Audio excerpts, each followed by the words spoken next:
A voice urgently calls out Serena's name over a sun-drenched sea. Serena lies unconscious, surrounded by a faint golden glow. Waking on the beach with a maid, she confusedly asks, "The ocean?" As the maid leads her toward a grand estate, Serena wonders if she is dreaming. Looking at her reflection, she questions her own identity. She murmurs in disbelief, "A court saintess?" From a balcony, she gazes out at the vast, sparkling sea. A map reveals her location, the maritime kingdom of Aleza. In disbelief, she touches her face, wondering if this is truly Aleza. As a maid calls her name, Serena realizes this isn't a dream and questions who she has become. The scene transitions with an image of growing, thorny vines. She is Serena Bernstein, the court saintessa, a name she recognizes as the mother of the novel's final boss, Xavier the Tyrant, and she panics at the thought of becoming his mother. Her eyes widen in terror at the dawning realization. She recoils in horror, exclaiming, "I've become the mother of the final boss?" The narration reflects on the common fantasy of being reincarnated into the body of a favorite character. She recalls dreaming of such a thing, but as a carriage awaits, she knows this is different. Dejected, she laments her fate, questioning why it had to be the final boss's mother. Now dressed for an occasion, she realizes she's heading to the palace, prompting her maid to ask if she's still dazed. As her carriage approaches a magnificent castle, a chilling question appears. Will she be executed by the royal family? She remembers the novel's plot. For giving birth to the tyrant Xavier, Serena was punished with cruel torture and ultimately executed by public crucifixion. Arriving at the palace gates, she fears she is destined to follow the story and be executed. Her expression hardens with resolve as she vows not to sit around and wait for her execution. A brown-haired man grabs her arm as she moves to enter the palace. Filled with determination, she promises herself she will fight back and change her fate, starting now. Taking her first steps into the palace, she resolves that her immediate goal is survival. Realizing she's arrived about 30 years before the main story begins, she watches as two guards open massive doors for her. Entering the throne room, she is immediately overwhelmed by the intense, piercing stares of the assembled nobles, feeling as if their gazes are burning right through her. A man with dark hair commands her to kneel and offer her greetings. Now kneeling before the throne, she formally introduces herself to the king. A title card identifies the stern, white-haired man on the throne as Ferdinand Zeiss, King of Aleza. From her kneeling position, she realizes the man standing beside the king must be Volkart. Prince Volkart Zeiss, the first prince of Aleza, formally announces the beginning of the court saintess's appointment ceremony. Serena stares in horror, remembering that the first prince, Volkart, is the one who personally orders her execution in the novel. Prince Volkart rests his head on his hand and coolly says, "Let's begin." Sensing his unfriendly aura, Serena resolves to get through the ceremony and then stay far away from the royal family. Her primary concern becomes avoiding an encounter with the second prince. Just then, a silver-haired man walks past, prompting her to think, how absurd. The silver-haired man passes by without a glance, his presence imposing. The narration highlights his distinctive silver hair. A close-up reveals his striking imperial jadeite eyes. Serena's expression fills with shock as she recognizes him. The silver-haired prince turns to his brother, chiding him for being late. She identifies him with a jolt. Dietrich, the future father of Xavier the Tyrant. A title card introduces Dietrich Zeiss, second prince of Aleza, as Serena thinks of him as the man who will become her husband. Dietrich tells Volkart to stop picking on the new saintesses, but Volkart retorts that their quality has undeniably been lacking lately. Serena remains kneeling, her heart heavy with anxiety. Dietrich steps toward her, coldly demanding to know who sent her and where she came from. He looks down on her and accuses her of being just another fake saintess. The accusation stuns Serena, while Prince Volkart sharply tells Dietrich to watch his mouth. The black-haired man in uniform tells the saintess not to worry, as it's rare for one to fulfill their role. The white-haired woman worries that they doubt she is the real saintess. The black-haired man remarks on his brother's ridiculous optimism. The silver-haired man glares with cold intensity. A sudden flash of steel appears before the white-haired woman's startled eyes. The silver-haired man threatens her with her life for deceiving the royal family, asking if she is prepared. She's shocked to realize this is her supposed husband, and frantically insists she is not an imposter. Serena remembers that she must survive long enough for Xavier to be born. The silver-haired man holds his sword to a kneeling Serena, the scene ending. A narrator notes that the second prince is supposed to be Selena's husband. The second prince threatens the kneeling Serena with his sword. The silver-haired man slowly sheathes his sword, as Serena watches him warily. The queen consort, Therese, coldly suggests they should condemn the girl as an example. Startled, Serena realizes that her inaction has caused the story to change. She panics, fearing her execution could happen sooner than she expected. The black-haired man, Volbhart, tells his mother she's being too hasty, as the girl was sent officially. Queen consort Therese dismisses his concerns, stating many would try to infiltrate the palace. Volbhart declares to the silver-haired man that he will prove the Saintess's legitimacy right now. Serena announces her intention to prove she is a capable Saintess. She stands tall, radiating a newfound and determined aura. On a nearby hill, onlookers comment on the new Saintess's arrival, expressing hope that she will be all right. A blonde priest expresses his relief that the next Saintess has arrived to manage the temple.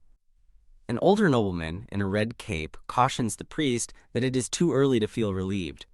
Therese adds that if the girl cannot summon the divine beast today, she will be severely punished, as an anxious Serena stands between the two princes. The assembled party stands before a grand statue of a horned whale. This statue is introduced as the sacred beast, Lady Frida, a guardian from the founding myth. The priest remarks that the real beast is much bigger, surprising Serena. He offers encouragement, which Serena internally notes is his attempt at support. He gravely warns that many saintesses fail to summon the beast and are dismissed, which horrifies her. Apologizing for scaring her, the priest offers her a gift. It's a delicate necklace, an heirloom passed down through generations of priests. He explains the necklace might help her connect with Lady Frida. Serena accepts the gift with a quiet "thank you." With renewed determination, Serena walks ahead of the priest. She stands at the edge of a beautiful, sunlit cliff overlooking the ocean. A narration explains that the nation of Aleza relies on the sacred beast's divine messages, which only the Saintess can hear. Therefore, the narration concludes, the Saintess is an irreplaceable figure in the country. Serena steals her nerves with a determined gaze. The silver-haired man condescendingly says she can try, though he believes it's a waste of time. Serena angrily retorts that she has no choice but to try, as failure means execution. He looks down at her and asks if she truly wants to become a Saintess. They walk together along a sunlit colonnade. Serena privately fumes, wondering why the original Serena married this man just for his looks. She explains that her duty is to receive and deliver the divine message, and the silver-haired man's eye twitches in annoyance. Looking out over the landscape, Serena reaffirms her vow to summon the sacred beast. Standing on a cliff above the water, she recalls that in the novel, the Saintess summoned the beast by singing a song. She closes her eyes, focusing on the song she must sing. She opens her eyes in horror, suddenly realizing she knows the lyrics but has no idea what the melody is. The silver-haired man watches as she kneels on the cliff, frozen in silent panic. A strange sound leaves Serena utterly bewildered. Her thoughts swirl with confusion as she realizes a beautiful singing voice is the source. Inspired, Serena closes her eyes and begins to sing with all her heart. Her sudden song startles the silver-haired man and the royal entourage. She continues to sing, her voice resonating with a brilliant, magical light. Her song echoes across the vast ocean cove. Whoosh! From the depths, the magnificent horned whale, Lady Frida, leaps into the air. The black-haired man, Volbhart, stares in disbelief, amazed she summoned the sacred beast already. The blonde man and older noblemen are stunned by her unprecedented power, while Queen Consort Therese watches with a clenched fist. The sacred beast majestically swims through the rocky archway. Serena is overwhelmed with relief, whispering that it came.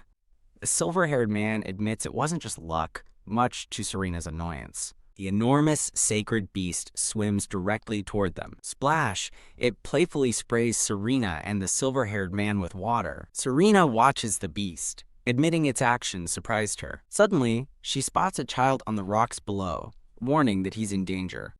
A massive wave crashes toward the terrified child, clinging to the cliffside. The silver-haired man urgently commands his guards to get the child out of there now. He turns to Serena, ordering her to listen to the divine message immediately. She protests in a panic, insisting they must save the child first. He explains that Hearing the oracle is the fastest way to stop the beast rampage. He adds a condescending jab, saying that's assuming she's the real saintess. Staring back defiantly, Serena firmly states that she is. She clutches the necklace from the priest, stealing her resolve.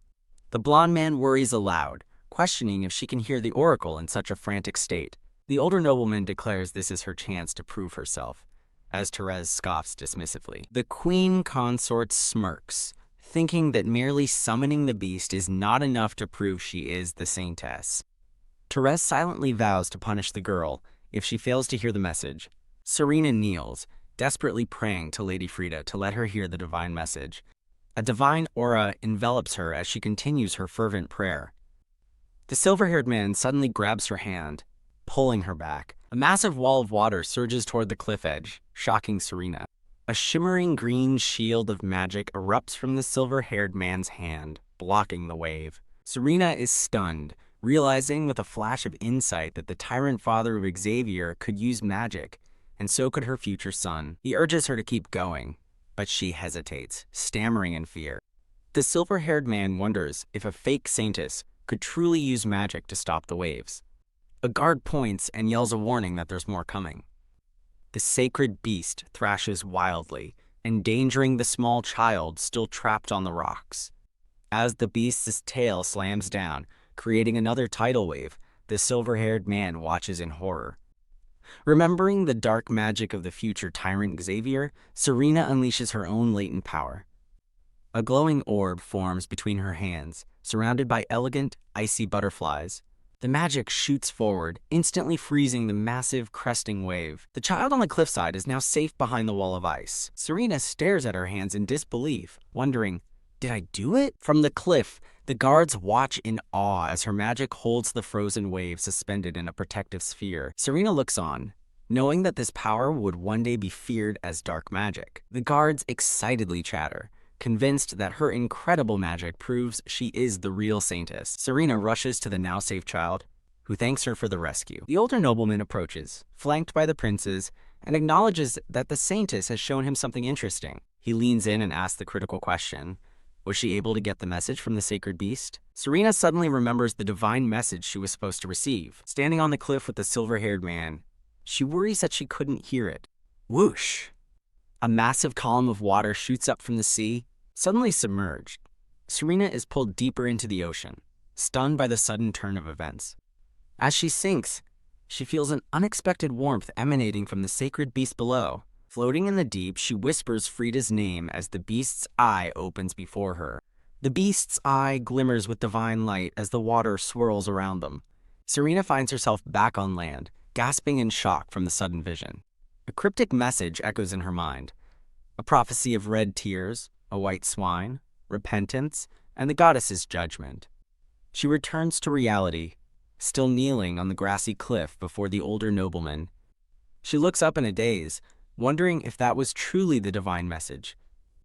The older nobleman addresses her as Saintess, and she nervously affirms her identity. He acknowledges her great power, expressing his hope that she will use it for the good of Aleza. Volbart watches in awe, while the silver-haired man remains silent and unreadable. Serena internally celebrates, wondering if she has finally escaped her execution. Bowing respectfully, she promises the older nobleman that she will do her best. Queen Consort Therese scoffs from afar, wondering why royal men are so easily swayed by saintesses. Volbart approaches to congratulate her, and a startled Serena stumbles backward. He quickly catches her, asking if she is all right. She apologizes, claiming she is just tired. With a kind smile, Volbart gently urges her to rest well today. Serena eyes him with suspicion, remembering that in the novel, Volbart was the one who executed her, and she vows not to trust him. Her gaze shifts to the silver-haired man, now identified as Dietrich. She concludes she can't get close to Dietrich either, feeling trapped. Determined, she reaffirms that she has not yet escaped her fate and must remain vigilant.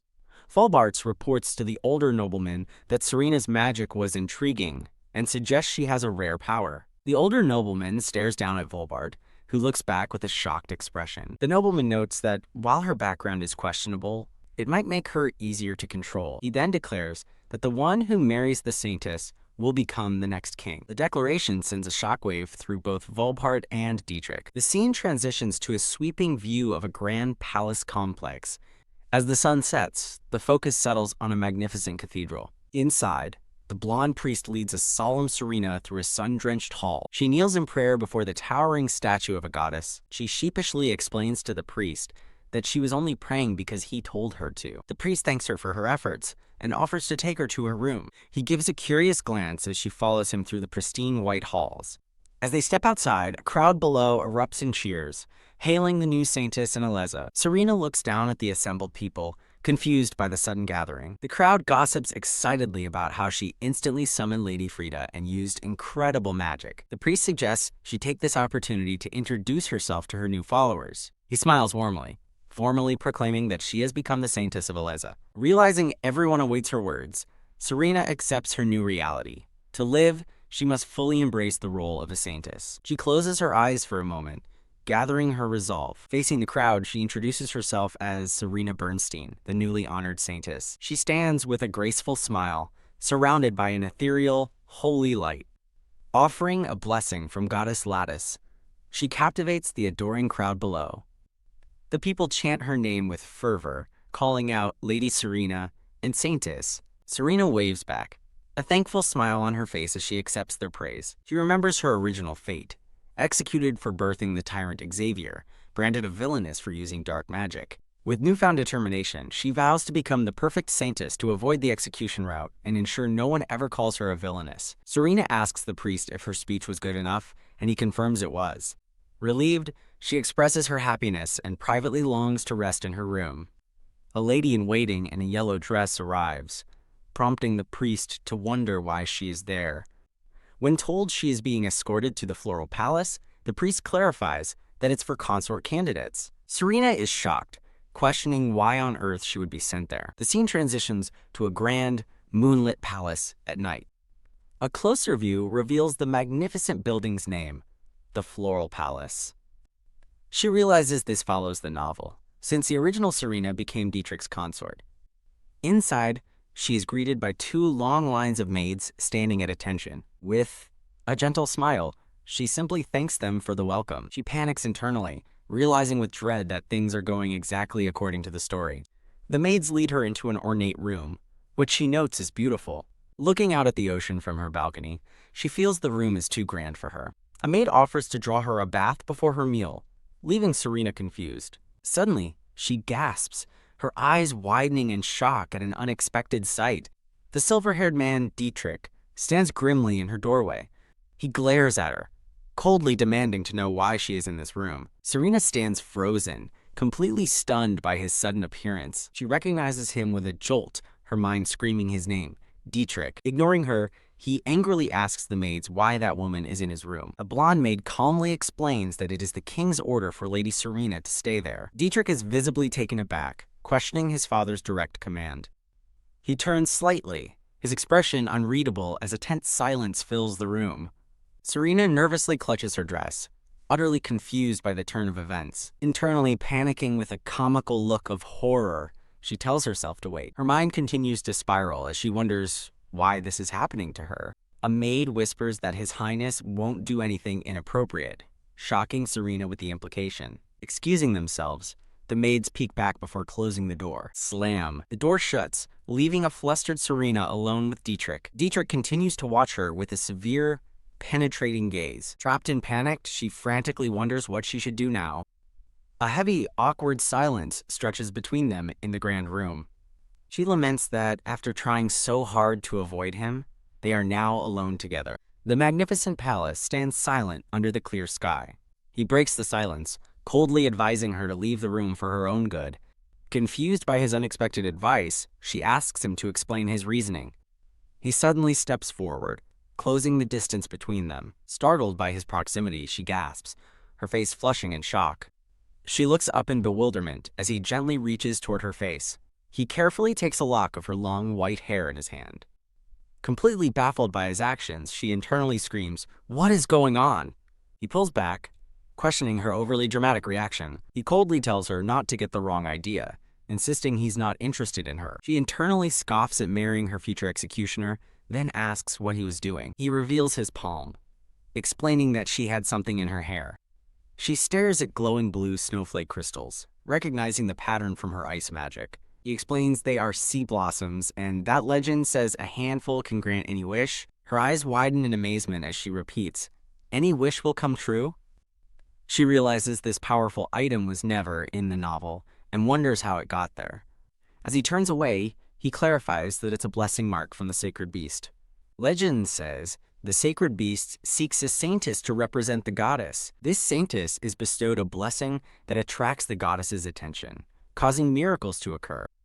A stunned Serena wonders aloud if such a thing is truly possible. Dietrich warns her that people with insatiable desires will seek the sea blossoms, putting her life in danger. Serena argues that it would be safer for her to stay there with him. He clarifies that the one who wants the blessing most is His Majesty the King. Dietrich grimly thinks that the king will stop at nothing to get his wish. He reveals that the previous saintess who stayed in this room lost her freedom after receiving the beast's blessing. Shocked, Serena realizes a saintess occupied this room before her. Dietrich looks away, his expression somber and unreadable. Serena watches him in silent contemplation. She realizes the former owner must have been someone special to Dietrich.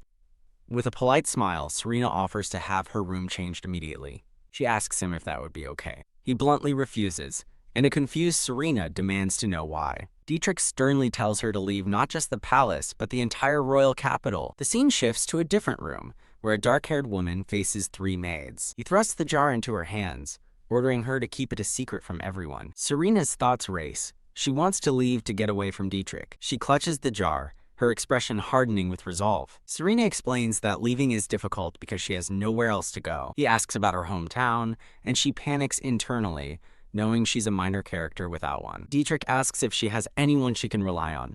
Holding the jar, she sadly accepts that she is all alone in this world. Slam!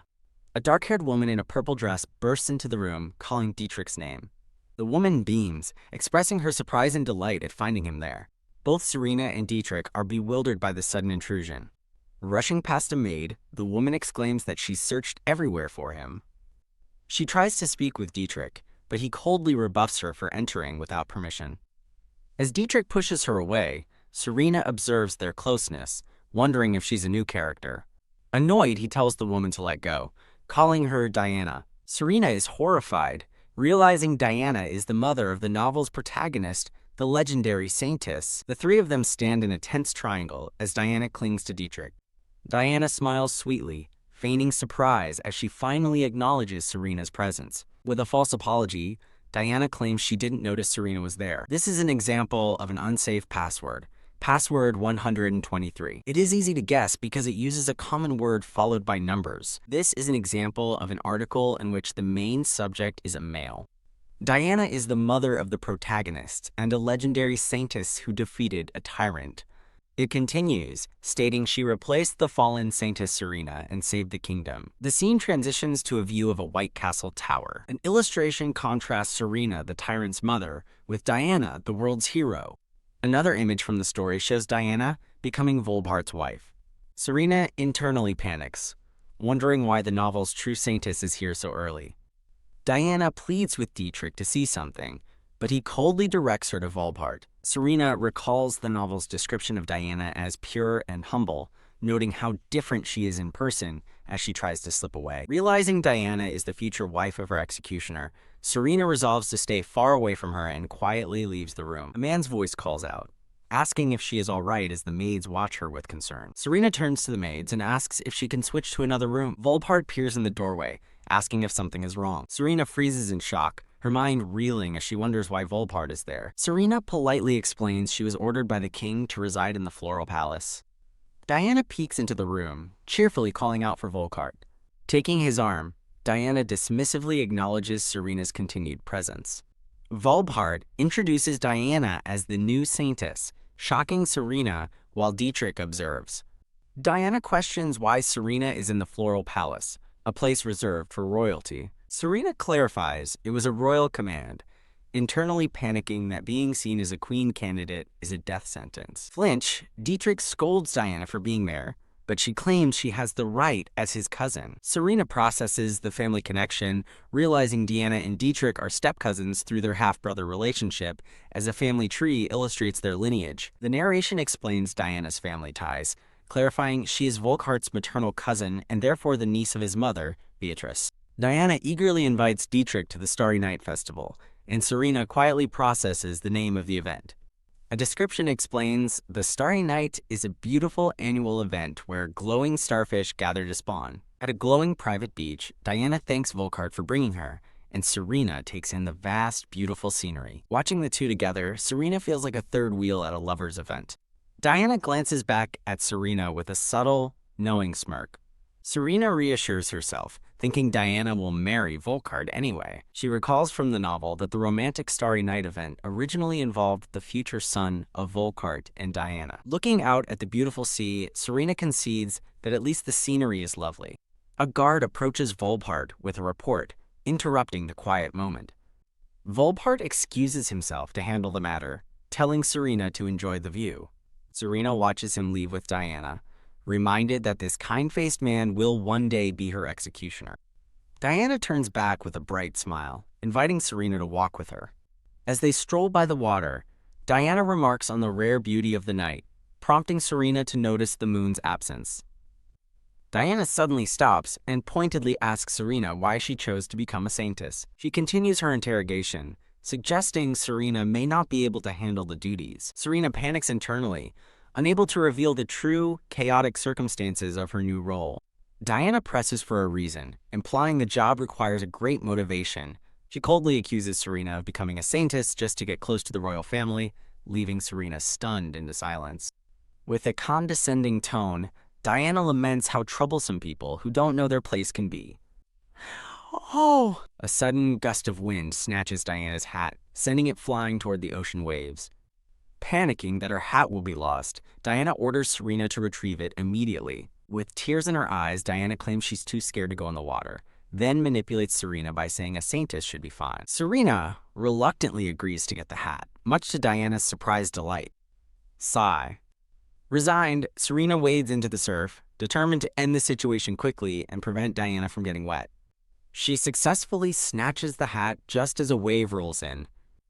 A sudden, sharp jolt of pain makes her gasp in shock. Reeling back in the water, she is horrified to see several glowing jellyfish surrounding her. Her eyes widen in dawning horror as she identifies the creatures. Wait, she recognizes the jellyfish, her mind racing as she realizes the imminent danger. The terrible truth hits her. They are extremely poisonous. Ha! The poison surges through her as a gloved hand suddenly grabs her from behind. Her vision fades as she weakly questions who has come to her aid. Volkhart holds her securely in his arms, his face etched with worry. An aide rushes over, calling out to Volkhart in alarm. A promotional image for the series is shown. Back on the beach, his aides demand to know what happened to the saintess. An aide reports she was poisoned by a blue jellyfish, and Volkhart immediately orders him to summon the court physician. Her eyes glaze over as she loses consciousness in Volkhart's arms. Holding her, he looks down and thinks how identical she is to someone he once knew. In a flashback, a younger Voltern is told by his father to greet a kneeling, white-haired saintess. The woman introduces herself as Celestia, the court saint of Alessa, offering her greetings to the young Prince Volkhart. A flashback reveals Volkhart's father died in an accident during a festival. The white-haired saintess, Celestia, rushes to the fallen king's side. Her face is etched with horror and shock. A horrified crowd, including a young Volkhart and Diana, witnesses the tragedy. At the funeral, it's revealed Saintess Celestia was favored by the king and was expected to become his third queen. Amidst the mourning for the late king, the narration notes the birth of Prince Dietrich. A young Volkhart reflects on the unavoidable chaos that followed his stable father's death. Returning to the present, Volkhart carries an unconscious Serena, urgently calling for the chief physician. An aide reports to the chief physician that the saintess was poisoned on her left foot by a blue jellyfish. He gently holds the pained Serena, who weakly apologizes as he tells her to get checked up.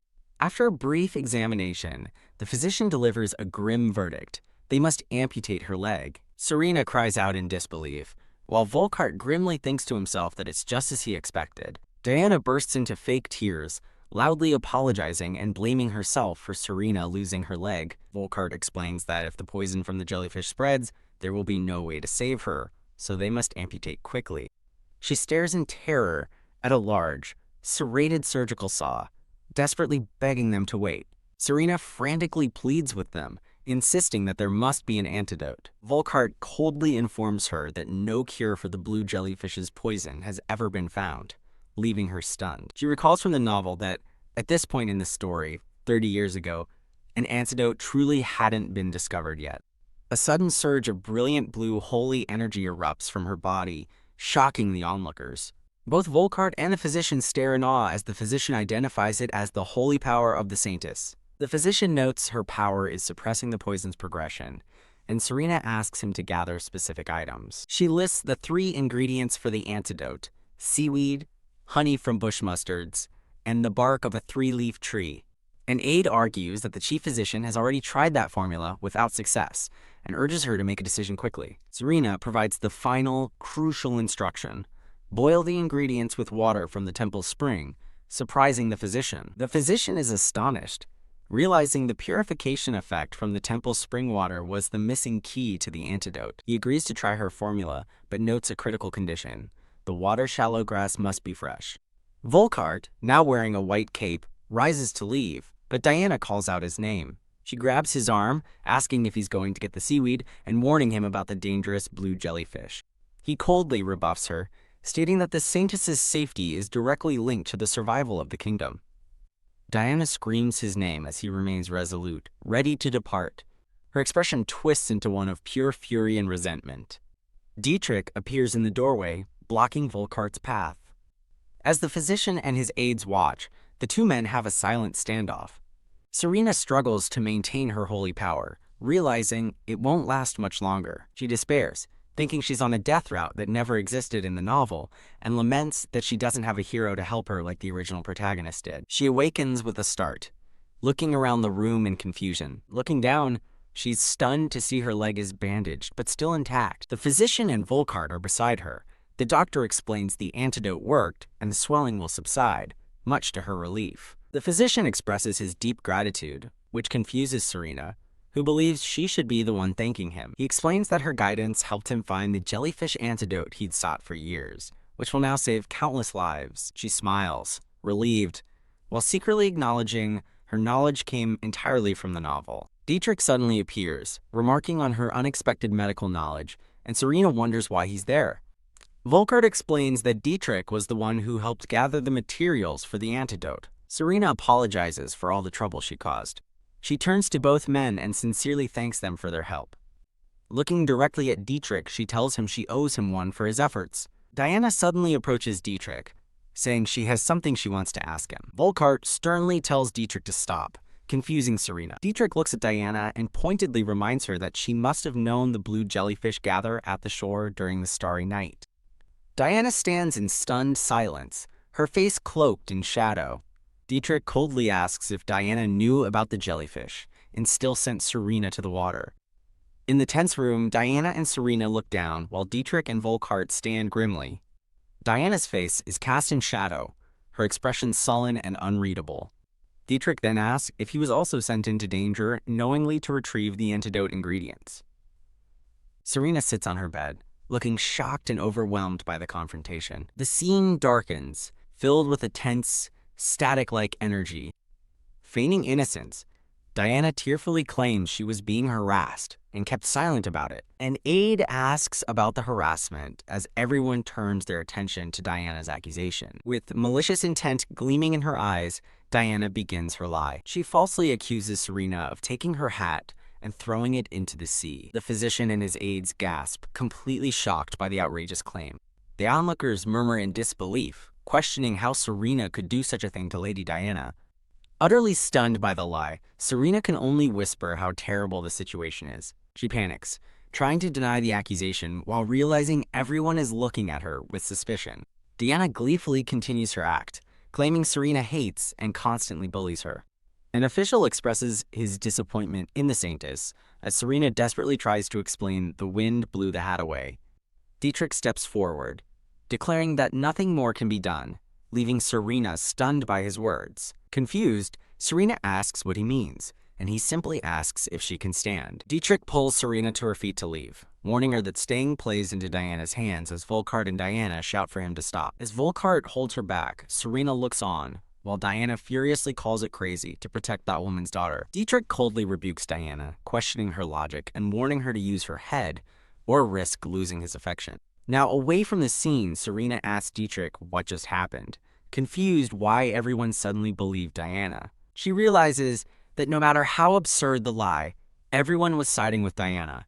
Pondering the strange event, Serena wonders if Diana has the power to control others. Dietrich confirms her suspicion, explaining that Diana's power doesn't work on him or his brothers. Serena speculates the power is tied to magic resistance, perhaps sparing priests or the blessed. She lets out a startled gasp. Without warning, Dietrich sweeps her up into his arms, leaving her speechless.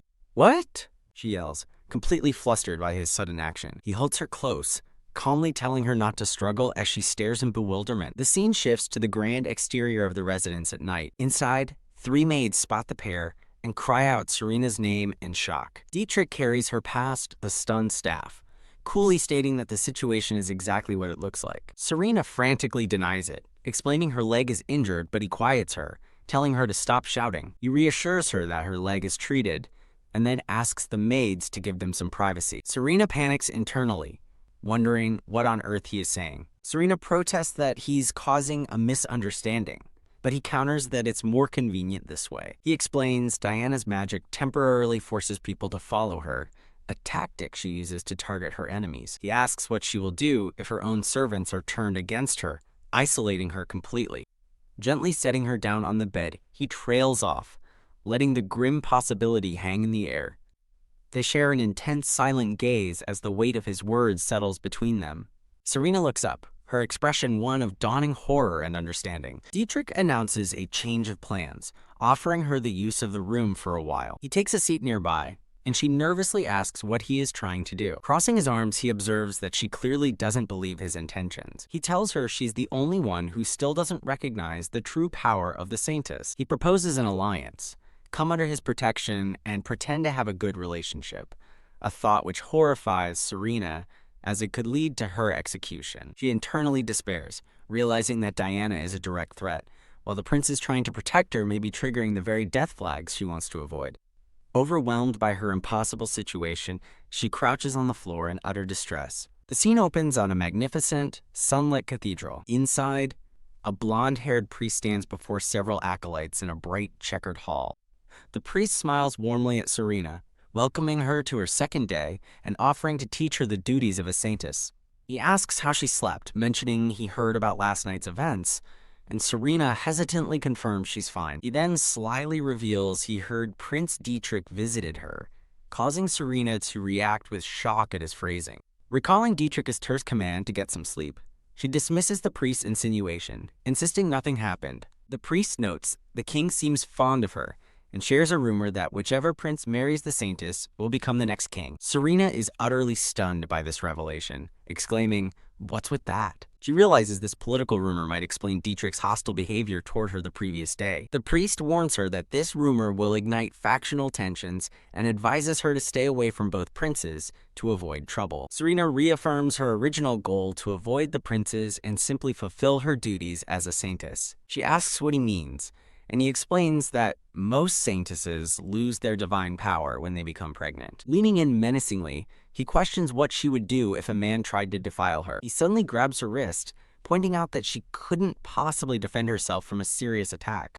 With a confident smirk, he tightens his grip, claiming even a weak priest like him could easily overpower her. Serena stares in shock and confusion at the priest's sudden, aggressive turn as the scene promises to continue. Held by the wrist, she looks at the priest in disbelief. The blonde priest looks down at her hand with a calm, unreadable expression. He suddenly lets go, laughing and dismissing his aggressive behavior as just a joke. Serena tells him to stop playing games, but he insists he was only giving her a necessary warning. He advises her to be more aware of the threats around her, stating her position is crucial to Alyssa's future. The priest explains that while some want to use her power, others will see her as a hindrance to their plans.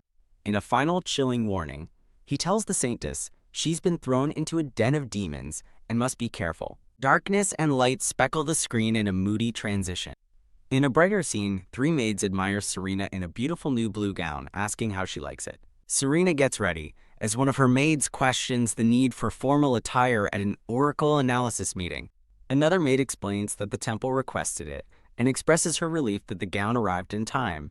Believing the formal wear is excessive for a simple discussion, Serena listens as her maids wish her a good day. Walking along a grand palace veranda, she notes the meeting is led by the temple but includes royalty and other key figures. She worries about the meeting, as the novel she read only gave its name, leaving her clueless about the atmosphere. She recalls the cryptic oracle she received, mentioning red tears, wings, and the goddess's lament as a spirit whale swims by. Serena smiles nervously, admitting to herself that she has absolutely no idea what the oracle means. While walking through the gardens, she is suddenly confronted by a dark-haired lady in a purple dress. The lady, Diana, sneers at Serena, accusing her of feigning disinterest in Prince Dietrich to seem more attractive.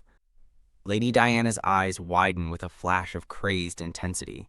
Serena thinks it's unbelievable that Diana, who tried to kill her, is speaking so casually, connecting it to the priest's warning. Her thoughts of peace are shattered as a sudden splash of water douses her.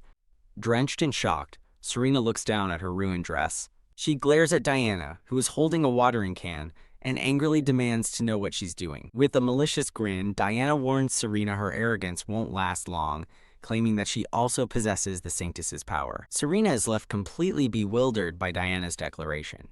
A stern woman in a red and black dress arrives, prompting a startled Diana to cry out, "Aunt!" The imposing woman, Beatrice, glares disapprovingly.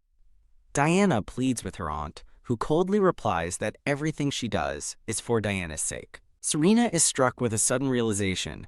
Diana's Sanctus power must have already awakened. Beatrice scolds her niece for dawdling, telling her to hurry and change before she's late for the meeting. Not wanting to be involved in their dispute, Serena quietly excuses herself.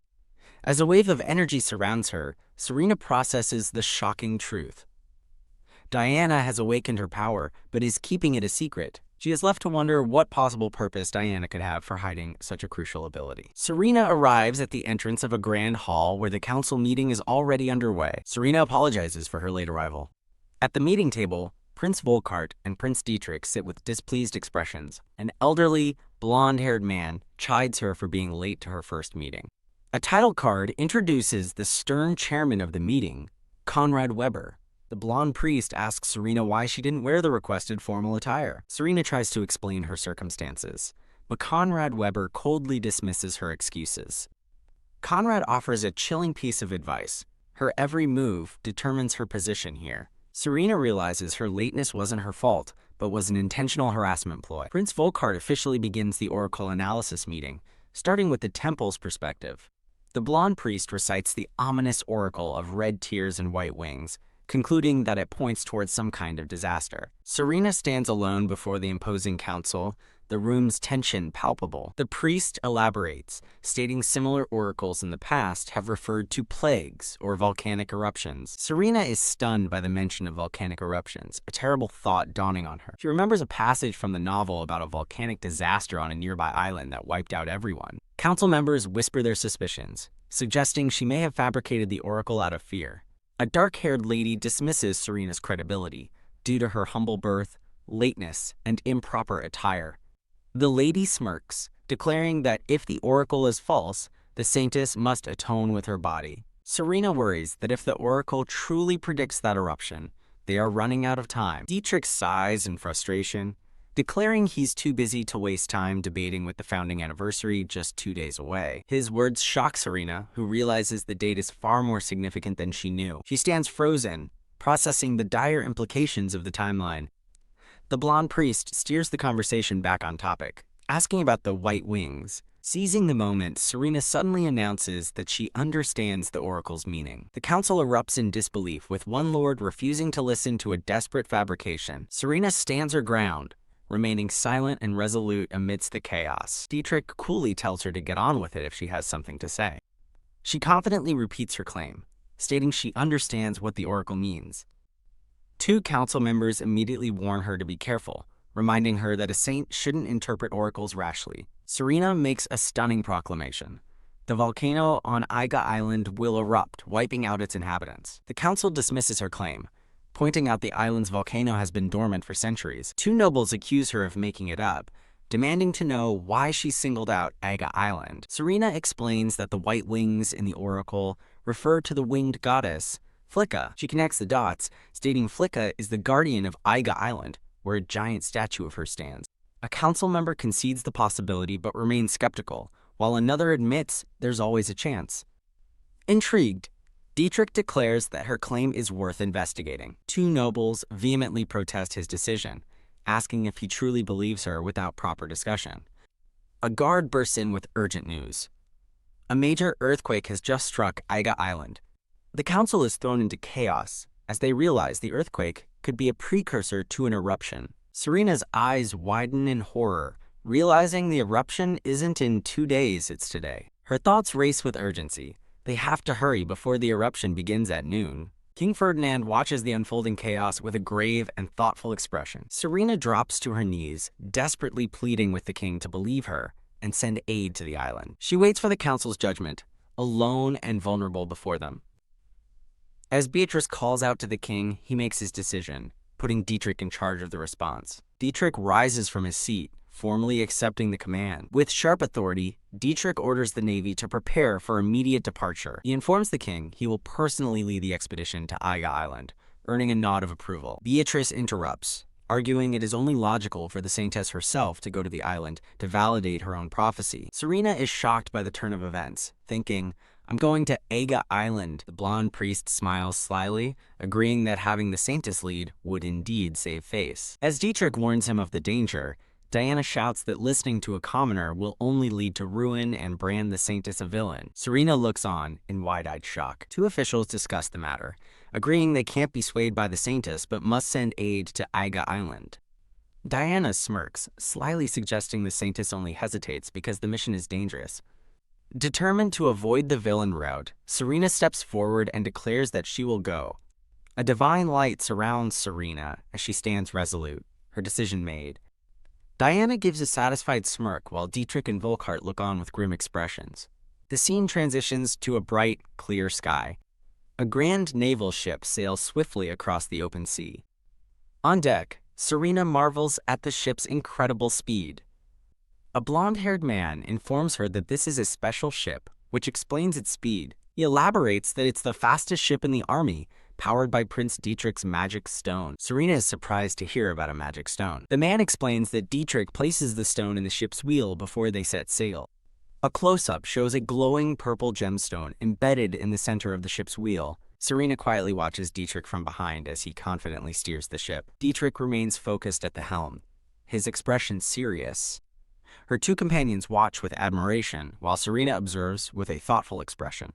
Without looking back, Dietrich coldly tells her that her presence is useless. She argues that she can heal the injured upon arrival, but he simply tells her not to slow them down. Serena firms her resolve, knowing from the novel that the disaster is real and she cannot ignore it. An urgent energy fills the air as the group looks ahead.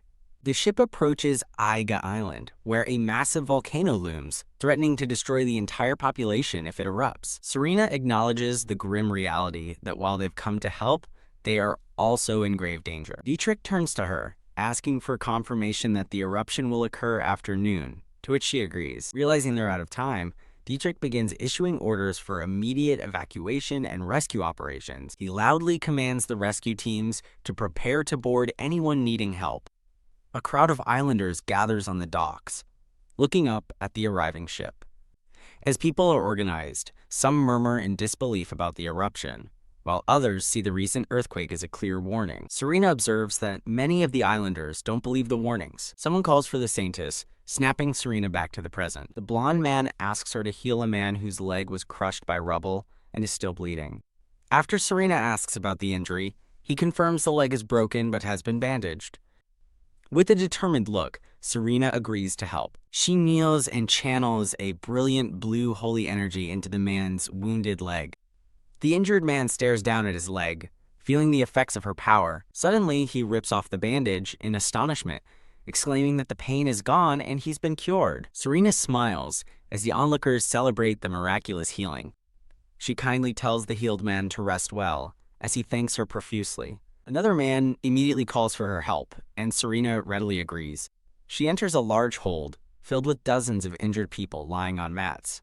The sheer number of wounded leaves her shocked and overwhelmed. Steeling herself, Serena resolves to be strong and heal the most seriously injured first. A promotional banner is displayed. The ship is docked at a port city, where a large, cracked statue of an angel stands. The winged statue shows signs of damage, its base fractured. The blonde-haired aide reports to Dietrich that the area's evacuation is complete. The aide anxiously notes that it's almost noon, and Dietrich looks toward the mountain. They both stare at the volcano as ominous purple smoke begins to rise, wondering if it's truly about to erupt. The rescue ship waits at the now deserted port under a tense sky. On deck, the rescue operation is in full swing as aides tend to the injured. Serena kneels, pouring her divine healing energy into a critically wounded man. She focuses intently, the blue light of her power intensifying around her. The healed man wakes up confused as an aide exclaims in relief. The aide thanks her profusely while Serena smiles, glad they arrived in time. Surveying the deck, she's overwhelmed by the endless line of injured people. She clutches her chest, feeling her divine power failing under the immense physical drain. A promotional banner is displayed. Despite her exhaustion, Serena answers the call for the Saintess without hesitation. She immediately begins healing another man with a bandaged head. The man smiles, thanking her for the healing, but Serena remains worried. She advises him to rest, explaining that healing the wound doesn't replace lost blood. Overcome with a sense of helplessness, she collapses to her knees as a bell begins to toll. A sudden cry of, "It's midday!" jolts her as she realizes, with horror, that it's noon. The sky darkens ominously as she understands the eruption is about to begin. The blonde aide yells at the remaining people on the dock to get on board. A woman with pink hair pleads for them to wait, but an official insists they must leave now. Serena steps onto the dock to see what's happening as the group calls her name. The woman desperately begs for help, revealing her family is stranded at the lighthouse. Serena looks on with sympathy, her attention caught by the word family. An aide with a spyglass confirms seeing a lighthouse keeper as Serena asks for certainty. A wide view shows the port city and the distant, isolated lighthouse. The tall, white lighthouse stands alone against a cloudy sky. Serena peers through the spyglass, her eyes widening in shock. She sees a man and two small children huddled together on the lighthouse balcony. She confirms the sight. A father and his two young daughters are trapped. She anxiously asks her companion if they can possibly make it in time. The man explains the route is impossible.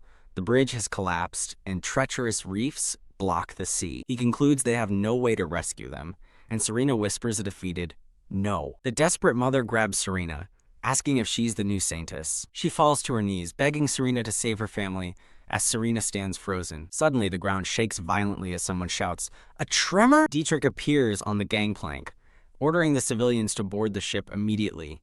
The blonde aide quietly begins to explain the situation to Dietrich. Two officials try to escort the distraught woman away as she screams for them to let go.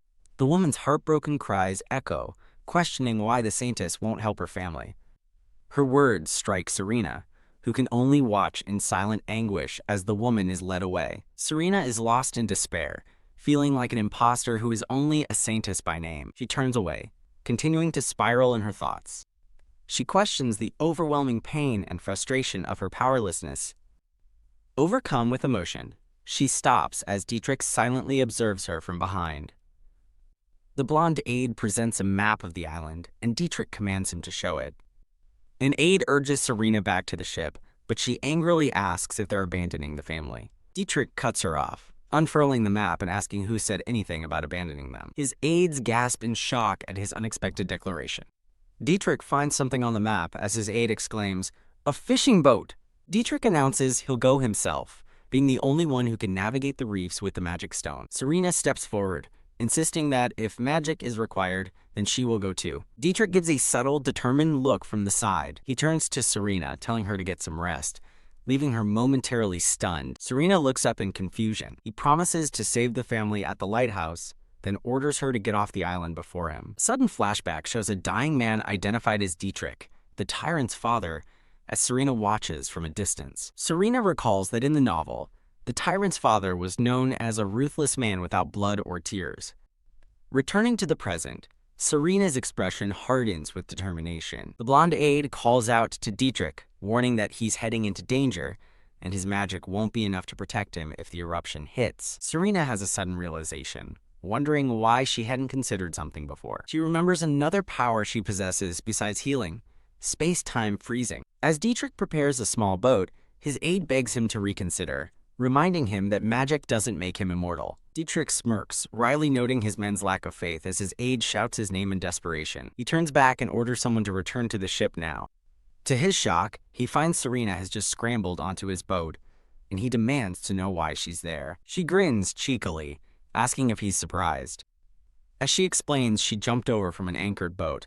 Dietrich seethes with frustration. Now at sea, Dietrich angrily accuses her of trying to slow him down, but she firmly denies it. She insists that her dark magic will prove to be useful. With unwavering resolve, she declares that she is coming with him.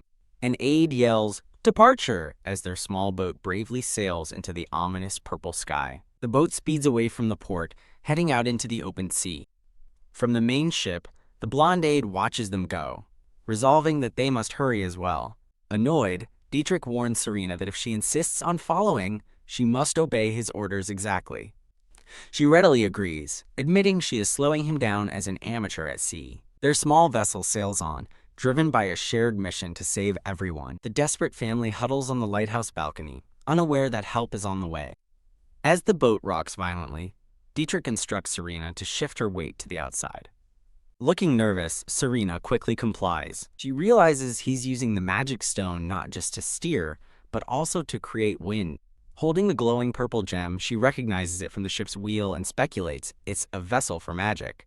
The boat lurches violently, catching her by surprise.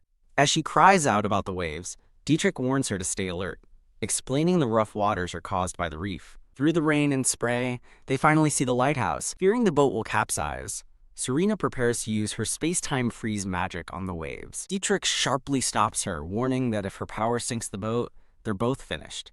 As they navigate the treacherous rocks, he thinks to himself that he came with a plan, though he's no longer alone. Holding the glowing stone, he tells her she underestimates him. He moves to the bow of the boat and tells her to hold on tight. He declares that this is the fastest path through the reef. The purple magic stone in his hand pulses with immense power.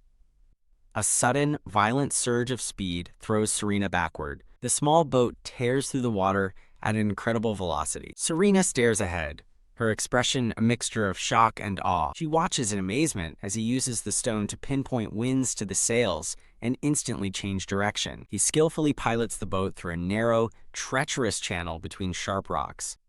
Overwhelmed by his mastery, she thinks to herself that she could never control magic so skillfully.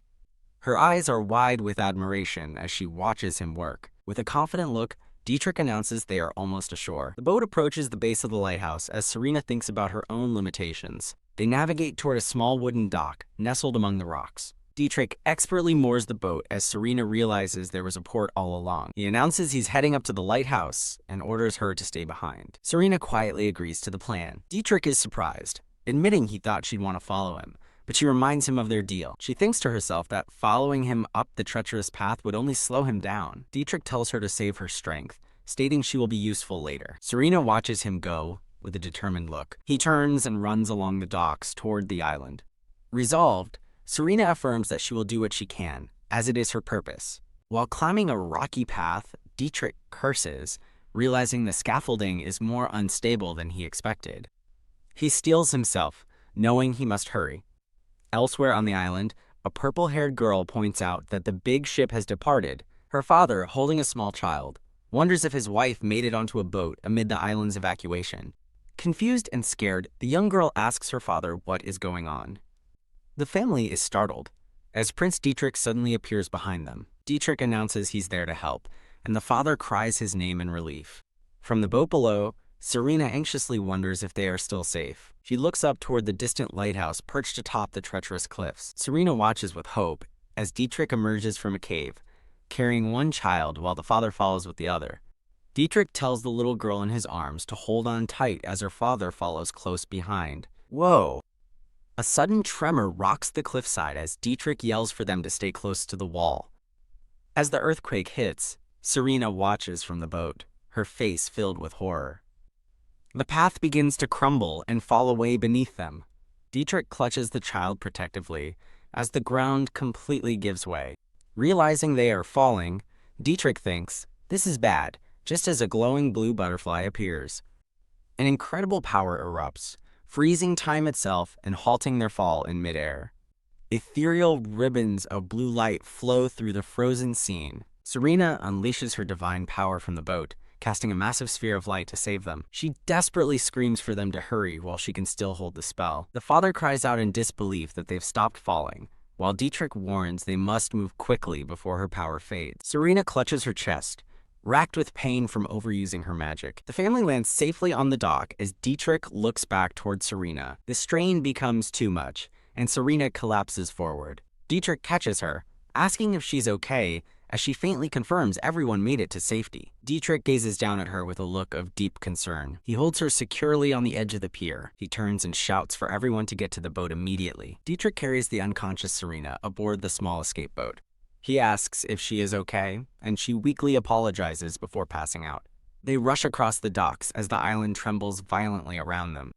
Dietrich looks back in terror, screaming that the eruption has started and they have to hurry. The small boat speeds away from the erupting volcano. Kia! The rescued family screams in terror as a massive wave hits their boat. A hand is shown, holding a large, brilliantly glowing purple crystal. Dietrich holds the mysterious crystal, a look of shock on his face as it pulses with energy. Aboard the boat, he holds the crystal as Serena lies beside him. The immense statue of the goddess Flicka shatters under the eruption's force. The volcano's crater glows with terrifying intensity. Iga Island is consumed by a cataclysmic volcanic eruption.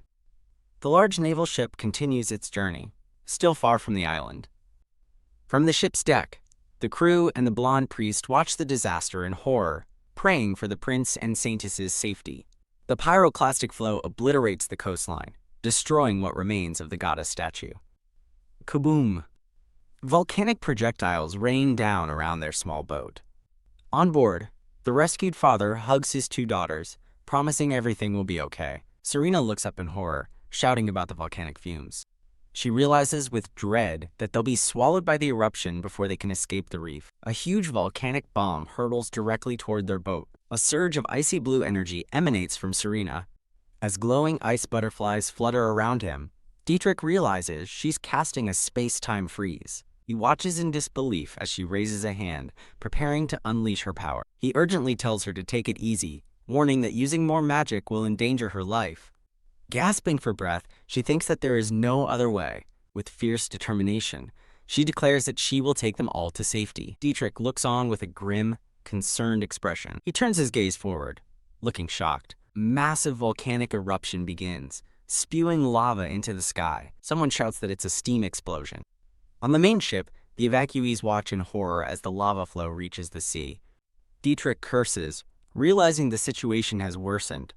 As Serena asks what's wrong, Dietrich shouts that they have to be faster. He explains that the steam from the lava hitting the seawater contains toxic gas.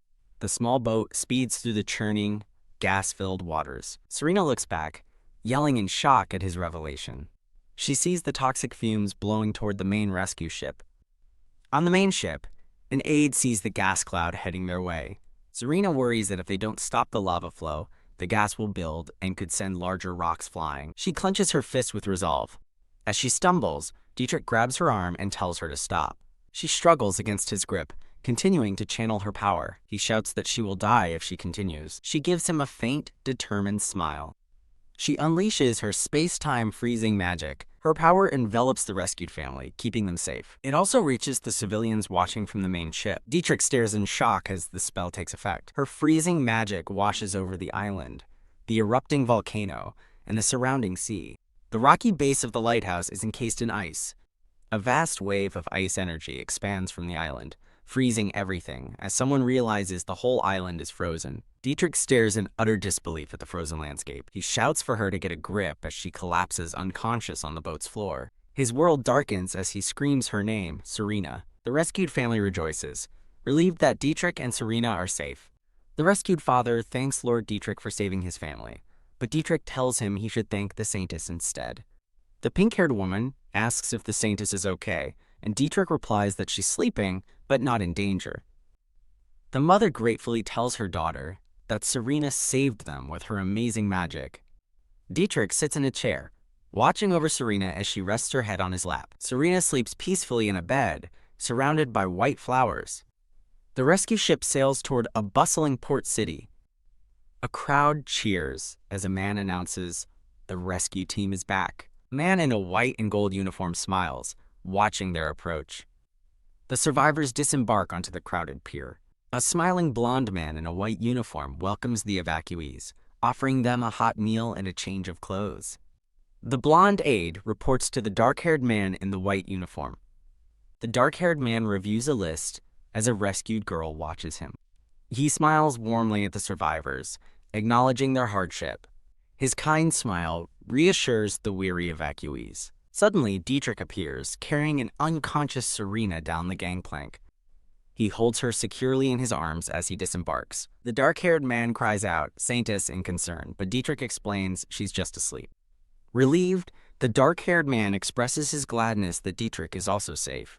Dietrich entrusts the remaining duties to him, declaring he'll take Serena home. He walks away with Serena, leaving the official to manage the pier. The dark-haired man watches them go with a contemplative look. Serena stirs, weakly asking what's happening. Dietrich firmly tells her to stay still. She overhears his thoughts about her recklessness, though to her his voice is silent. He smiles, reassuring her that everyone, including the lighthouse family, is safe. Serena looks up at him, her expression softening with surprise. Dietrich carries her through the bustling port town with his retinue.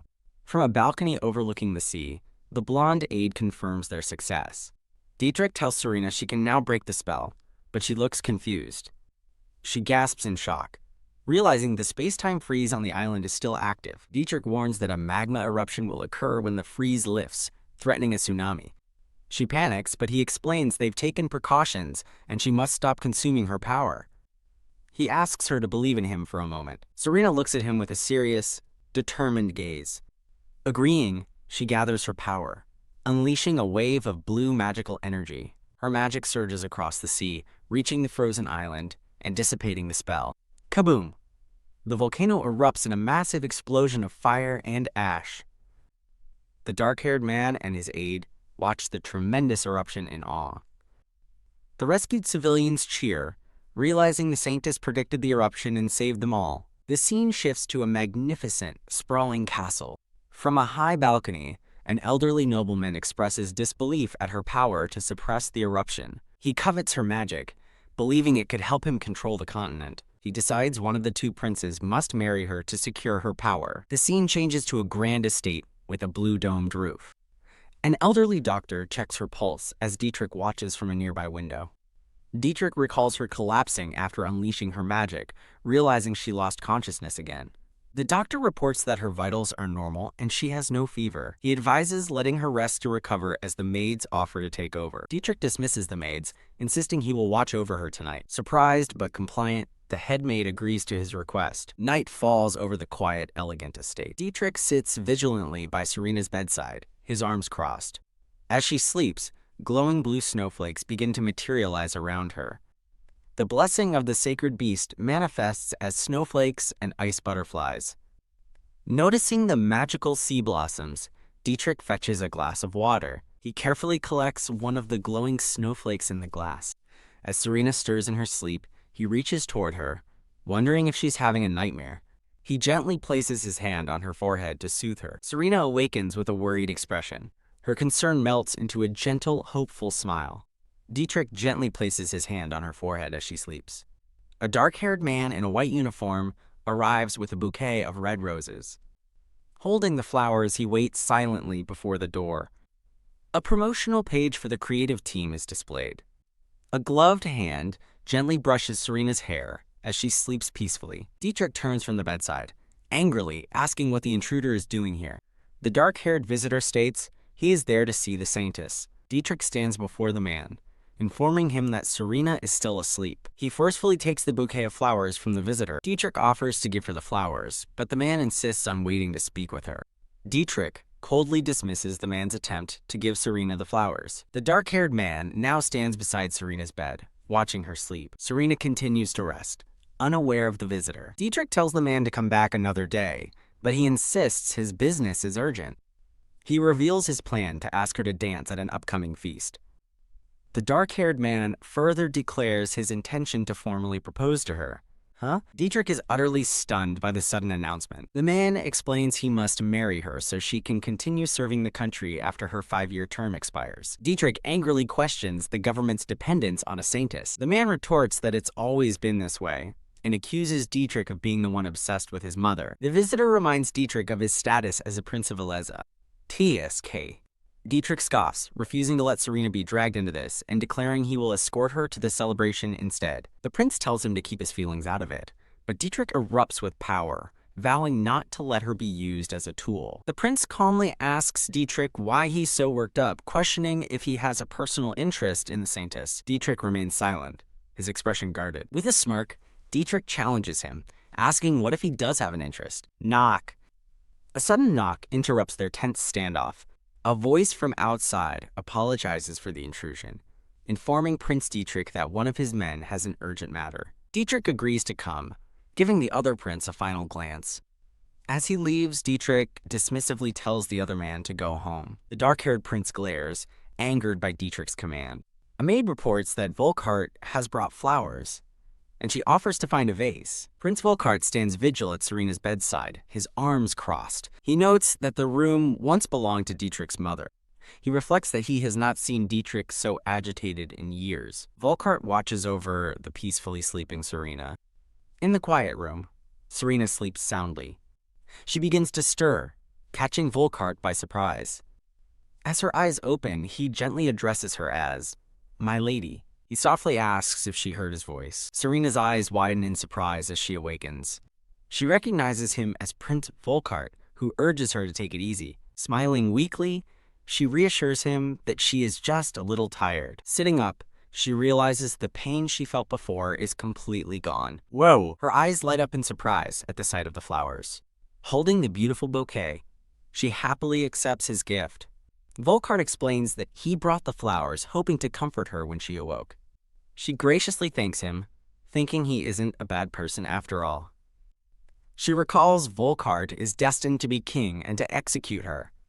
Holding the roses, she continues her private thoughts. She feels instinctively that his kind smile is fake. Prince Volkart maintains his seemingly gentle expression. She suddenly realizes the National Day Festival is only 2 days away. He asks if she would like to attend the upcoming celebration. He clarifies his invitation, asking her to be his personal partner. She is utterly floored by his unexpected request. The prince stands by her bedside, awaiting her answer. She hesitates, unsure how to respond to his offer. He gently asks if she already has a partner. He adds that everyone is eager to see the renowned saintess. She mentally declines, worrying about the political rumor that marrying the saintess makes one king. She decides it's best to avoid any action that could be misunderstood. He presses on, explaining that attending with a partner is customary. His confident smile suggests he expects her to agree. The day of the grand celebration arrives at the royal palace. The scene is set at the bustling castle courtyard. From a high balcony, the king and an aide survey the crowd. The king raises his hand, greeting the cheering citizens below. Inside, Serena and other nobles wait to be presented. Having accepted the invitation, she stands with a blonde noble who notes her somber mood. She flatly refuses the blonde noble's attempt to become her partner. He condescendingly suggests she lacks the prestige for such events. He notes that only someone comparable to Prince Volkart would be a suitable partner. His mention of Prince Dietrich's name makes her gasp in shock. The blonde noble smirks, seemingly enjoying her discomfort. She panics, wondering how to navigate the situation. On the balcony, the king continues speaking with his dark-haired aide. When asked, she tells the blonde noble that Prince Dietrich has left the capital. The noble seems surprised and questions what she means. The king's aide summons her forward for the official introduction. The blonde noble encourages her to show her face with pride for saving the island. She looks down, feeling hesitant and unworthy of the praise. She inwardly rejects the title of savior, believing it's not true. She feels she couldn't use her power properly or do anything on her own. The dark-haired aide now stands beside Serena on the balcony. The king begins his formal introduction to the waiting crowd. He grandly announces her name, Serena Bernstein. The crowd below erupts into a thunderous roar of approval. The people cheer loudly, calling out for Lady Serena and the Saintess. Their chants praise both the Saintess and the kingdom of Aleza. While smiling for the crowd, she wishes Dietrich were here, feeling the cheers belong to him. She feels like a fraud, admitting she's only thinking of her own safety. Elsewhere in the palace, maids gossip that Serena and Prince Volkart look good together. The maids excitedly share the rumors spreading about the Saintess. A stern headmaid appears, ordering the gossiping trio back to work. The blonde headmaid watches them go with a serious expression. Peeking from a corner, a maid whispers about the presence of a Lady Diana. As maids help Serena with her gown, a voice asks how she is feeling. Serena stands elegantly in a beautiful teal and white gown. Forcing a smile, she wonders how she is supposed to feel. She recalls Prince Volkart cheerfully promising to prepare her outfit and pick her up. With a dark expression, she realizes she had no room to refuse his offer. Serena sighs in resignation as a concerned maid watches her. A maid gently gets her attention, calling her Lady Serena. The maid hesitantly asks if she is truly going with Prince Volkart. Serena admits that dancing with the prince is too much for her. She explains that people said the only other suitable partner would be Prince Dietrich. Serena is shocked to learn that Dietrich rushed to a tsunami-damaged facility the night she returned. The dark-haired maid elaborates that the damage was severe, and he left to lead the recovery efforts. Another maid adds that he had stayed by Serena's side out of worry, stunning her. Confused, she wonders if it wasn't Prince Volkart who watched over her. The maid clarifies that Prince Dietrich was the one who brought the physician for her. She further explains that Prince Volkart only arrived as Prince Dietrich was leaving. Understanding dawns on Serena as she processes the revelation. She wonders why Dietrich would do so much for her after she felt so helpless. She pictures Dietrich's back, a gentle smile on his face. The blonde headmaid announces that a message from Prince Dietrich has arrived. Serena listens intently as the message is relayed to her. The other maids celebrate excitedly, believing the message confirms his feelings. Serena panics, thinking Dietrich never mentioned a banquet and would never invite her. The headmaid gravely advises Lady Serena to think carefully about her decision. She warns that attending with Prince Volkart will lead everyone to assume they are engaged. Stunned, Serena realizes she was prepared for partnership rumors, but not an engagement. Just then, a maid announces that Prince Volkart has arrived. Serena turns in surprise as he approaches. Prince Volkart, dressed in formal attire, asks if the Saintess is ready. Serena considers that marrying someone other than Dietrich might help her avoid her fated death. She imagines being held by Volkart, then recoils in horror, declaring it impossible. The scene shifts to the Grand Royal Palace at night. An attendant formally announces the arrival of Saintess Serena. Serena enters the magnificent hall on the arm of Prince Volkart. Noble women whisper amongst themselves, confirming the rumor about the Saintess is true. They gossip that the king intends to marry the Saintess to one of the princes. The rumor solidifies.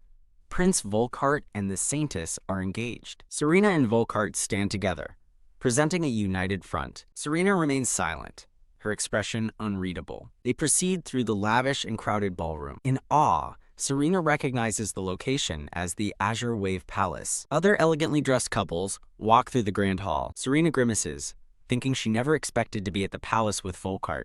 An aide presents the Saintess to the king, who greets Volkart. The king tells Serena she is a suitable partner for the prince. He adds that everyone is eager for Volkart to introduce her. Serena hesitates, unsure how to respond to the king. A noble woman with dark purple hair steps forward to address His Majesty. As she speaks, an orchestra begins to play elegant music. A gloved hand is extended towards Serena as a voice calls her name. Prince Volkart smiles and formally asks her for a dance. She hesitates, internally panicking over what it means to dance with Volkart. She stammers, claiming that she is not a very good dancer. He smiles gently, reassuring her that he will lead. Serena stands frozen, her expression one of pure shock. Suddenly, the crowd parts for a dramatic new arrival. The party guests murmur in surprise, shocked by the unexpected entrance. Both Volkart and Serena are startled by the figure who has just appeared. Serena's eyes widen in disbelief as she recognizes the newcomer. A silver-haired man in a handsome green and black formal suit stands before her. Her mind screams his name in shock. Dietrich. The noblewomen gossip in hushed tones, identifying Prince Dietrich and noting his solitary arrival. Dietrich addresses her directly, asking if she received his message.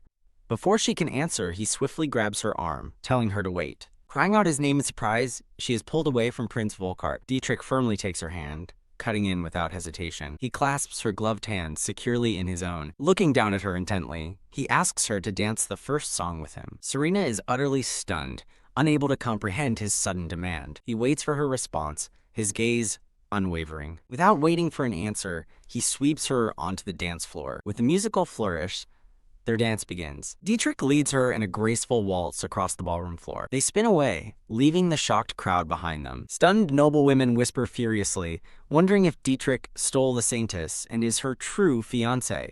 Another guest remarks that the two of them look like they suit each other. From the side, Prince Volkart watches with a grimly serious expression. On a balcony above, the king and a blonde noble observe the unfolding drama. The two continue their elegant dance, the center of everyone's attention. Serena stares up at him, still reeling from the turn of events. Dietrich keeps his focus on her as he leads the dance. She remains silent, caught in the unexpected moment with him. A thought flashes through her mind. She doesn't want to marry Volkart. She muses that marrying Volkart would separate her from Dietrich, allowing her to avoid her fate of being executed as the mother of the story's final boss. Her thoughts continue, concluding that if the last boss, Xavier, is never born, Alessa's destruction can be prevented. The bleak image of a war-torn land fades from her mind. Coming back to the present, she asks Dietrich why he would ask her to dance now. She scolds him, saying his actions are against etiquette and demanding to know what he was thinking. He replies that it's obvious he doesn't want his brother. He explains that if she had danced with Volkart, everyone would have assumed she was his fiancée. Serena is taken aback, realizing the truth in his words.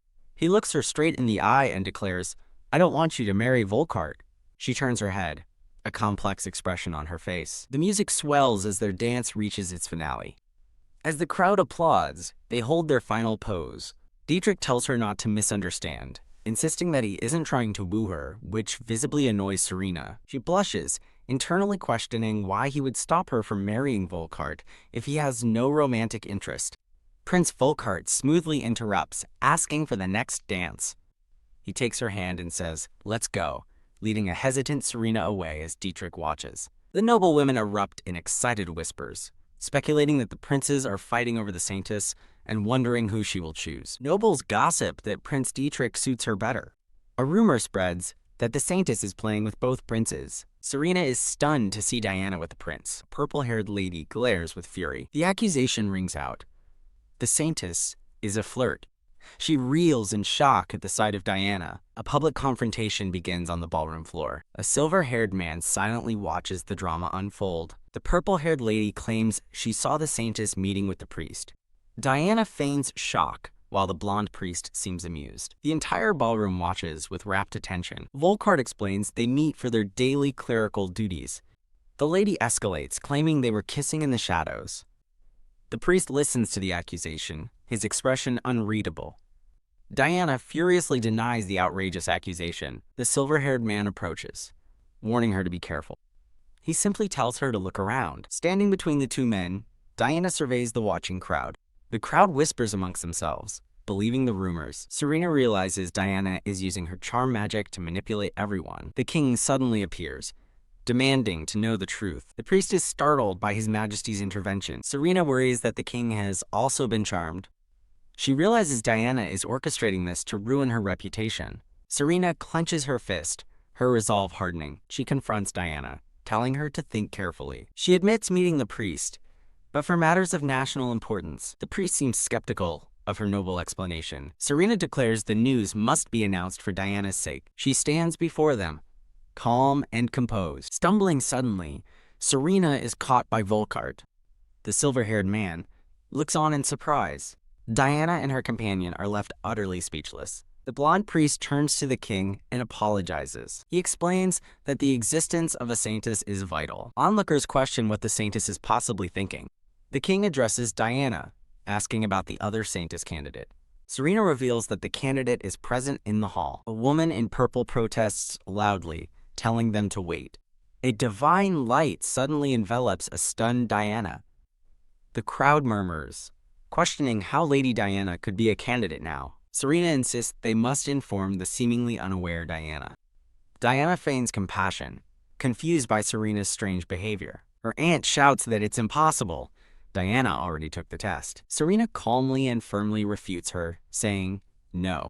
She stands her ground against Diana and her aunt. They are both stunned into silence by her confidence. The king decides to reveal the truth to convince everyone. The priest agrees, calling for the sacred saintess's manual. The founding myth is told of a girl guided to a magical pearl.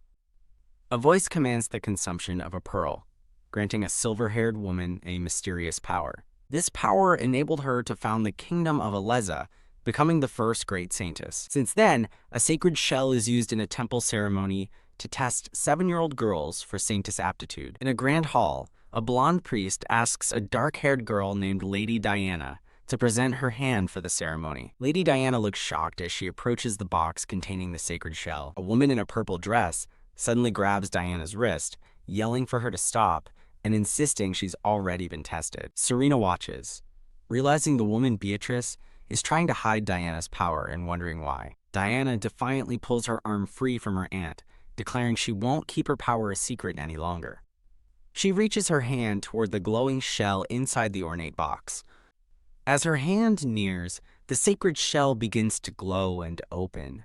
The shell fully opens to reveal a single, perfect pearl, radiating a holy light. I did it, Diana exclaims with delight, while Beatrice covers her mouth in horror.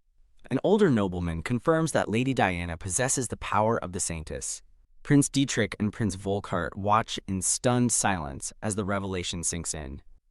The blonde priest smiles, instructing Lady Diana to consume the saintess of proof. Diana holds the glowing pearl, realizing that eating it will make her a saintess. Dietrich is horrified, recognizing the pearl as the saintess's proof and yelling for Diana to stop. Ignoring the warning, Diana swallows the glowing pearl in one gulp. Dietrich and Beatrice watch in dismay as Diana clutches her throat, a dark energy rising. Surrounded by thorny purple roses, Diana triumphantly tells her aunt she is now a saintess too. A close-up shows the glowing pearl being swallowed. Diana looks upward, a blissful and determined smile on her face.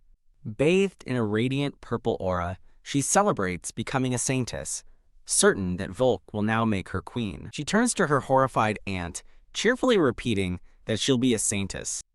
Beatrice looks on in utter despair, whispering her niece's name in disbelief. Serena asks Diana if she is truly willing to become a saintess candidate, to which Diana confidently agrees. Diana smirks, thinking that if she proves more powerful, she can replace Serena as the saintess. Serena calmly informs Diana that she must now leave the Flower Palace for the candidate's dormitory. Confused, Diana questions this, as Serena explains all candidates begin their education there at age 7. Serena pointedly asks if Diana will follow the established tradition. Diana glares, realizing this woman is trying to kick her out of the palace. She turns to the priest, arguing that, as royalty, she shouldn't have to go to the dormitory. The priest cryptically replies that there is no precedent for her situation. He smiles slyly, reminding Diana she should be grateful to the saintess for discovering her power. The priest adds that etiquette is strictly observed, leaving Diana looking flustered. Vowing to become queen and overthrow Serena, Diana grits her teeth and offers a reluctant thank you. Diana turns to face her rival, addressing her directly as saintess. Serena thinks that Diana has saintess qualities, resolving to never become an enemy of the priest who seems to favor her. Serena believes she has successfully checked Diana's ambition and hopes she will calm down. Nearby nobles clarify that Diana is only 16 and cannot replace Serena until her term ends at 22. The narration concludes that Diana must replace Serena during her term to become the saintess. Serena feels a glimmer of hope, realizing that if Diana succeeds, she can escape her duties, marriage, and her fated death. As other ladies congratulate a smiling Diana, Beatrice looks on with a pained expression. Dietrich watches with concern as a distraught Beatrice whispers Diana's name in anguish. Dietrich watches Diana, wondering if she truly understands what it means to be a saintess. Beatrice breaks down in tears, lamenting that Diana doesn't understand anything and only wants to marry Volkart. Her thoughts reveal her terror. She doesn't want Diana to suffer the same fate as previous saintesses. The scene shifts to a vast, imposing castle under a starry night sky. Inside a palace corridor, guards confirm that the person they are looking for is not there. Beatrice arrives, asking about the commotion, and a guard reports that Prince Dietrich has disappeared from his room. A flashback begins on the day of the funeral for Dietrich's mother, Alicia. Alicia, a former saintess, lies in state, honored with a grand funeral. A younger Beatrice frantically calls out for Dietrich, telling him to come out. Pitying the 10-year-old boy, she finds young Dietrich huddled alone on a stone staircase. She tells the distraught Dietrich that everyone was worried, then freezes, seeing what he's looking at. Her blue eye widens in shock, reflecting a horrifying scene. In a dark room, Ferdinand holds a lantern over Alicia's body as physicians attend to her. The narration identifies Ferdinand as the interim king, who is present with physicians. They stand over the body of Alicia, who was supposed to have been buried. As the physicians work, Alicia's hand falls limply from the table. Ferdinand watches intently, a strange look of anticipation on his face. Hiding nearby, young Dietrich and Beatrice watch the scene in absolute horror. A gloved hand pulls a large, glowing purple magic stone from Alicia's chest. Ferdinand holds the extracted magic stone, admiring its beauty with a sinister smile. As Beatrice realizes the horrifying truth, young Dietrich suddenly smashes through a wooden door. Tears streaming down his face, Dietrich screams for them to stay away from his mother. He snatches the magic stone and flees as Ferdinand sternly calls out to Beatrice. Ferdinand commands Beatrice to retrieve the stone from Dietrich at once. Beatrice looks back at her king, stunned by his command. She realizes with horror that Ferdinand has been sacrificing saintesses for their magic stones all along. The grim, bloody truth of the past settles in. Back in the present, Ferdinand confronts Beatrice, startling her. He furiously demands to know if she deliberately hid Diana's power from him. As Beatrice stammers, she thinks about her long struggle to protect Diana from this unstoppable man. Ferdinand's inner monologue furiously blames the current saintess for this complication. He seethes, thinking this wouldn't have happened if Serena hadn't meddled. Prince Volkart interrupts the tense atmosphere, addressing Lady Serena. He notes that her attempt to control Diana has instead created a direct competitor. Serena calmly states she will accept being relieved of her duties for the kingdom's sake. Volkart falls into a thoughtful silence, studying her reaction. Confused by his lack of response, Serena quietly questions him. He apologizes, stating it's unthinkable to dismiss such a renowned great saintess, which surprises her. Serena is horrified, realizing she won't be dismissed, even if Diana becomes a saintess. She looks away in despair as Volkart continues to observe her. Volkart maintains a serious and unreadable expression. Serena's attention is drawn to the approaching Prince Dietrich. Dietrich suddenly grabs her arm, insisting they need to talk. Serena is completely baffled by his abrupt action. He pulls her away, leading her through the stunned party guests. She protests as he determinedly pulls her from the room.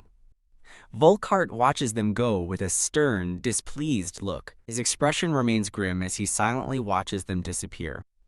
As Dietrich leads her onto a moonlit palace veranda, Serena asks where they are going. They walk briskly down the grand, empty corridor. Serena confronts him, demanding to know how he knew about Diana being a candidate. He turns the question on her, asking if she'll report other candidates besides Diana. Serena denies knowing others, asking if it's not for Alez's sake, but Dietrich looks unconvinced. He cryptically asks if it's worth it, even if becoming a saintess leads to a cruel end. Startled, she demands to know what he is talking about. She wonders if he's saying that becoming a saintess is a death route. Prince Dietrich warns her that if she continues, she won't meet a good end. Serena somberly thinks to herself that a tragic end is already a given. She confronts Dietrich, demanding to know what he means by saintesses meeting cruel ends. He takes her glowing hand, telling her to come and meet someone. As Dietrich leads her away, a confused Serena pleads with him to explain. She worries about what he could possibly know, regretting her involvement with him. The scene transitions to a lively town square during a night festival. The bustling market is filled with vendors and townspeople. Now in cloaks, Dietrich leads Serena down a stone alleyway. They stop in a narrow passage before a tall, plain building. Serena looks up at a sign with a medical cross, questioning if it's a clinic. Peeking inside, she nervously asks why they are there. Dietrich calls out for someone named Seth, saying there's a woman he wants him to meet. A blonde young man named Seth, identified as a healer, dismissively tells Dietrich to introduce his lover elsewhere. Dietrich introduces Serena as the new saintess, and Seth asks if she is the person he was meant to meet.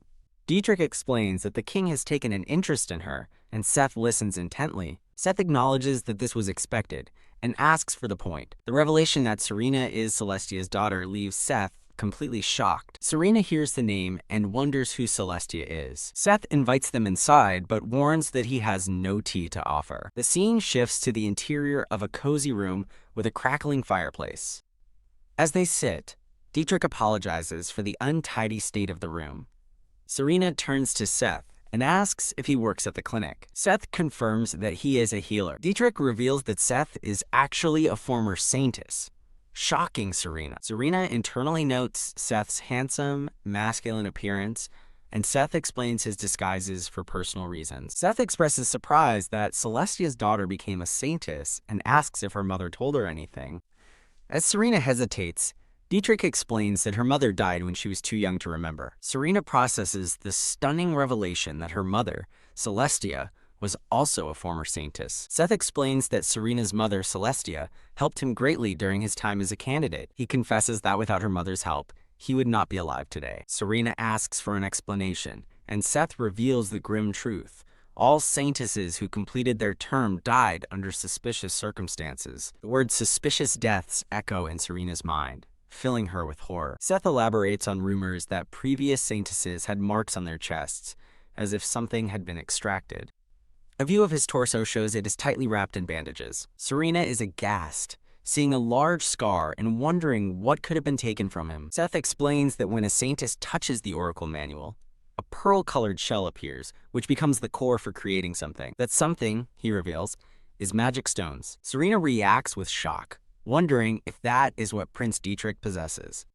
Dietrich presents a large, glowing purple crystal, explaining it is his mother Alicia's magic stone. He grimly reveals the king himself extracted it the night of his mother's funeral. Horrified, Serena questions if His Majesty really extracted it from her body. Dietrich confirms this, stating that the king cruelly collects magic stones from saintesses. He explains that the 5-year term allows the magic stone to mature, a gift from the holy beast that the king steals to grant others the saintess's power.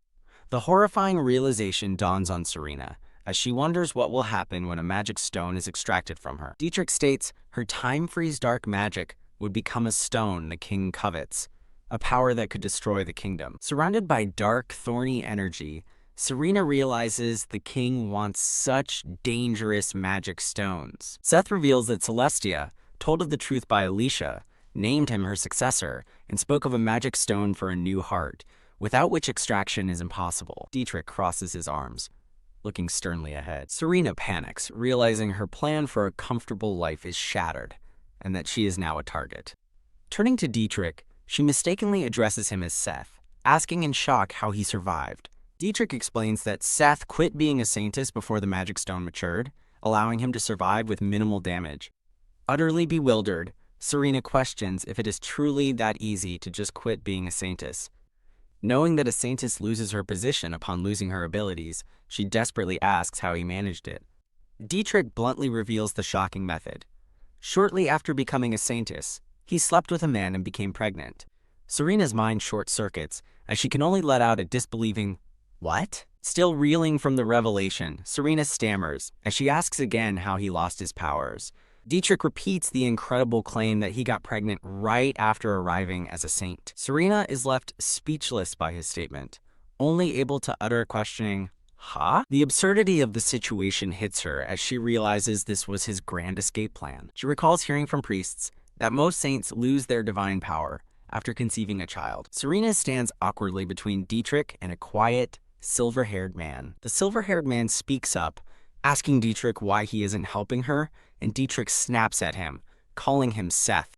Dietrich clarifies to a stunned Serena that he himself never had a child. He admits he only claimed to have slept with a man, revealing that he faked the pregnancy to escape. Dietrich explains that the chief physician had warned his mother, Alicia, about Ferdinand's evil deeds. The narration reveals Aleza's dark secret, the tradition of extracting magic stones from saints. The guilt-ridden physician helped Dietrich fake the pregnancy, which led to his public trial and removal from sainthood. Though removed from his post, he was not spared the horrifying operation to extract the witch stone. Dietrich recounts that his frequent oracles indicated his magic stone was still growing, a fact that did not escape Ferdinand. He explains that he was pronounced dead during the operation, allowing him to escape with the help of the surgeon and Celestia's guidance.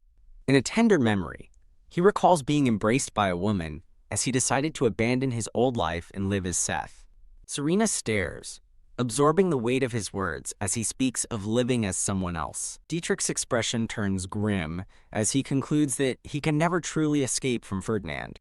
A dark, unsettling texture fills the scene, reflecting the gravity of his story. Seth gently tells Serena that she must have been nervous leaving her family and changing her environment. Serena remembers her past, feeling as though she was thrown into another world completely alone. Dietrich tells her that a woman named Celestia wanted him to live and be happy.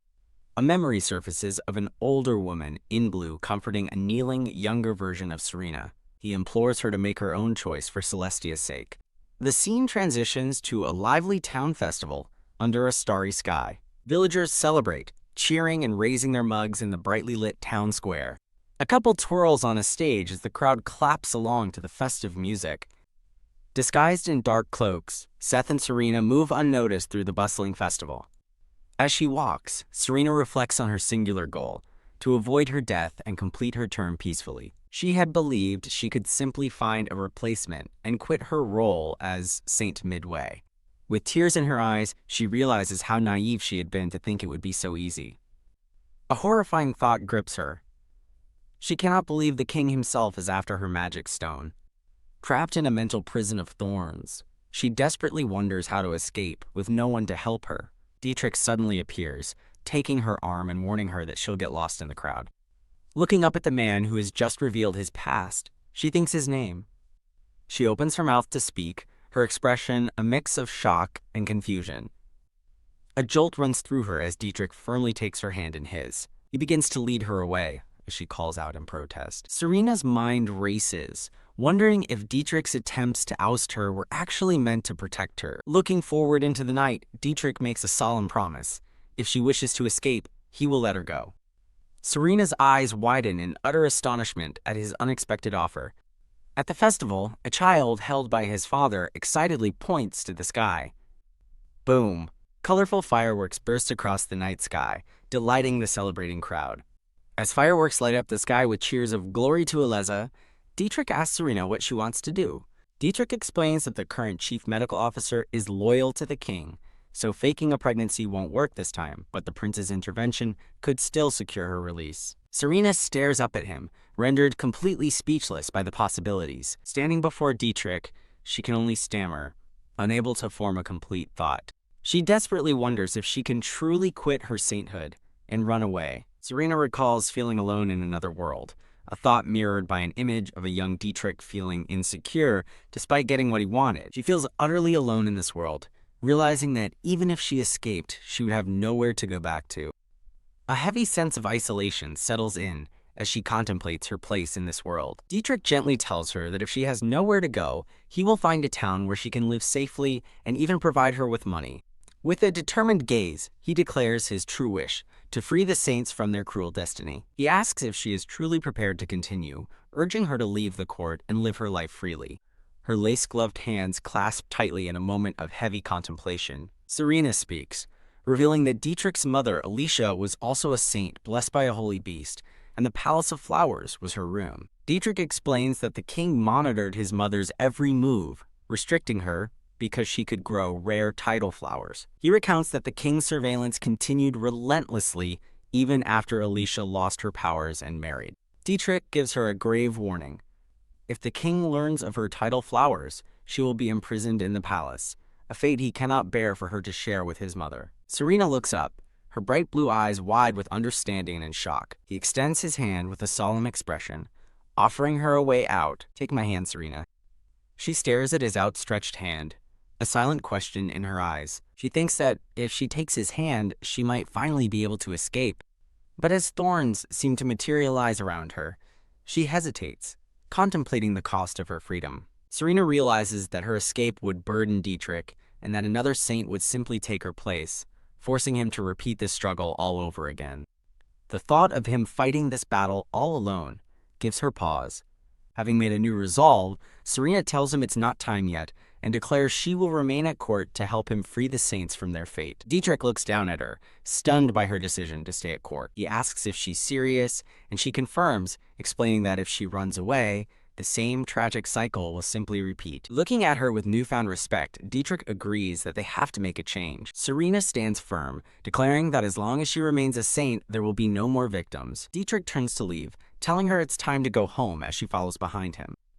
As they walk, he quietly says her name, his thoughts hidden under his hood. He leaves her with a final piece of advice for the night.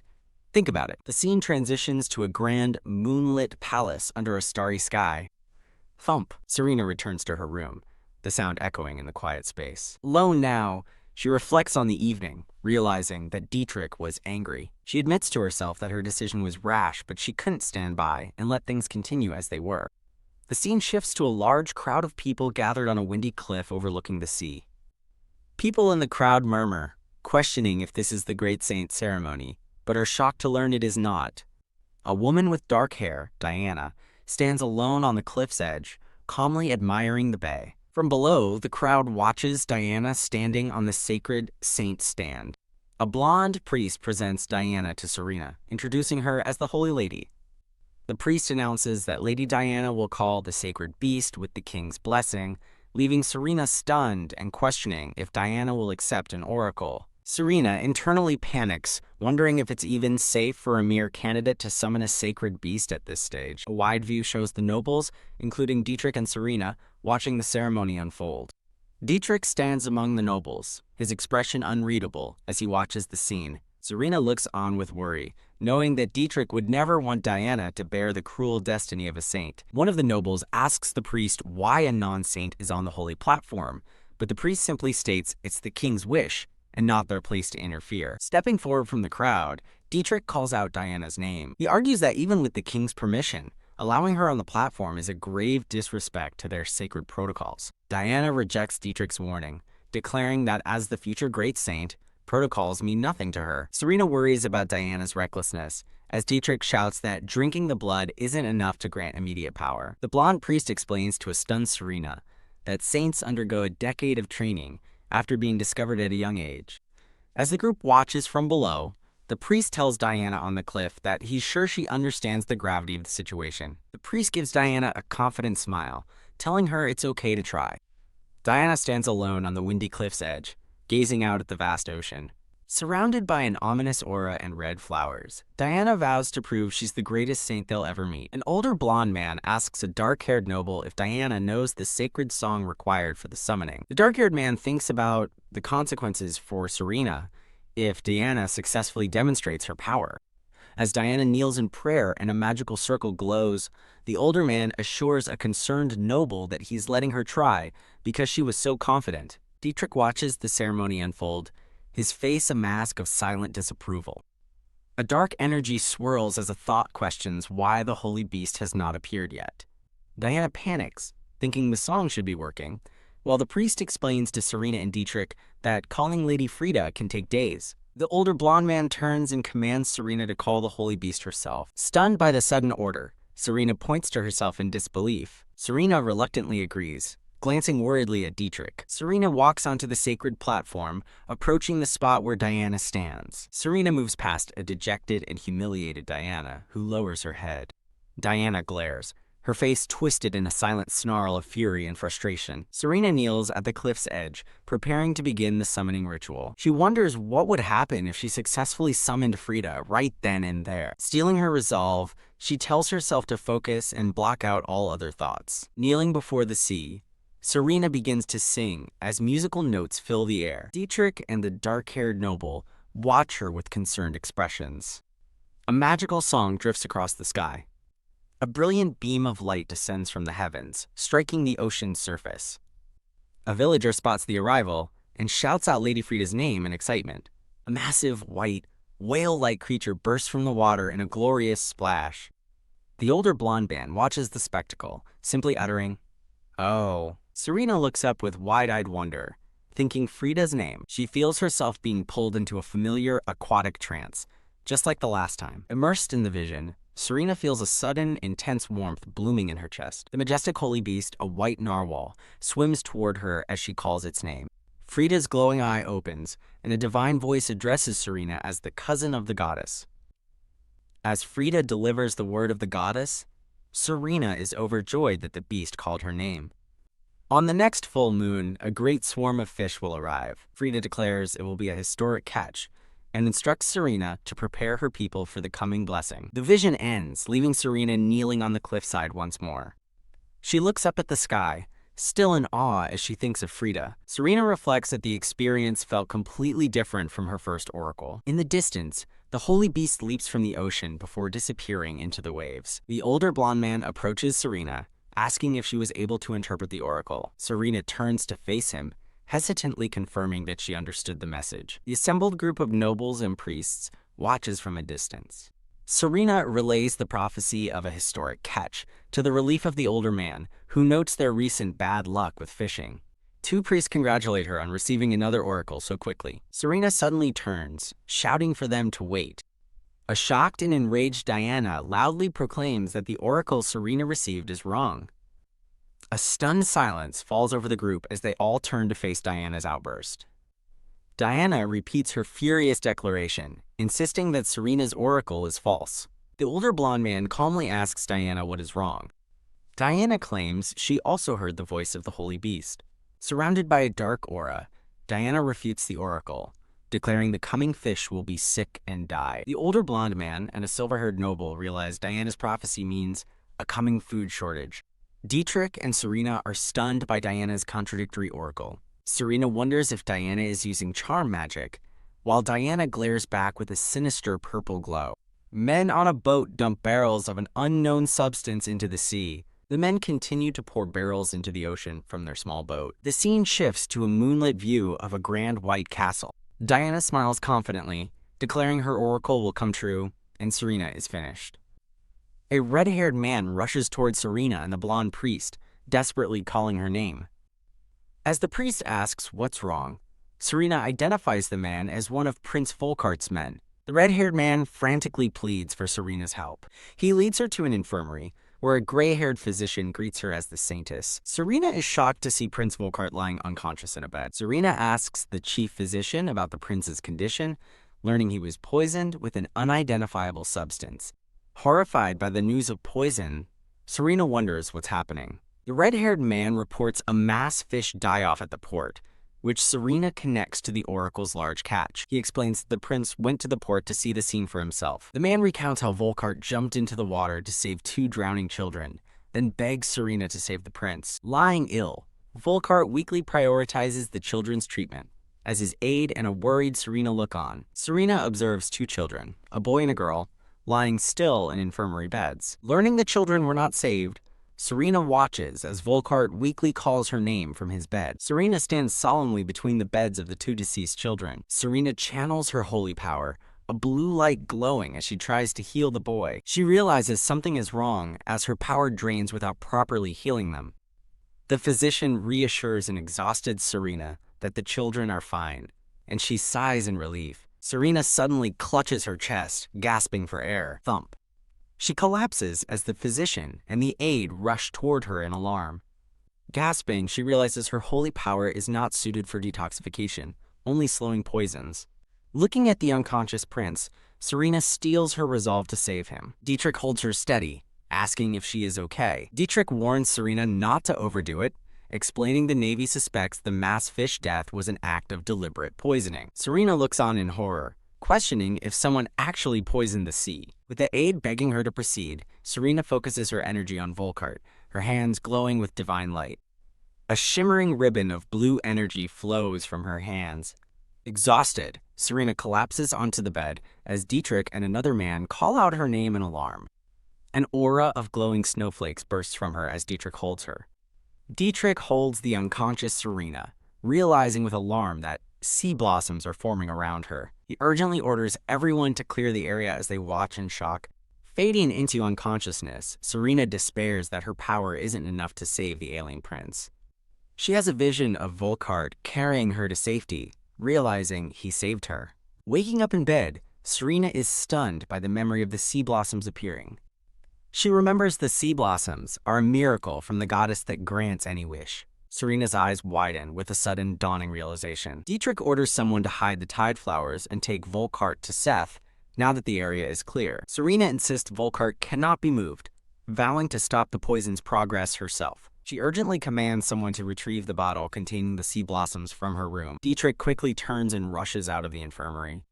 Cursing under his breath, Dietrich runs through the halls on his urgent mission. He clutches a glass container holding the glowing sea blossoms. Back in the infirmary, Serena kneels by the unconscious Prince Volkart's bedside. Prince Volkart remains still, surrounded by a faint, magical shimmer. A burst of light emanates from Serena as she channels her remaining power. Drained, she worries that her strength is fading. Dietrich bursts through the door, announcing he's brought the sea blossoms. He holds out the glowing jar to Serena, thanking her for her efforts. Serena's eyes widen as she carefully takes the miraculous item. Dietrich asks if she's truly serious, questioning what happens if the legend isn't true. Gazing at the glowing blossoms in her hands, Serena steels her resolve, declaring they have to do it. She knows there is no other way to save Volkart. Standing over the prince, she tells herself it will be fine and unleashes the blossom's power. A brilliant golden light fills her vision as she feels the power of the goddess. She finds herself before a majestic, golden-haired goddess wielding a trident. Surrounded by ethereal snowflakes, Serena stares in wide-eyed wonder. The divine being is identified as Goddess Latisse. The goddess raises her glowing trident, aiming it directly at Serena. Serena looks up, startled by the sudden surge of divine energy. She is enveloped in brilliant columns of golden light. Bathed in the radiant glow, she looks on in awe. Back in the infirmary, Serena channels the golden energy into the ailing prince. A divine light surrounds Volkart as the healing power takes effect. Volkart's eyes flutter open as he weakly says Serena's name. Overjoyed, Serena calls his name in relief while a stunned Dietrich watches. Dietrich observes the scene, realizing he's just witnessed the goddess's miracle. Whomp! Exhausted, Serena collapses into Dietrich's arms, who catches her and asks if she's okay. He gently tells her to rest as she leans against him, weak but relieved. Serena looks at her hands, still amazed by the power of the goddess she just wielded. Dietrich asks his brother if he is okay, and Volkart reassures him, apologizing for the worry. Serena reflects that the brothers' relationship seems much better than how it was depicted in the novel. Volkart turns to Serena and thanks her, leaving her momentarily speechless. He offers her a warm smile, asking if she was the one who saved him. Serena humbly deflects, insisting she couldn't have done anything without the sea blossom. Dietrich interjects, crediting her power and thanking her for saving his brother's life. He gives her a rare, genuine smile of gratitude. Serena stares back, surprised by his sincere expression. Dietrich gets visibly annoyed, asking why she can't just accept a compliment. Volkart silently watches the exchange between his brother and Serena. Dietrich tells his brother to rest easy and that he is returning to his duties. He then tells a seated Serena that she should also rest, and she agrees. Pausing at the door, Dietrich remarks that her recklessness chills him to the bone. As he walks away, a confused Serena wonders what his comment meant. She puzzles over his strange behavior. Volkart explains with a smile that it's just Dietrich's unique way of showing concern. He then teases Serena, noting how friendly she's become with his brother.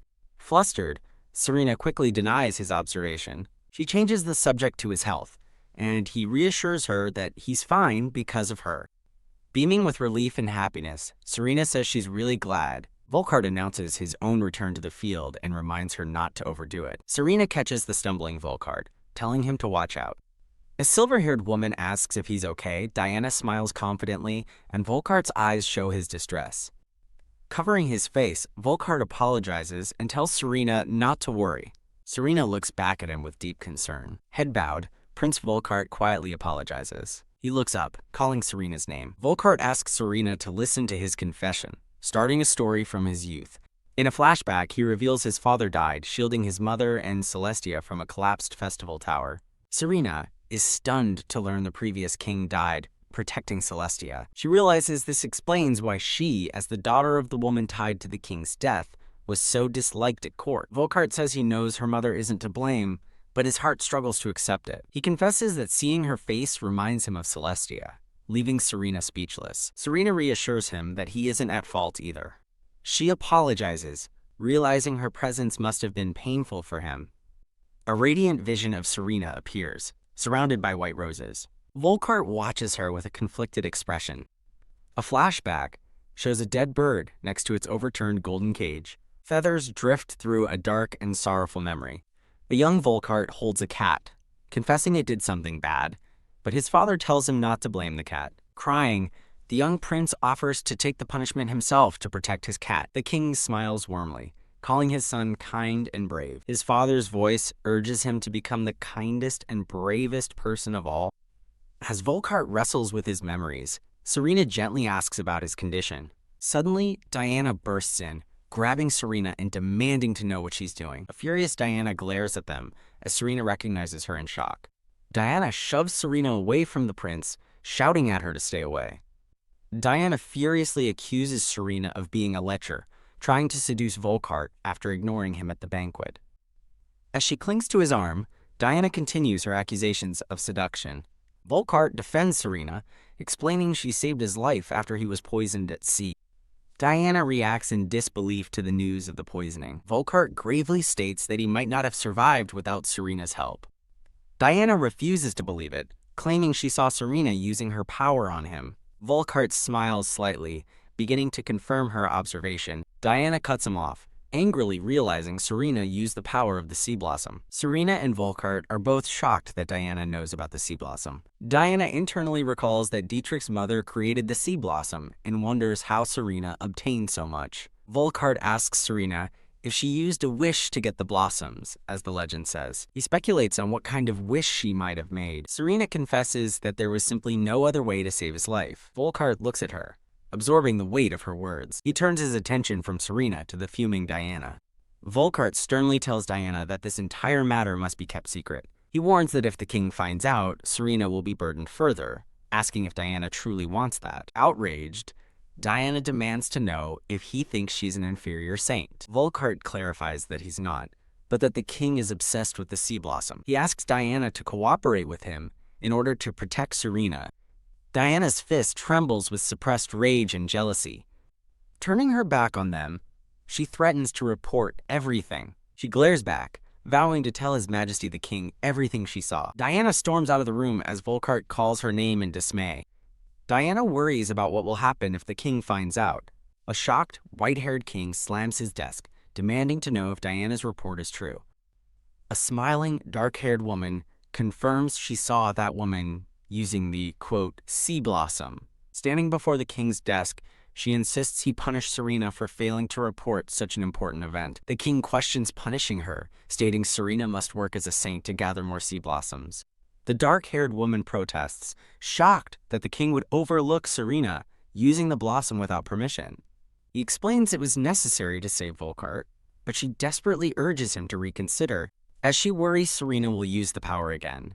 The king looks out the window, telling her she needn't state the obvious. The king declares Serena's actions must be strictly restricted from now on, as the dark-haired woman smiles behind him. With a sinister smile, she agrees with his decision completely. Alone at his desk, the king mutters in disbelief that Serena actually used the sea blossom. He realizes the legend was true, calling this discovery the greatest harvest. Surrounded by thorny vines, he menacingly thinks of Serena's name. He opens a dark, ornate box on his desk. Revealing several glowing crystals, he vows to squeeze everything out of Serena, just as he did with Alicia. A dark, thorny transition shifts the scene. At a seaside dock, a group of men investigate the water. A blond man in white kneels, observing numerous dead fish floating on the surface. A silver-haired man confirms that the poison is foreign to their seas, and the blond man listens intently. The two men deduce that the poison was deliberately spread. With a cunning smile, the blond man wonders who would benefit from such an act.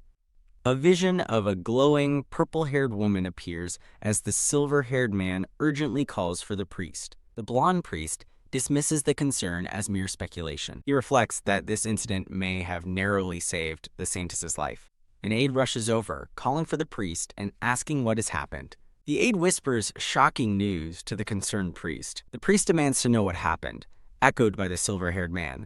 The blond priest looks troubled, hesitating to reveal what he just learned. Elsewhere, Seth reels in shock, learning that Saint Serena has been ordered into confinement. The blond priest and two others arrive at the grand doors of the king's chambers. He enters the throne room, apologizing for interrupting the king.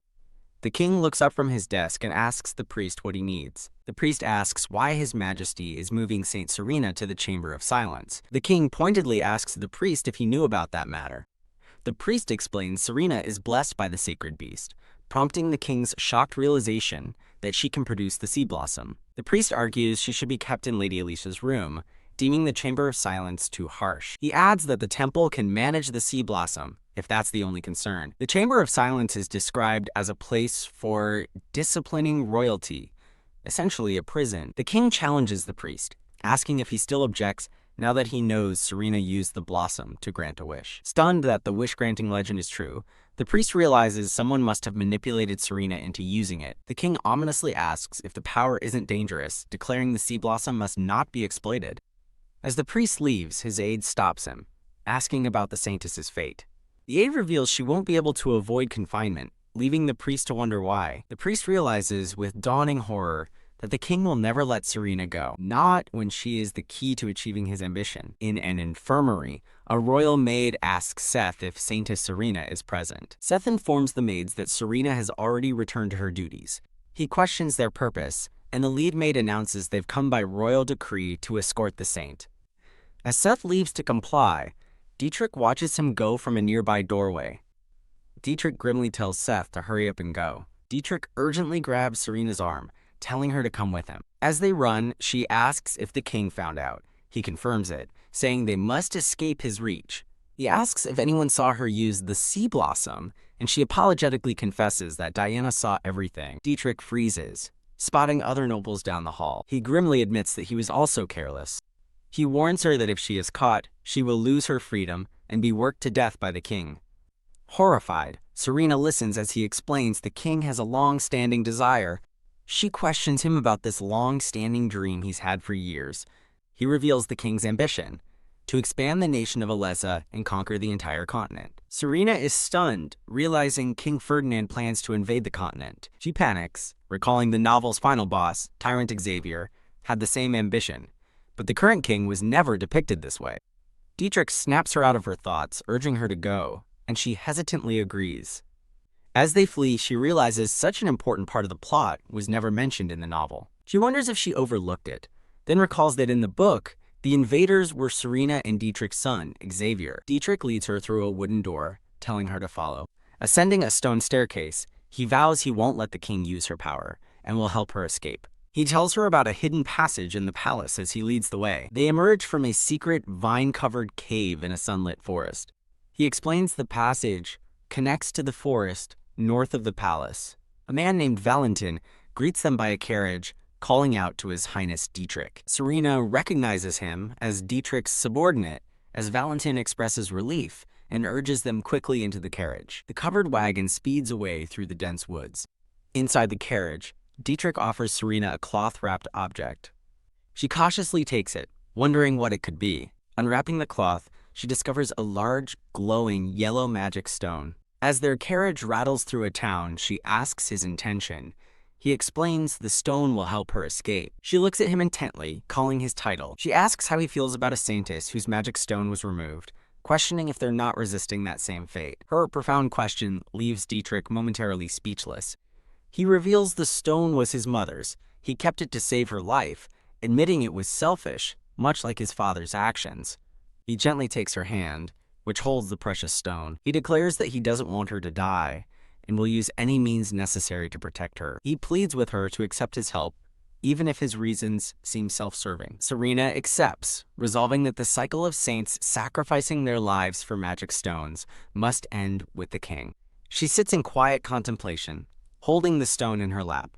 Their carriage continues its journey through the cobblestone streets. Valentin announces they've arrived at the meeting point, and Dietrich acknowledges him. Serena peeks out of the carriage to see Seth, who tells her to come with him. Recognizing Seth, she listens as he explains he's there to help until Dietrich secures her final escape route. From behind the curtain, Dietrich promises he will come for her and tells her to stay safe.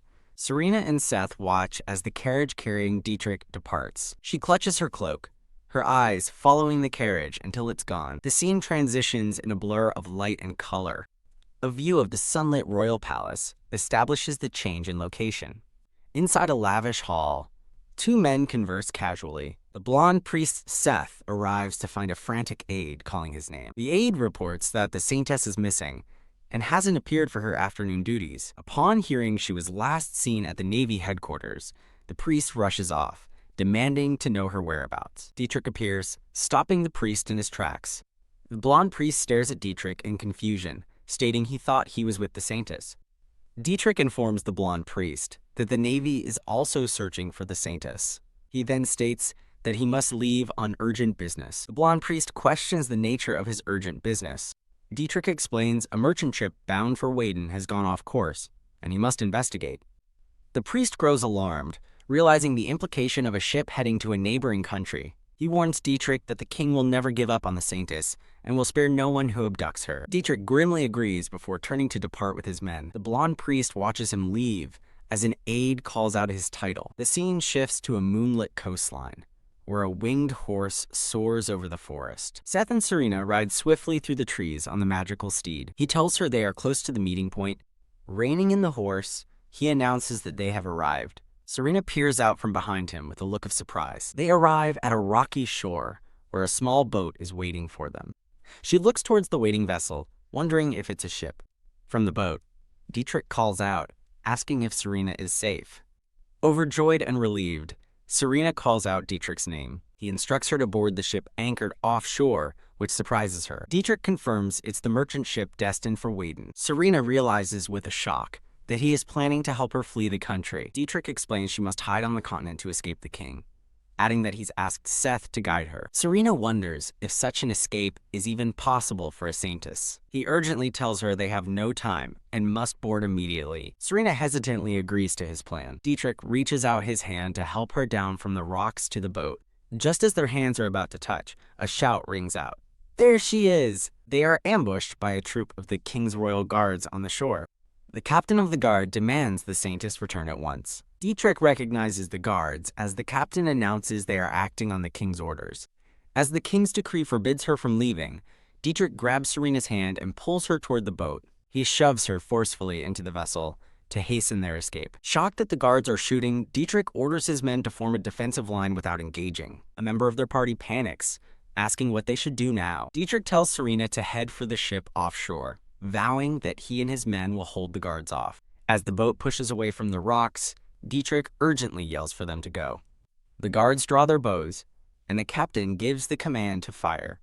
In a flash of green light, Dietrich erects a powerful magic barrier, deflecting the volley of arrows. Those in the boat watch in astonishment as he blocks the attack with magic. Serena is horrified that they are attacking the prince, but the guard captain declares their orders are to eliminate any obstruction. One of Dietrich's men warns him not to retaliate, and he grimly agrees. The guards prepare a second volley and are again ordered to fire. Dietrich and his men stand firm, reinforcing their glowing magic shields. Their barrier holds as the boat with Serena safely pulls away from the shore. Watching arrows rain down around them, Serena worries that they can't hold out much longer on the defensive. Her hands beginning to glow, she stands and declares she will help. Seth shouts for her to stop, calling her name in alarm. He warns that if Dietrich, the head of the Navy, attacks the royal guards, it will be considered a coup d'etat. Horrified by the word coup, Serena freezes as Seth reassures her that Dietrich can handle the situation. He tells her she must trust Dietrich. Serena looks back at Dietrich, her mind filled with concern as he stands his ground. Seth watches the confrontation from the boat with a worried expression. As their boat speeds toward the ship, a final thought declares their only focus now is escape and survival. The scene transitions to a grand, sunlit palace hall adorned in blue and gold. Two maids watch with startled expressions as a dark-haired official walks past them. The maids bow their heads as the man and his silver-haired companion pass by. The two maids whisper to each other, one realizing with a gasp who is being escorted by the royal guard. In a crowded hall, a shocked onlooker realizes Prince Dietrich is being brought in with his hands bound. Dietrich is forced to his knees by the guards, his expression defiant. He kneels before the king's throne, facing the entire royal court. Dietrich maintains a cold, unwavering stare, resolute in his actions. The king furiously demands to know why Dietrich has done this. Enraged, the king declares the priestess is indispensable and screams at Dietrich to reveal where he has taken her. Dietrich remains silent, his gaze fixed and unyielding. A dark-haired man in a red-trimmed uniform tells Dietrich he understands the desire to protect the priestess, but not like this. The king accuses Dietrich of treason and demands to know if he intends to let Serena follow in her mother's tragic footsteps. The gathered nobles murmur in confusion, questioning the mention of Alicia's footsteps and wondering if Prince Dietrich truly abducted the priestess. The blonde priest recalls Dietrich's cover story about investigating a ship to Wadden, realizing it's highly likely the priestess is stowed away on it.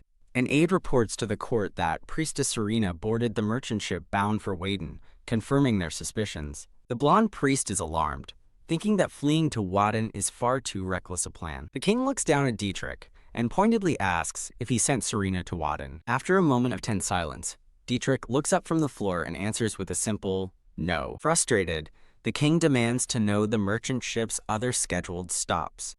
An aide speaks up, naming the port of Lilleheim with a look of sudden understanding. The king states they must not provoke that country, then turns his fury on Dietrich, demanding to know where Serena is in Lilleheim. Dietrich remains stubbornly silent, refusing to answer his father. Suddenly, guards rush forward and seize two of Dietrich's kneeling men. As the dark-haired man identifies the captured men as Dietrich's subordinates, the king angrily declares that Serena is a powerful magic user whose loss would be an act of treason. The king screams for the execution of those who aided her escape, as the two captured men struggle in terror. Standing before his bound subordinates, Dietrich offers himself in their place, stating he should be the one to be beheaded. His men look up at him in shock and disbelief, calling out his title. Dietrich takes full responsibility, declaring that his subordinates only followed his orders and that he alone plotted the entire affair. The blonde priest and the dark-haired man react with shock, both calling out Dietrich's name. The king explodes in rage, citing the danger her absence poses to Aleza before demanding Dietrich admit he abducted the priestess. Having secured a confession, the king roars for Dietrich and his men to be imprisoned. Dietrich closes his eyes, accepting his fate without another word. Dietrich and his loyal men are escorted out of the throne room by the royal guards. The king turns to the dark-haired man, calling him Volkart, and orders him to contact the Lilleheim consul to protect the priestess. He gives Volkart permission to use force if needed, his only command to find Serena. Volkart dutifully accepts. Volkart lowers his head, contemplating the grave order he has just received. His private thoughts reveal a deep concern as he prays for Serena's safety. The scene shifts to a sunny, tropical port where a large ship is docked. Three figures in dark cloaks walk together down the wooden pier. They make their way into a bright and bustling foreign marketplace. Seth confirms to his companions that they have disembarked safely. Serena, now disguised in a cap, identifies the port as Lilleheim and marvels at how different the atmosphere is from Aleza. A peaceful transition shows a palm frond against the bright sky. Seth clarifies their true location. They are in Soltia, a country in the continent's southeast. Serena smiles, taking in the new and exciting sights around her. Seth explains their escape route on a map, showing they boarded a ship bound for Wadden with a stop in Lilleheim. Serena confirms she understands the layered deception. The destination of Wadden was a feint, and the stop at Lilleheim was also a bluff. Seth looks on with a serious expression, his plan having succeeded. Seth reveals they changed the ship's destination to Soltia, leaving Serena stunned by the elaborate plan. He explains they spread false rumors of pirates near Lilleheim to justify the route change. Seth tells her Dietrich is determined to protect her no matter the cost. Deeply moved, Serena whispers Dietrich's name, her heart full of gratitude. Seth outlines the next step. Meet a partner, move to a hideout, and await contact from Dietrich. Clutching her cloak, Serena silently prays for Dietrich's safety. The scene shifts to an enraged king, slamming his desk as he demands to know why the priestess hasn't been found after 5 days. A dark-haired man apologizes, explaining the difficulty of searching outside Aleza. The king asks what Dietrich is doing. The aide replies that he has done nothing and continues to remain silent in his cell. The king narrows his eyes, wondering if Dietrich is buying time and what his true plan is. A dark-haired woman named Diana approaches the throne, telling the king she has a good idea. The scene returns to a sunny foreign city. At their hideout, Seth returns with a bag of food and greets his companions. Serena, now without her disguise, is asked if anything strange has happened. She reports that the town is quiet as their dark-haired companion confirms nothing is out of the ordinary. Suddenly, Serena feels a jolt of energy from the bag she placed on the table. She realizes the magic stone she received from Prince Dietrich is glowing brightly. As she holds the communication stone, she wonders if it's a message from Dietrich, but a voice declares it's an emergency. She looks down at the stone, confused by the sudden dire warning. The urgent message repeats, Prince Dietrich will be executed at this rate. Serena and her companions reel in shock as she asks what the message means. The stone relays that the king made a sudden decision. The dark-haired man asks if they can send a message back, but Seth warns it's too risky. Seth grimly notes that the king played his first card while they wait for Dietrich's contact. He speculates that Dietrich has been charged with aiding the priestess's escape and disrupting order. The realization dawns on Serena. Dietrich is being executed for helping her. Seth and the other man watch her with grim, silent expressions. Serena stands speechless, her mind racing with the horrific news. In a town square, a royal announcer reads from a scroll, calling for attention. The gathered crowd murmurs, wondering about the sudden announcement from the castle. The announcer declares that in 7 days, a public execution will be held for a crime against the country's governance. The crowd erupts in shock and disbelief, realizing they are going to execute Prince Dietrich. A man runs frantically through a grand palace hall. He bursts in, calling out to the blonde priest that the situation is serious. An aide whispers the urgent news into the shocked priest's ear. The aide's message is revealed. The king has ordered Prince Dietrich's public execution. The blonde priest recoils, thinking the king's anxiety has driven him mad. His aide informs him that the execution was suggested by Lady Diana, shocking him even more. The priest realizes Diana manipulated the king with her illusionary arts. He understands her clear intention: eliminate Dietrich and Serena to secure Volkart's path to the throne. He grimly acknowledges that she has plotted her scheme well. The priest asks when the execution is, and the aide confirms it is in 7 days and has already been announced. Feeling the pressure of time, the priest wonders what to do, certain Dietrich must have a plan. Dietrich sits alone in his cell, his expression calm and resolute. In the throne room, Volkart pleads with the king to reconsider Dietrich's punishment. The king looks out the window, telling Volkart that the decision depends on Serena. Horrified, Volkart realizes the king is using Dietrich as bait to lure Serena back. The king stands atop his desk, declaring the entire plan is a gamble. Volkart argues that Dietrich would never allow Serena to return after going to such lengths to free her. With a cruel look, the king declares that if Serena doesn't return, Dietrich's execution will proceed. Volkart confronts the king, questioning the point of punishing Dietrich and warning it will only cause distrust. The king states that Dietrich is trying to remove the priestess from their governance, an act he cannot overlook. Volkart desperately reminds the king that Dietrich is his grandson, just as he is. With a scornful laugh, the king dismisses the argument as nonsense. The king explodes, declaring the priestess's flight unprecedented and that Aleza's power depends on her. Clutching a jewel on his chest, he roars that her power is his power, as Volkart looks on in shock. Composing himself, the king asks Volkart if he truly understands the danger and rarity of that power. For the sake of Aleza, the king declares, they cannot let her go. The king turns to the window and informs Volkart that he is transferring command of the navy to him. Volkart questions if this means he's being put in charge of Dietrich's subordinates. The king simply confirms. The king reveals his suspicion that Dietrich has a plan to mobilize his men even while imprisoned. He orders Volkart to use his new authority to stop whatever Dietrich is planning, but Volkart hesitates. Volkart accepts the order, his mind racing with the realization that the king intends to crush Dietrich. Back at the hideout, a determined Serena clutches the magic stone, vowing she can't let the prince be executed for her sake. Seth appears, forbidding her from returning to Aleza and shocking her with his firm refusal. He tells her the execution is a clear trap to lure her out, a fact Serena grimly accepts. As Serena frets, the dark-haired companion assures her they have a backup plan if they can't contact Dietrich. In disbelief, Serena asks if they truly aren't returning, and Seth confirms they will proceed with their next plan. Seth sternly asks if she intends to ruin the escape Dietrich risked his very life to give her.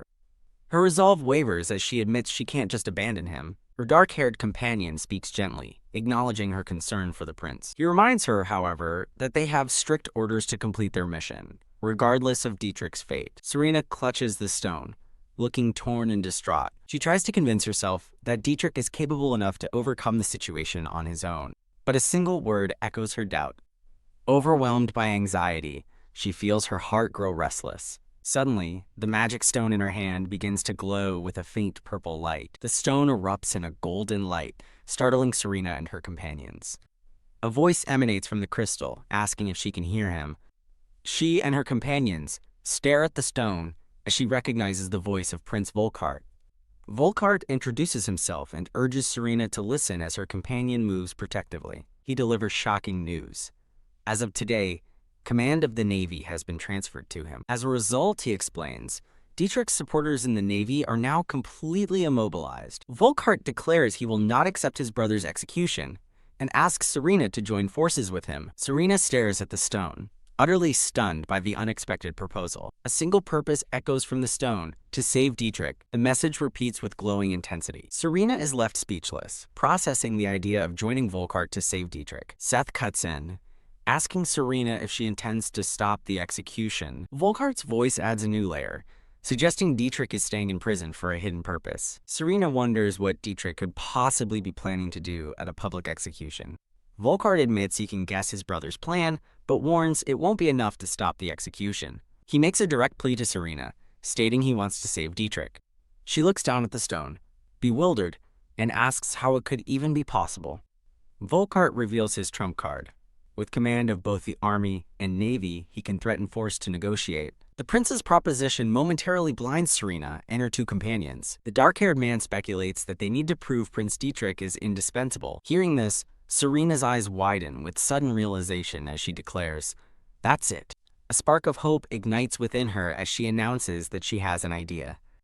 The scene shifts to a lively, crowded tavern. In a tavern, a blond man slams his mug down, demanding to know what Prince Dietrich did. A patron explains there was a commotion on the beach where the prince supposedly tried to abduct the saintess, shocking the listeners. Another man clarifies the real story. The king tried to imprison the saintess to monopolize her power. The blond man erupts in anger, declaring the king's actions unacceptable, but his friend tells him to calm down. Realizing Prince Dietrich was trying to protect the saintess, the man reaffirms his belief in the prince. Prince Volkart's expression is grim and determined. He and his men approach the prison gates under the moonlight. Volkart arrives at the cell where his brother Dietrich is being held. With a heavy heart, Volkart speaks his brother's name. He asks Dietrich how long he intends to stay imprisoned, offering to plead with the king for his life. Dietrich realizes Volkart has figured out his plan to abolish the saintess system at the public execution. Volkart warns him that the people love the saintess, and such a move will turn everyone against him. He continues, stating Dietrich will be branded an evil prince trying to abolish their beloved saintess. Grasping the bars, Dietrich cries out that he is only trying to save the saintess. Volkart tells him resistance is futile before making a proposal of his own. Dietrich flatly refuses, insisting he can handle it alone, prompting a shocked Volkart to call out the name Xavier. Stunned, Dietrich asks why he would use that name, as Volkart explains Serena received a prophecy from the goddess. Dietrich perceptively asks if the prophecy mentioned that name, which Volkart confirms. Volkart delivers the prophecy's warning to Dietrich. He must not be lost here. The day of the execution arrives, and the gathered crowd looks on in disbelief. Watched by the stunned populace, Dietrich is escorted by guards to the gallows. As he stands bound on the platform, a voice from the crowd calls out to Prince Dietrich. The crowd erupts into a unified plea, shouting for the prince's release and an end to the execution. A father in the crowd recalls how Dietrich saved his family, convinced this is all a terrible mistake, as others shout their opposition. From a high balcony, the king coldly observes the scene below. The king, flanked by Diana and an aide, looks down upon the execution square. The king notes with displeasure that the saintess has not yet appeared. Diana speculates that Serena might be watching, ready to come to Dietrich's aid once the ceremony begins. With a sinister smile and an aura of dark magic, Diana asks the king if they should proceed to hang Dietrich. Under her influence, the king's eyes glow as he roars the order to hang Dietrich. The rope is pulled, hoisting a bound Dietrich into the air. Dietrich hangs limply from the gallows, his eyes closed in resignation. The crowd screams in horror, unable to believe the execution is proceeding. A wide view shows the massive crowd witnessing the horrific event in the castle square. On a separate balcony, Prince Volkart watches with his blonde aide. Volkart orders his aide to restrain the guards and protect the people if a riot breaks out. The aide laments that Dietrich himself could have stopped this public execution if he were free. He recalls the king's mad declaration of power, realizing they couldn't change his mind. Volkart thinks about the king's authoritarianism, finding the situation completely unacceptable. His resolve hardens as he vows to save his brother, even if it means defying the king himself. His aide tells him he's done all that he could. A royal guard threatens to arrest the protesting crowd, but the people defiantly continue demanding the prince be freed. The father from before looks on in sorrow, regretting he brought his children to witness such a scene. He tells his worried wife to take the children home, choosing to remain behind. Suddenly, the rope is released, and Dietrich plummets towards the platform.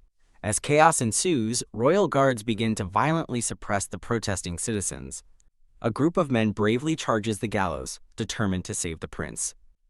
A guard raises his weapon, warning a protester to stop or die. The man who stayed behind yields to the guard's threat, but his eyes widen in sudden, utter shock at something he sees. As his family watches in horror, a guard swings his sword at the defiant protester. The man's wife and daughters scream his name in terror. Suddenly, a massive spell erupts, freezing time across the entire square. The attacking guard is caught mid-swing, encased in the blue, icy magic. Volkart recognizes the Saintess's magic as Dietrich, still hanging, desperately calls out for Serena. As Dietrich senses her presence, the crowd below spots her and shouts in excitement. A man in the crowd points up towards the castle walls. Serena appears on a balcony, reaching out as a divine light surrounds her. The crowd erupts into cheers, hailing the great Saintess, Lady Serena. She stands alone on the high balcony, looking down upon the scene. Serena addresses the crowd, her voice carrying as she pleads for everyone to calm down. Confused, a citizen asks if she hasn't come to save the prince. The king notes her return, while Diana vows this will be Serena's end, urging him to capture her. Serena calmly states that she has come to resolve the misunderstanding between the king and the prince. Her bold declaration leaves the king and Diana speechless. With solemn authority, she prepares to offer her advice as the current Saintess. Serena declares with conviction that this public execution is unjust. The crowd roars in agreement, demanding the execution be stopped as a smirking Dietrich watches. Diana leans over the railing in a rage, accusing Dietrich of manipulating the Saintess and committing rebellion. Watching from his own balcony, a grim Volkart realizes the kingdom is about to be torn apart. His thoughts turn to Serena, his expression hardening with resolve. Serena then quiets the crowd, making a stunning admission. Prince Dietrich has indeed committed a crime. A wave of shocked disbelief washes over the crowd at her words. She clarifies that he only acted because she had asked him to. The people murmur in confusion, questioning if a Saintess is allowed to leave the temple without permission. Serena admits it was an unthinkable act, but she had no choice as time was running out. Diana furiously rebukes her, questioning if anything could be more important than the king's will. A holy symbol appears behind Serena as she prepares her response. She reveals her actions were guided by an oracle from the goddess Latis. The king is stunned, but Diana calls it an impossible lie, claiming an oracle can't be received directly. Serena explains she received the oracle and had to hurry to the place where the goddess would descend.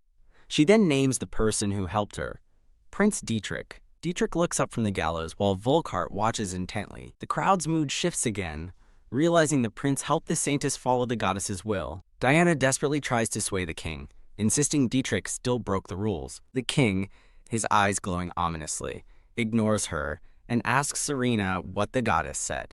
Diana watches in horror as the king seems to fall under some influence. Serena looks down at him and poses a question, asking if he knows a certain name. The king's face turns pale with utter shock and dread. He stumbles back, whispering the name Xavier, as a confused Diana asks who that is. The king clutches his head in agony, screaming at her to never say that name again. He trembles, realizing the forbidden name must have been part of the goddess's oracle. A dark memory reveals an ancient warning about a curse tied to the name Xavier that will end Aleza. The king seethes, furious that she spoke the forbidden name so carelessly. He desperately wonders what else the devastating oracle might have revealed. The king glares down from his balcony at Serena on hers. Serena waits with a somber expression, her eyes downcast. Hearing the prophecy of doom, the crowd panics, fearing Aleza will be destroyed. Serena continues, revealing that to save them, the power of 3 wise individuals is needed. The king listens intently, pondering the meaning of her words. She explains the goddess said that, with the power of 3 people, the prophesied disaster could be avoided. Hesitantly, Serena looks to the side. She then names the first person needed to save them, Prince Dietrich. The king is left speechless by her declaration. Diana furiously questions if she means Prince Dietrich's power is needed to save Alessa. Invoking the goddess Lattice, Saintess Serena proclaims Dietrich's innocence and demands his execution be revoked. The crowd stares in stunned disbelief at her bold demand.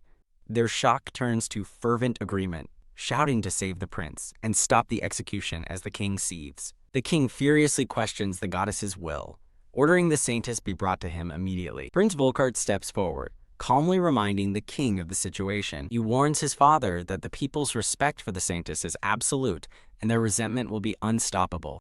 As the crowd cheers wildly, men work to free Prince Dietrich from the gallows. Freed, Dietrich calmly adjusts his shirt collar with a confident look. He glances up towards the royal balcony. Dietrich loudly vows that he will definitely protect the saintess.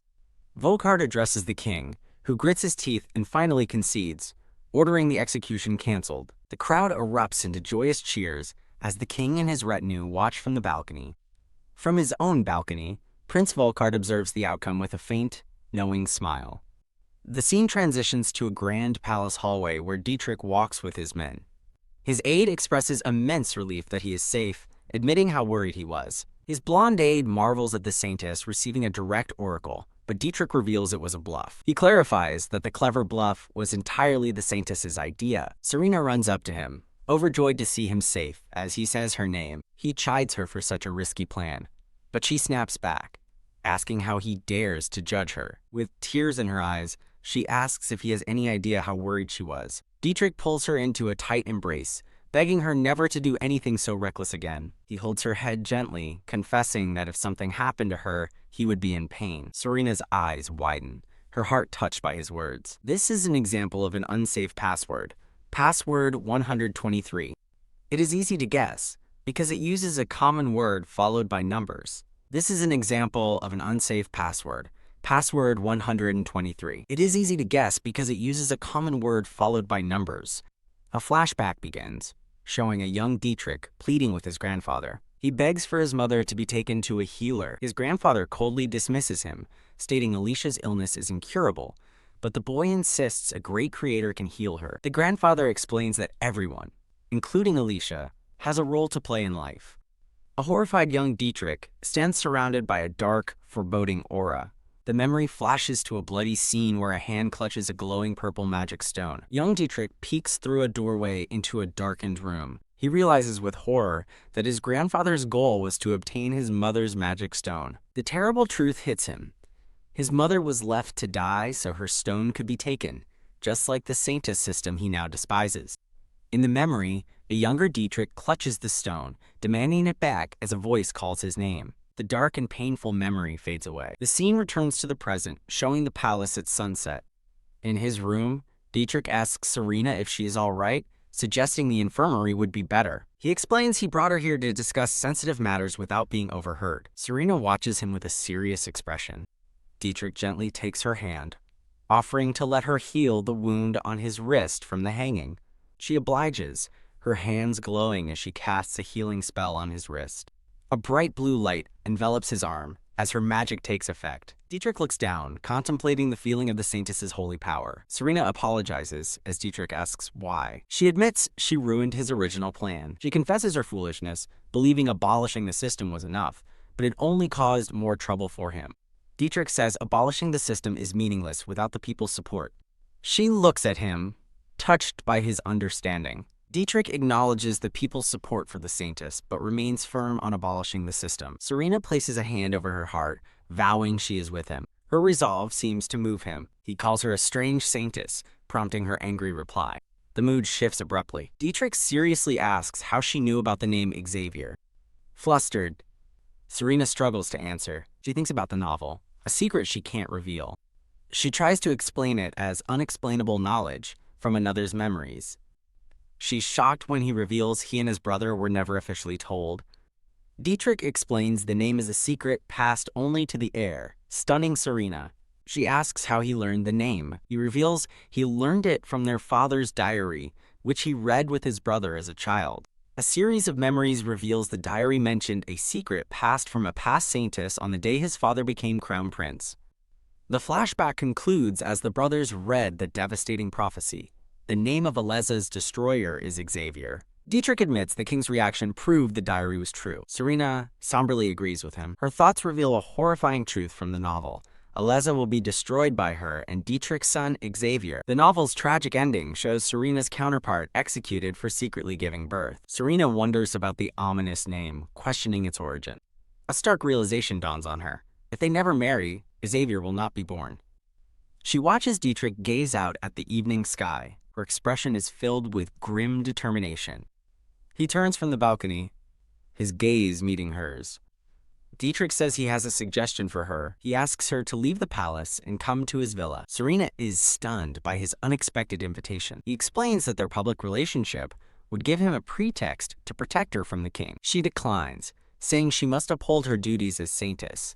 Dietrich passionately insists he cannot allow her fate to be decided by others. He implores her to stay by his side. Serena is left speechless by his fervent plea. She realizes he is thinking of Saintess Serena, not her. Torn, she thinks they can't be together, yet feels a pull towards him. An attendant's voice suddenly breaks the tension. Serena pulls back as Dietrich looks on. A maid apologizes for the interruption. An attendant announces the arrival of Prince Volkart. Volkart arrives, checking on Serena, who apologizes for her sudden departure. She smiles, thanking him for the cooperation that saved Dietrich. Volkart's expression turns serious as he prepares to ask a blunt question. He looks at her directly and asks, "Will you be my queen?" Serena stares back in complete and utter shock. This is an example of an unsafe password. Password 123. It is easy to guess because it uses a common word followed by numbers. Prince Volkart looks at Serena intently and asks, "Will you be my queen?" Stunned by the sudden question, Serena asks Prince Volkart what he means, but he tells her it isn't sudden at all. He reveals that ever since he invited her to be his banquet partner, he'd already made up his mind. She recalls them at the banquet, shocked that the proposal is connected to that event. He asks if she believes he proposed under the king's order, and she acknowledges his strong sense of responsibility. Volkart admits that at first, marrying the saintess was his mission as a prince, but that has now changed. He looks down at her with sincere emotion, confessing he truly wants to protect her. He knows the king's intense obsession means he hasn't given up on her, and now Volkart wants to protect her from everything. With heartfelt sincerity, he repeats his proposal, asking her to please be his queen. Serena is left speechless, her mind echoing his desire to protect her. He smiles gently, understanding that his sudden proposal must be troubling for her. From down the hall, Dietrich watches the scene unfold. Dietrich's expression remains grim and silent as he observes them. Volkart tells Serena he's in no hurry for an answer and urges her to think about it carefully. Bam! Serena abruptly shuts the heavy doors in his face. Leaning against the door, Serena's mind races, consumed by thoughts of Volkart's proposal. Her thoughts turn to Dietrich as she wonders if she should accept Volkart's marriage proposal. A sudden thought seems to startle her. Dietrich suddenly appears, cornering her against a wall and demanding to know what she will do. Utterly shocked to see him, she can only think his name and stammer in confusion. TSK. With a frustrated sound, Dietrich turns away from her. He suddenly grabs her wrist and begins pulling her away as she cries out in surprise. A maid passing by gasps, shocked to see Dietrich dragging Lady Serena away. Dietrich announces to the maid that Serena will be under his care at his villa from now on. Serena is completely floored by his declaration, exclaiming, "Huh?" The maid, however, misinterprets the situation and squeals with romantic excitement. The scene transitions to a grand, moonlit villa as Serena's bewildered thoughts echo. As they enter, an attendant welcomes Dietrich back, but is stunned to see Lady Serena with him. Dietrich orders a room be prepared for Serena, and the attendant, though surprised, quickly agrees. A maid gently leads the dazed Serena away as Dietrich watches her go. The maid opens the doors to a stunningly luxurious bedroom suite.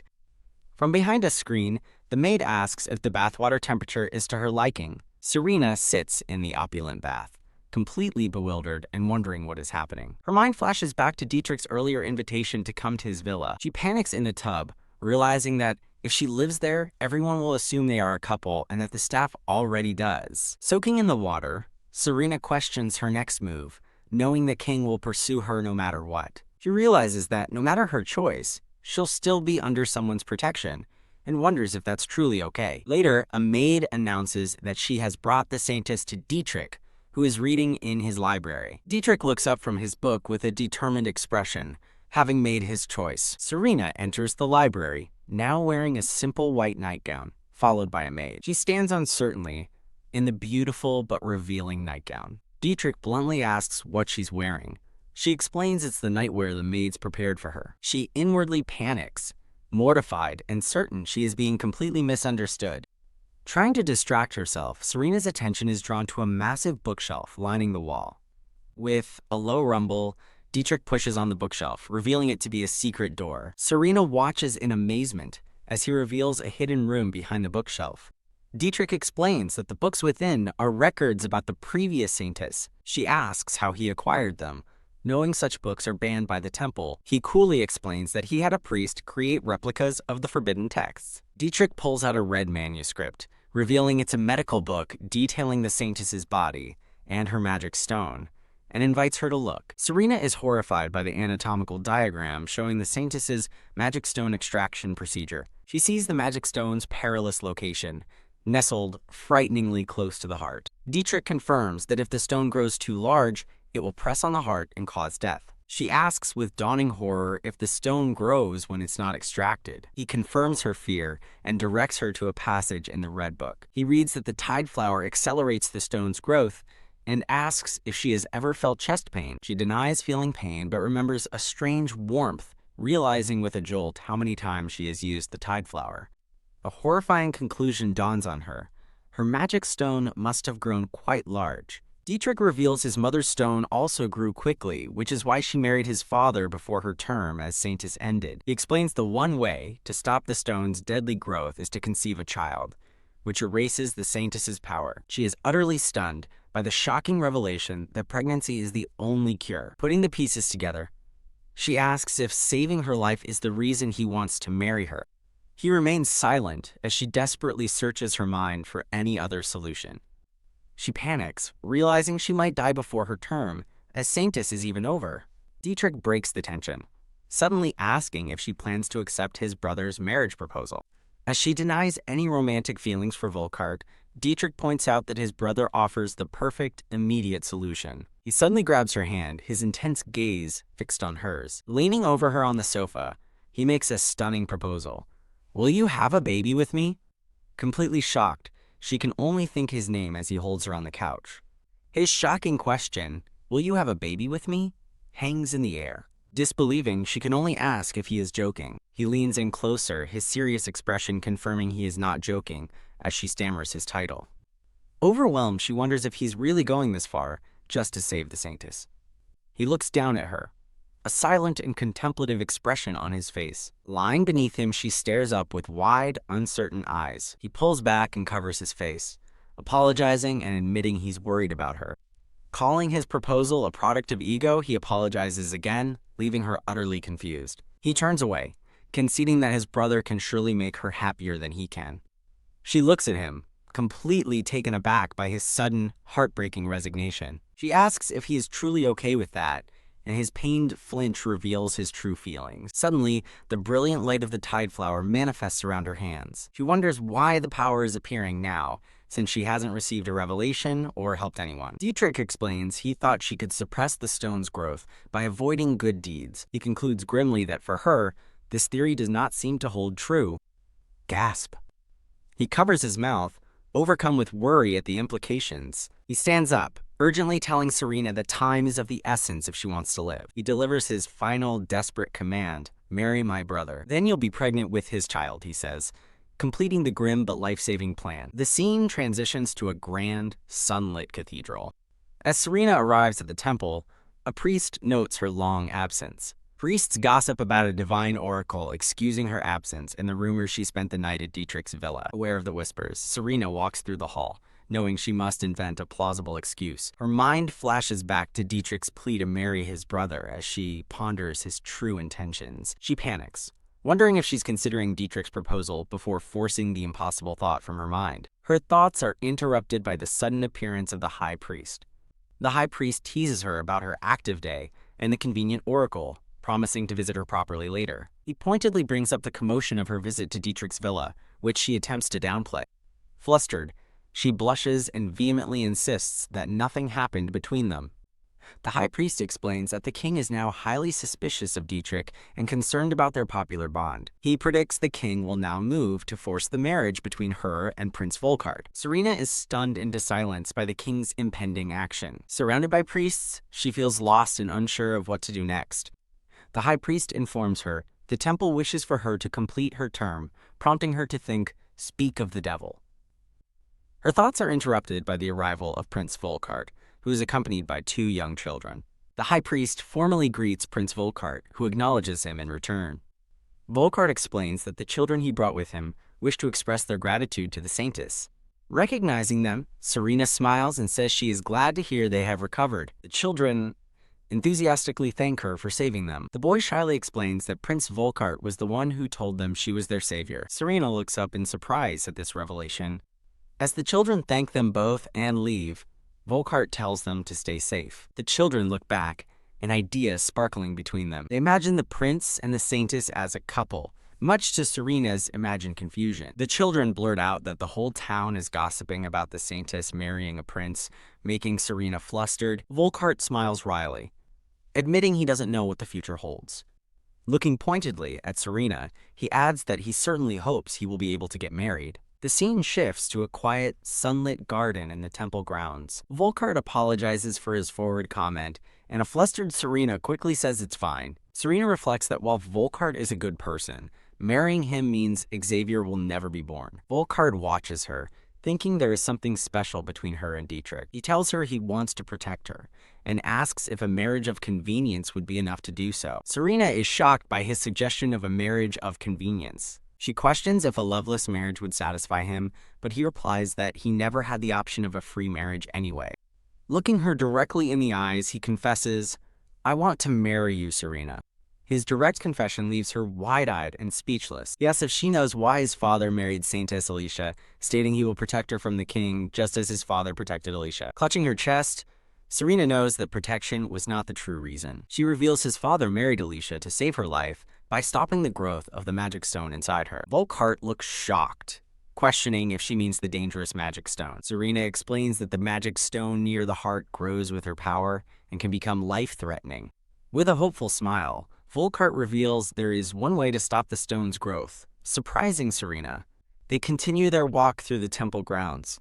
Serena appears pained as she clutches her chest. Volkart looks on with a somber and concerned expression. She suddenly covers his mouth, stopping him from saying that his father married Saintess Alicia to have a child. Realizing he already knows the truth, she understands that a mere formal marriage will not be enough to save her. With a heavy heart, she looks down, feeling she has troubled him. He steels himself, acknowledging the grim reality that she must use her future family to survive. His resolve hardening, he declares, "I want you to live." Thud. He suddenly drops to one knee before her. Kneeling on the ground, he looks up at her and proposes once more. "Will you please marry me?" She stares down at the kneeling prince, taken aback by his earnest plea. A recruitment notice for translators, proofreaders, and editors is displayed. A promotional banner for the webcomic is shown. The romantic scene of the prince proposing in a garden of flowers is shown in full. Serena looks down at him, her expression a mixture of surprise and internal conflict. She remains silent, standing before the earnest, kneeling prince. Her mind races with the terrible choice. Marrying him saves her life, but erases Xavier's existence. TSK. A flicker of emotion crosses Volkart's face as he waits for her answer. With his hand outstretched, he begs her one last time. Please. Believing it's her only choice, Serena resolves to take his hand. Whump! She suddenly grabs a stunned Volkart, who whispers her name in surprise. Whoosh. As she begins to fall, he calls her name again with alarm. She collapses against him, her face contorted in pain. Catching her, he frantically asks what's wrong, and if she's all right. Huff-ha! Gasping for breath, she's overwhelmed by the sudden onset of pain. Clutching her chest, she realizes with terror that the tightness and pain are unbearable. The scene transitions to the exterior of a grand, sunlit palace. Sometime later, Serena lies unconscious in a luxurious bed.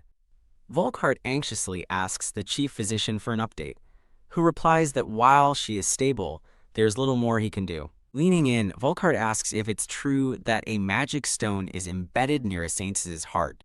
The shocked physician asks how he knows, and Volkart reveals that Serena told him herself. The physician explains Serena's condition is identical to Lady Alicia's premarital symptoms, confirming the growing stone is pressing on her heart. Volkart is horrified as the physician gravely concludes that Serena's life is in danger. He desperately asks if there is any way to slow the stone's growth besides conceiving a child. Unfortunately, the physician confirms there are no other known methods, grimly stating that this is now a race against time. Volkart's expression hardens with grim resolve at the terrible news. He clenches his fist, angrily wondering why things had to come to this now. A dark, abstract panel marks a tense transition. The scene shifts to a beautiful seaside estate, bathed in the light of the setting sun. Gasp! Serena's eyes flutter open as she awakens. Volkart, sitting by her bed, gently asks if she is awake. Weakly, she says his name as he explains they are in the floral palace and reminds her she collapsed in the courtyard. As she sits up, she apologizes for worrying him, but he urges her not to overexert herself. He relays the physician's warning that her heart is under extreme strain and asks if this has happened before. Looking down, Serena admits that this is the first time. She realizes with dread that her magic stone is growing. Another attack could be fatal, and the tide flower will only make it worse. Shudder. Overcome with fear, she wraps her arms around herself in bed. Volkart gently embraces her, pleading with her not to bear this burden alone. He earnestly asks her to share her worries, offering to do anything he can to help. She looks up at him, moved by his sincerity as she thinks his name. Though she insists she could never use him, he gently replies that it's fine if it's for her sake. They gaze at each other in a moment of profound, silent understanding. A light blush on her cheeks, Serena turns her head slightly, her heart in turmoil. She steels her resolve, deciding this is the best path forward for the nation and for herself. The scene shifts to a grand castle overlooking a bridge at sunset. A long-haired nobleman expresses his shock, asking his aide if Volkart is truly making Lady Serena his wife. The nobleman, the king, confronts Volkart directly, who confirms that Serena has agreed to the marriage. Dressed in formal white attire, Volkart states that he wishes for the wedding to be held as soon as possible. The king reminds him that as a royal, he must follow the traditional procedures from engagement to marriage. He further stipulates that if Serena is to be queen, Volkart's own succession ceremony must come first. Volkart acknowledges the protocols, but reiterates his firm intention to proceed with the wedding immediately. A look of dawning comprehension crosses the king's face as he begins to understand. He pointedly asks Volkart if Lady Serena is showing the same symptoms as the former Saintess Alicia. The king asks Dietrich to explain the Saintess's condition, but the chief physician interjects, suggesting it would be best to brief His Majesty. The physician clasps his hands, apologizing and stating that he is forbidden to say anything more. Turning back to his son, the king again asks about Lady Alicia's symptoms, but Volkart cryptically replies it's better that he doesn't know. Volkart internally confirms that the king knows about the magic stone and questions why His Majesty is keeping it a secret. With a knowing smile, the king asks Volkart why he is in such a rush, suggesting such a joyous occasion deserves proper preparation. Volkart places a hand over his heart, his expression one of unwavering resolve. The king explains that Dietrich's supporters are growing, making an official union essential to deter them. Volkart bows his head, asking his father to consider the matter carefully. He reflects that the king must also want to prevent any connection between Dietrich and Serena. He further resolves that he personally wants to erase Dietrich's presence from Serena's life. The king agrees to the plan and states he will arrange an engagement announcement soon. With a slight smile, Volkart thanks His Majesty. The king reminds Volkart that Serena must fulfill her duty, as a saintess loses her power after bearing a child, which Volkart confirms he understands. Volkart places a hand over his heart, swearing to God he won't touch her until her duty is complete. A recruitment notice for scanulation staff is displayed. In a palace hallway, men discuss how Prince Volkart was suddenly declared the crown prince. The nobles gossip about the rumor that marrying the saintess secures the throne, before one is shushed. Whoosh! A silver-haired man walks past, silencing the gossiping nobles. The silver-haired man, Dietrich, pauses with a cold and determined expression. The scene shifts to the exterior of a beautiful, ornate palace. Serena stands ready, dressed in an elegant white and blue gown. A blonde maid places a final accessory in her hair, telling her she looks wonderful, and Serena thanks her. As other maids finish adjusting her dress, Serena quietly agrees to their preparations. A young maid gasps, calling out to Lady Serena in surprise. The maid asks if she is truly marrying Prince Volkart, admitting she assumed Serena would be with Prince Dietrich, but the head maid sharply reprimands her. The head maid scolds the younger one for her disrespectful words, prompting a hurried apology. Serena smiles wryly to herself, realizing that is how people perceive her situation. The head maid quietly explains that due to the suddenness of the engagement, people believe Serena is simply being used for convenience. With a reassuring smile, Serena tells her not to worry, as she has made her own decision.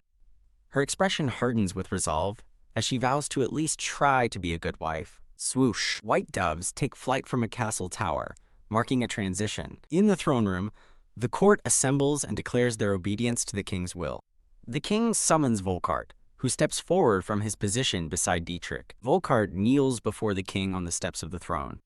In the name of the King of Aleza, he officially appoints First Prince Volkart as the crown prince. Bowing his head, Volkart humbly accepts his new title.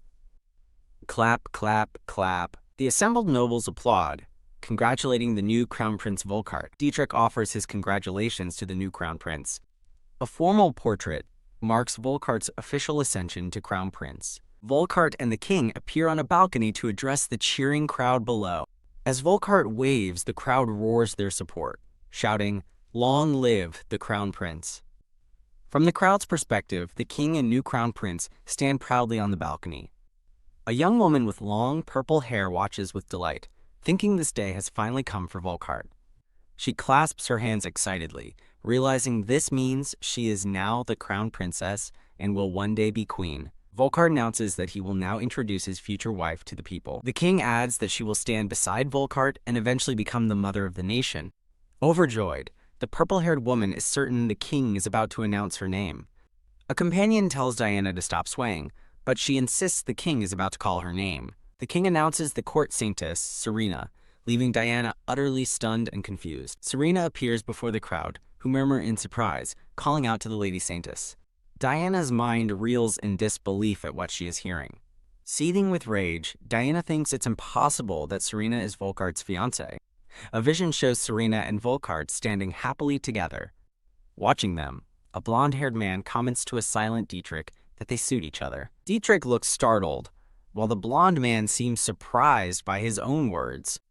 The blonde-haired man smiles, remarking that the current saintess is truly sinful. Dietrich wonders what could make his highness wear such an expression. The scene shifts to a grand, glittering, royal ballroom filled with nobles. Guests congratulate Crown Prince Volkart and Lady Serena on their engagement, saying they look wonderful together. The nobles celebrate the union, declaring Aleza's future secure with the saintess's protection. Volkart tells the crowd that while Serena is a saintess, he was drawn to her humanity. He continues his speech with a charming smile, admitting he proposed rather forcefully out of his desire for her. Flustered by his public confession, Serena stammers his title in surprise. The onlookers are delighted by his passionate and lovely confession. The magnificent chandeliers of the ballroom glitter, marking a slight passage of time. Serena steps out onto a balcony, feeling stifled by the party. She reflects on the difficult duties of a crown princess, from diplomacy to handling nobles. Seeing Dietrich drinking nearby, she muses that both princes have dealt with this pressure since childhood. Her expression is one of thoughtful concern. A nobleman asks Volkart why he is alone, and the prince explains Serena wasn't feeling well. He adds that she went outside for some fresh air. On the balcony, Dietrich quietly approaches Serena from behind. He asks why the star of the evening is hiding out there. She turns and pointedly asks what he is doing there himself.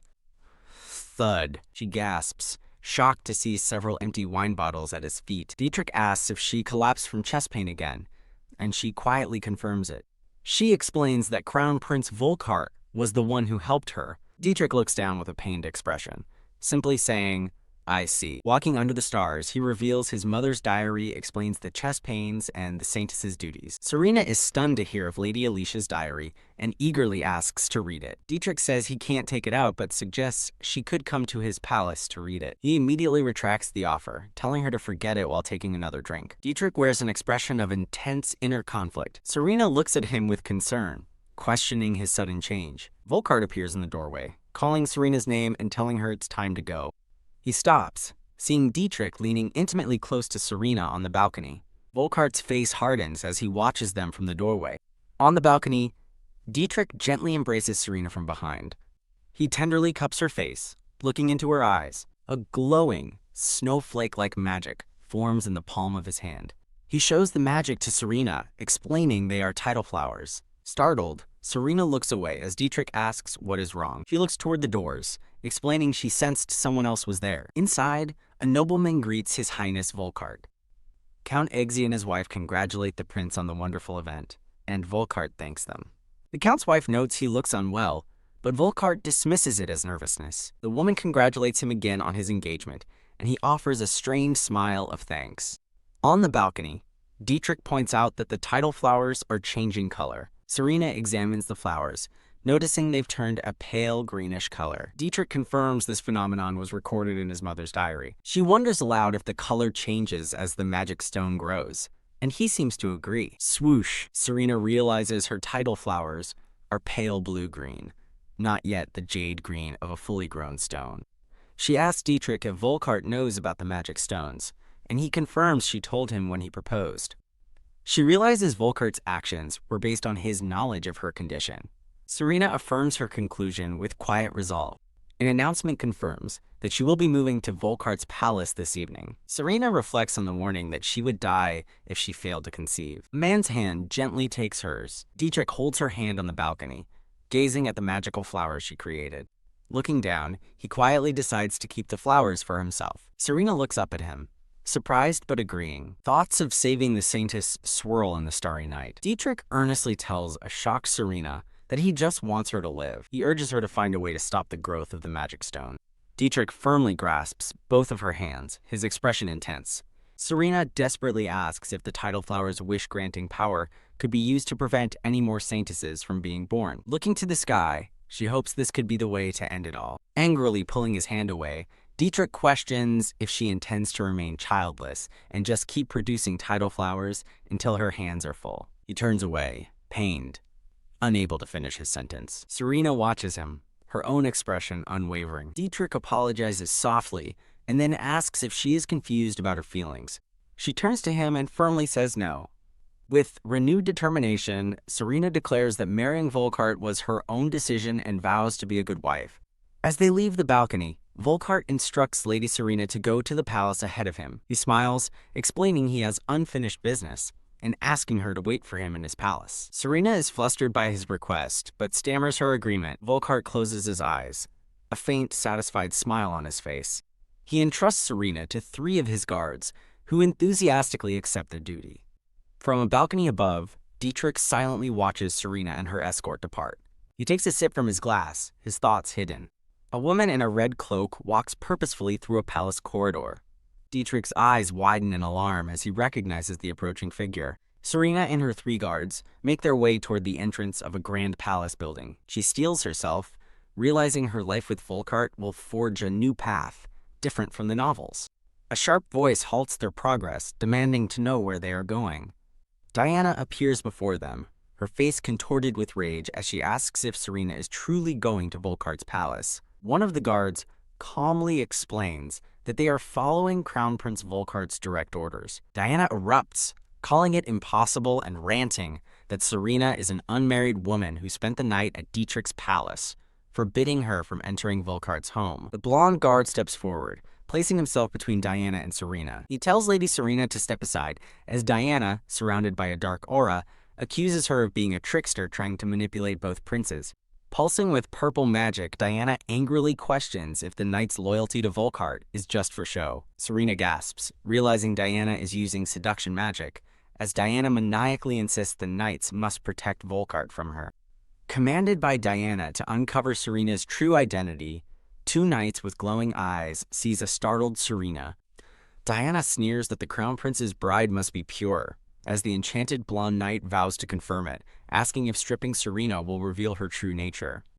The enthralled blonde knight draws a dagger, his eyes glowing with purple light. Slash! The dagger tears through the fabric of Serena's dress at her shoulder.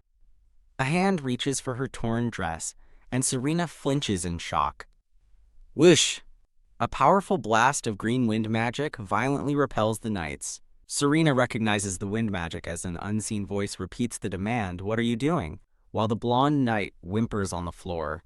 Dietrich stands ready with his sword drawn, surrounded by swirling magic, as Serena cries out his name.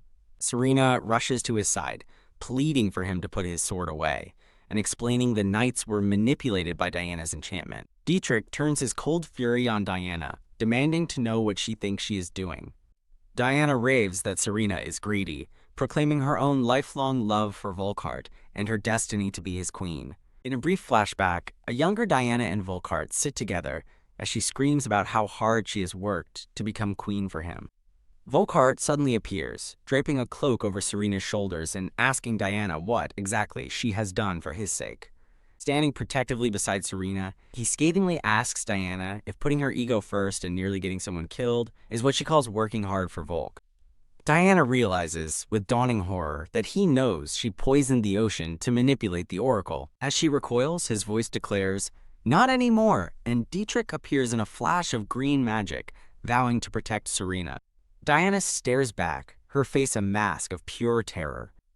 An oppressive darkness seems to crash down around her. Surrounded by swirling magic, Dietrich repeats his promise that he will not let Diana hurt Serena again. Diana is stunned into silence by his sudden, protective intervention.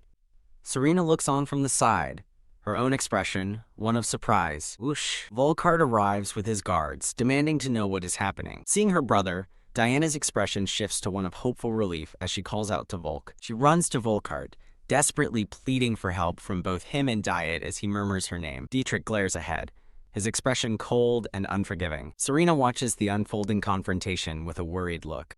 Volkart's face darkens with a terrible understanding. He sternly asks Diana if it's true, and she stammers a frantic denial. The three knights, now free from the enchantment, kneel before Volkart and apologize profusely. They lament in shame that they harmed the very saintess they were sworn to protect. Diana argues that it couldn't be helped, claiming Volkart was forced into the marriage and couldn't stop her otherwise. With a sweet smile, she insists she was only thinking of his well-being, as a royal should choose his own partner. Volkart coldly demands her blessing, stating he chose Serena of his own will and wants to live his life with her. Serena looks up, taken aback by his firm declaration. That's a lie. Diana screams, insisting that Serena is deceiving him. Consumed by a furious purple aura, she rants that her love for Volk is unmatched, but he calmly orders his men to take her to the dungeon. As the guards seize her, Volkart promises a severe punishment. While Diana screams that he has been deceived, Volkart turns his back on his struggling sister, his attention now solely on Lady Serena. He asks if she is all right, and though she insists she is fine, she flinches in pain, not fooling him. He closes his eyes in regret, blaming himself for not being there to protect her. Serena gently reminds him that his duties called him away. She explains that ultimately it was His Highness Dietrich who saved her, causing Volkart's expression to harden.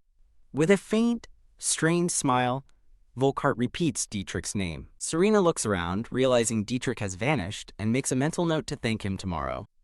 Thump! Volkart suddenly pulls her into a tight embrace, catching her by surprise. Elsewhere, Dietrich kneels alone with his sword, a somber and silent figure. The scene shifts to a magnificent, moonlit palace estate. Inside, a butler and a host of maids welcome the Crown Prince and Lady Serena. Standing beside Serena, Volkart offers his thanks to the assembled staff. The head butler announces that everything has been prepared with the utmost care and offers to show them around. He leads the couple down a grand, polished hallway. Stopping before a large door, the butler announces their rooms for the night, much to Serena's confusion. The door opens to a lavish suite, which Volkart explains is typically reserved for foreign ambassadors. The butler smiles brightly, clarifying that the room is for just the two of them. Serena and Volkart share an awkward, surprised glance at the implication. They sit stiffly across from each other at a table laden with sweets, Volkart apologizing for the situation. Flustered, Serena realizes this is meant to be their wedding night and wonders if he arranged this, knowing her life depends on it. Volkart sighs, concluding that the Chamberlain's intention is to create a rumor. He explains to Serena that it's a political move to show how close they are before the wedding. Serena understands they want to create the appearance of them spending the night together to quell public suspicion. Looking him in the eye, she bluntly asks if he is accusing her of having an affair with Dietrich. Volkart apologizes for offending her, and offers to have the Chamberlain unlock the door. His mind flashes back to the image of Dietrich holding Serena intimately on the balcony. Serena firmly states that there is nothing going on between her and Dietrich. Serena explains his kindness stems from the Saintess's sad fate. Swish. She turns back to Volkart, who calls her name in question. She declares her primary goal in the palace is to stop the magic stone's growth. Volkart gently takes her hands, promising not to rush things. He closes his eyes with a satisfied, gentle smile. Taking a bath, Serena reflects that Prince Volkart is a good man. Splish. She settles into the water, feeling resolute. Wrapping herself in a towel, she vows to be a good wife before getting changed. Unbeknownst to her, a shirtless Volkart is in the adjoining room. He walks through the room calling her name, wondering what's happening. Blushing, Serena presses against a door, asking for something to cover herself with. She stands flustered, now wearing a simple white nightgown. Volkart smiles warmly and tells her no, he won't give her anything to cover up with. She tells him to rest while she goes to take a bath after him, and she stammers her agreement. Facing the single large bed, she realizes they of course only have one. She concludes they won't be doing that tonight, but is still flustered by the shared bed. Deciding to take the sofa instead, she sits down wearily. Utterly exhausted, she immediately falls asleep on the sofa. Her last thoughts drift to her engagement with Crown Prince Volkart. She thinks about her upcoming marriage, trying to reassure herself. Suddenly, she wakes up with a gasp as Volkart leans over her. Startled, she sees His Highness Volkart carrying her through the room. He holds her securely in his arms, her confusion growing.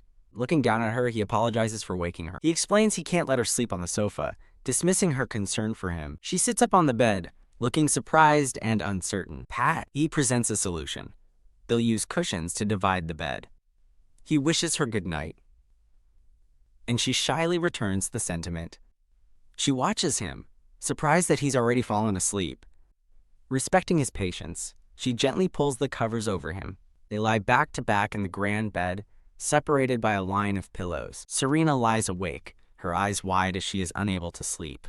On the other side of the pillows, Volkart is also wide awake. The scene shifts to a grand, moonlit estate at night. Whoosh! Dietrich steps out onto a balcony, the wind blowing through the open doors. He stands alone in the night, his expression grim and contemplative. The sun rises over the magnificent palace estate the next morning. Serena's long, silver hair is spread across the pillow as she sleeps. She awakens to a voice wishing her a good morning. Volkart, now in his formal red and white uniform, smiles down at her. She sits up with a start, remembering she stayed at his palace.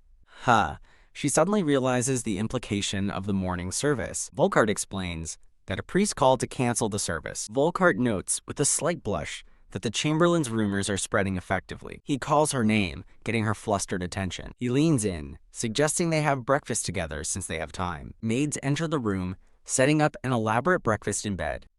The table is laden with an assortment of beautiful cakes and pastries. Volkart smiles, suggesting they eat while the breakfast is still warm. He extends a hand to Serena, who looks up at him with gentle surprise. In a romantic portrait, Volkart stands protectively behind Serena amidst a shower of flowers. Two maids carrying trays share a look of concern in the background. Now dressed formally, Serena walks with bodyguards, feeling awkward and anticipating the priest will tease her. She steels her expression with quiet determination. Following behind His Highness Dietrich and his men, she approaches the grand estate. She recognizes the familiar silhouette of His Highness Dietrich ahead. Dietrich's profile is sharp and serious as he walks. Zap! Serena jumps in surprise as Dietrich suddenly turns to face her. She stammers a greeting, thanking His Highness Dietrich for saving her life last night. Dietrich coolly dismisses her thanks and asks why she's going to work at lunchtime. Flustered, Serena waves her hands frantically, insisting she's fine and that absolutely nothing happened last night. Her mind races with the thought that both Prince Volkart and Prince Dietrich hoped for this rumor. When Dietrich asks what's wrong, she quickly deflects, asking why he's here instead. He explains that he has been summoned as a person of interest. A shocking realization dawns. Diana's hearing is happening now. As Dietrich stands for the hearing, Serena learns the investigation will focus on last night's incident, especially the Oracle's manipulation. She resolves that as a key party, she must be there. Dietrich correctly guesses her intentions, but tells her his brother, Volkart, would not allow her to attend. Serena stands her ground, her expression unwavering amidst a field of flowers. Dietrich pauses for a moment, looking back at her in silence. Turning away, he bids her farewell and departs with his men. Serena watches him go, her thoughts filled with his name. She finds his detached attitude strange, as if yesterday's events meant nothing to him. The scene shifts to the imposing, sunlit facade of the royal court. Thump! The grand doors swing open to reveal Diana being escorted by 2 guards. Diana stares forward, her expression a mask of cold defiance. Brought before the throne, she desperately pleads her innocence, blaming everything on Serena. From a balcony above, Volkart and Dietrich observe the proceedings silently. A blonde-haired man informs Diana that her magic-sealed restraints nullify her charm magic, leaving her stunned. The king glares down from his throne, demanding to know if her oracle was a lie as Diana flinches in terror. He declares that manipulating a sacred oracle is the most grievous sin in the kingdom of Aleza. Overwhelmed by fear, Diana can only whisper, "Your Majesty." Volkart watches his sister's judgment with a somber, unyielding gaze.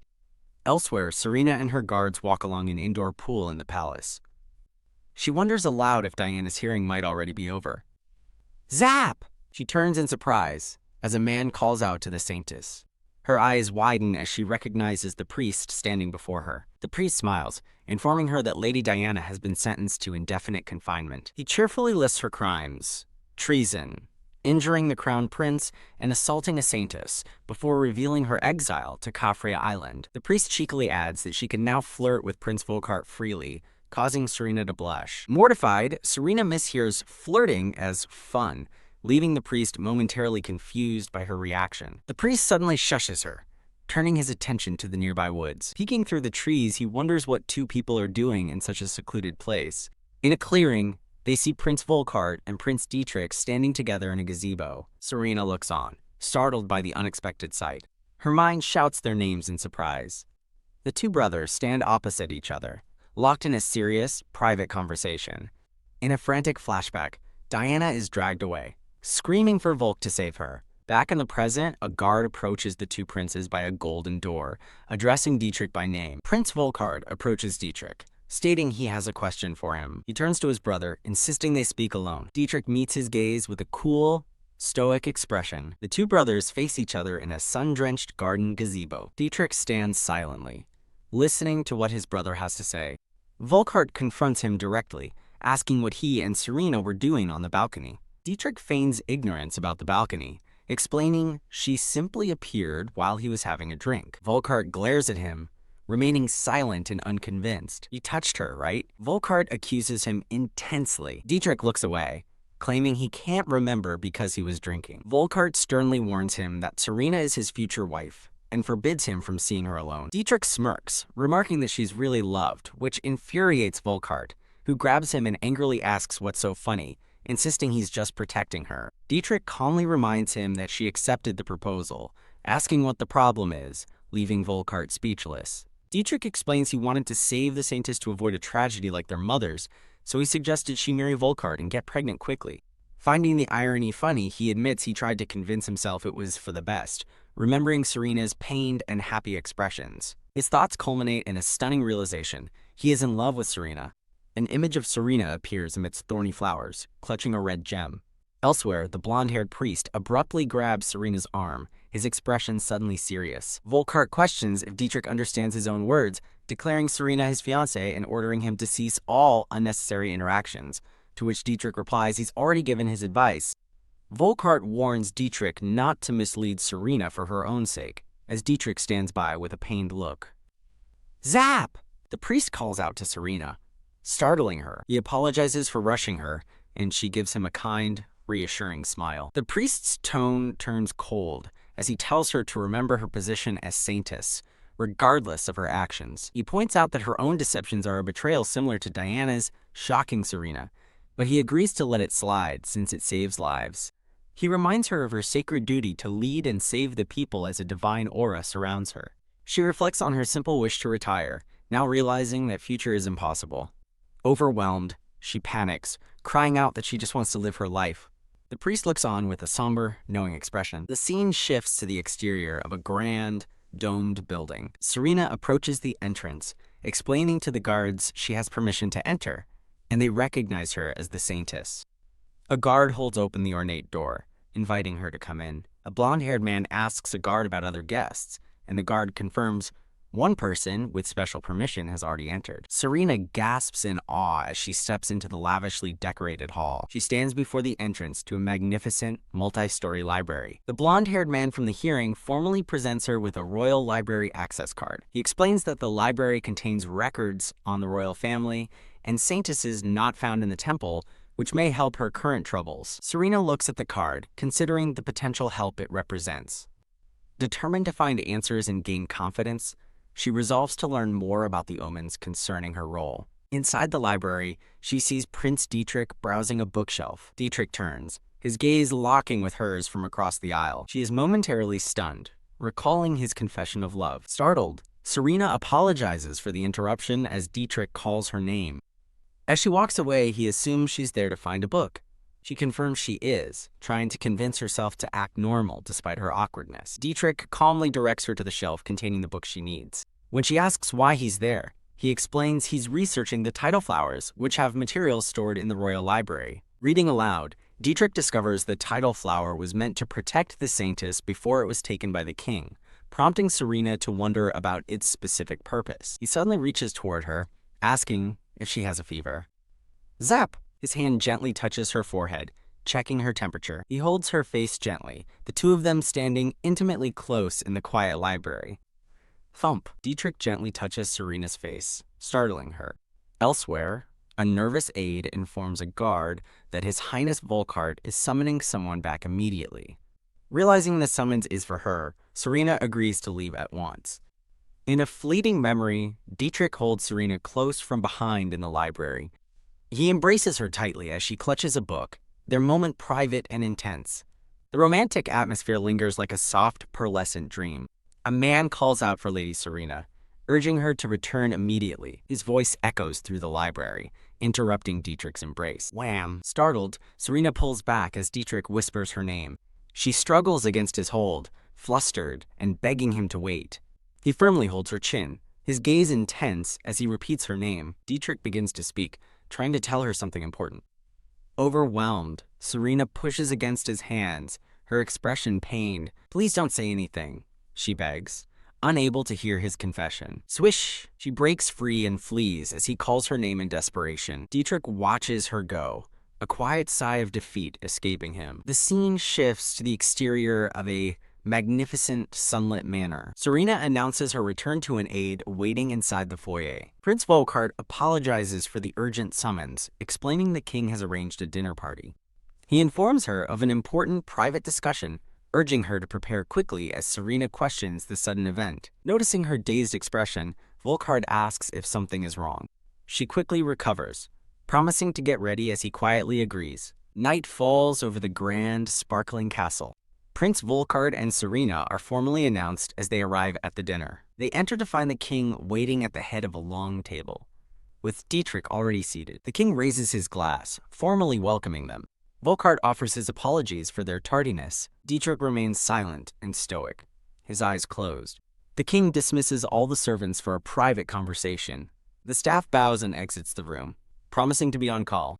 As the room clears, Serena watches with a sense of anticipation. The king turns to Serena, inquiring about her life at Volkart's palace. Serena smiles politely, assuring him she has been treated with the utmost care. The king's thoughts drift to the rumor that she and Volkart spent the night together.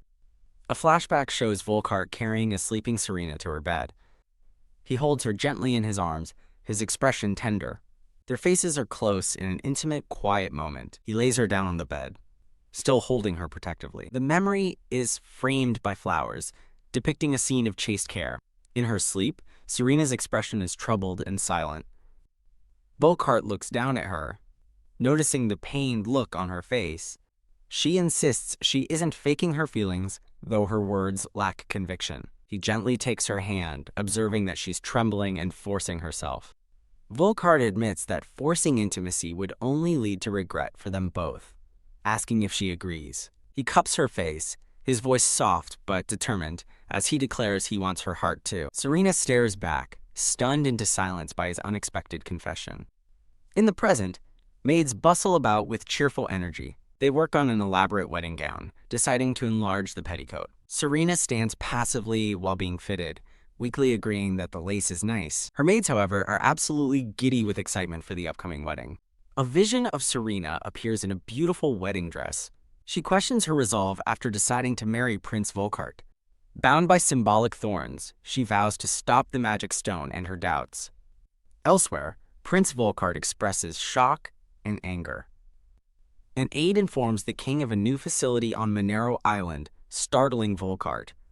As the aide explains the territorial conflict with Leerheim, the king dismisses the issue, though Volkart urges caution. The king declares the island belongs to Aleza and threatens to crush Leerheim with the Saintess's power. Horrified, Volkart accuses the king of planning to use the Saintess as a weapon of war against the goddess's will. Volkart questions if Dietrich will cooperate, but the king reveals Dietrich is relinquishing his naval command to reject a different marriage.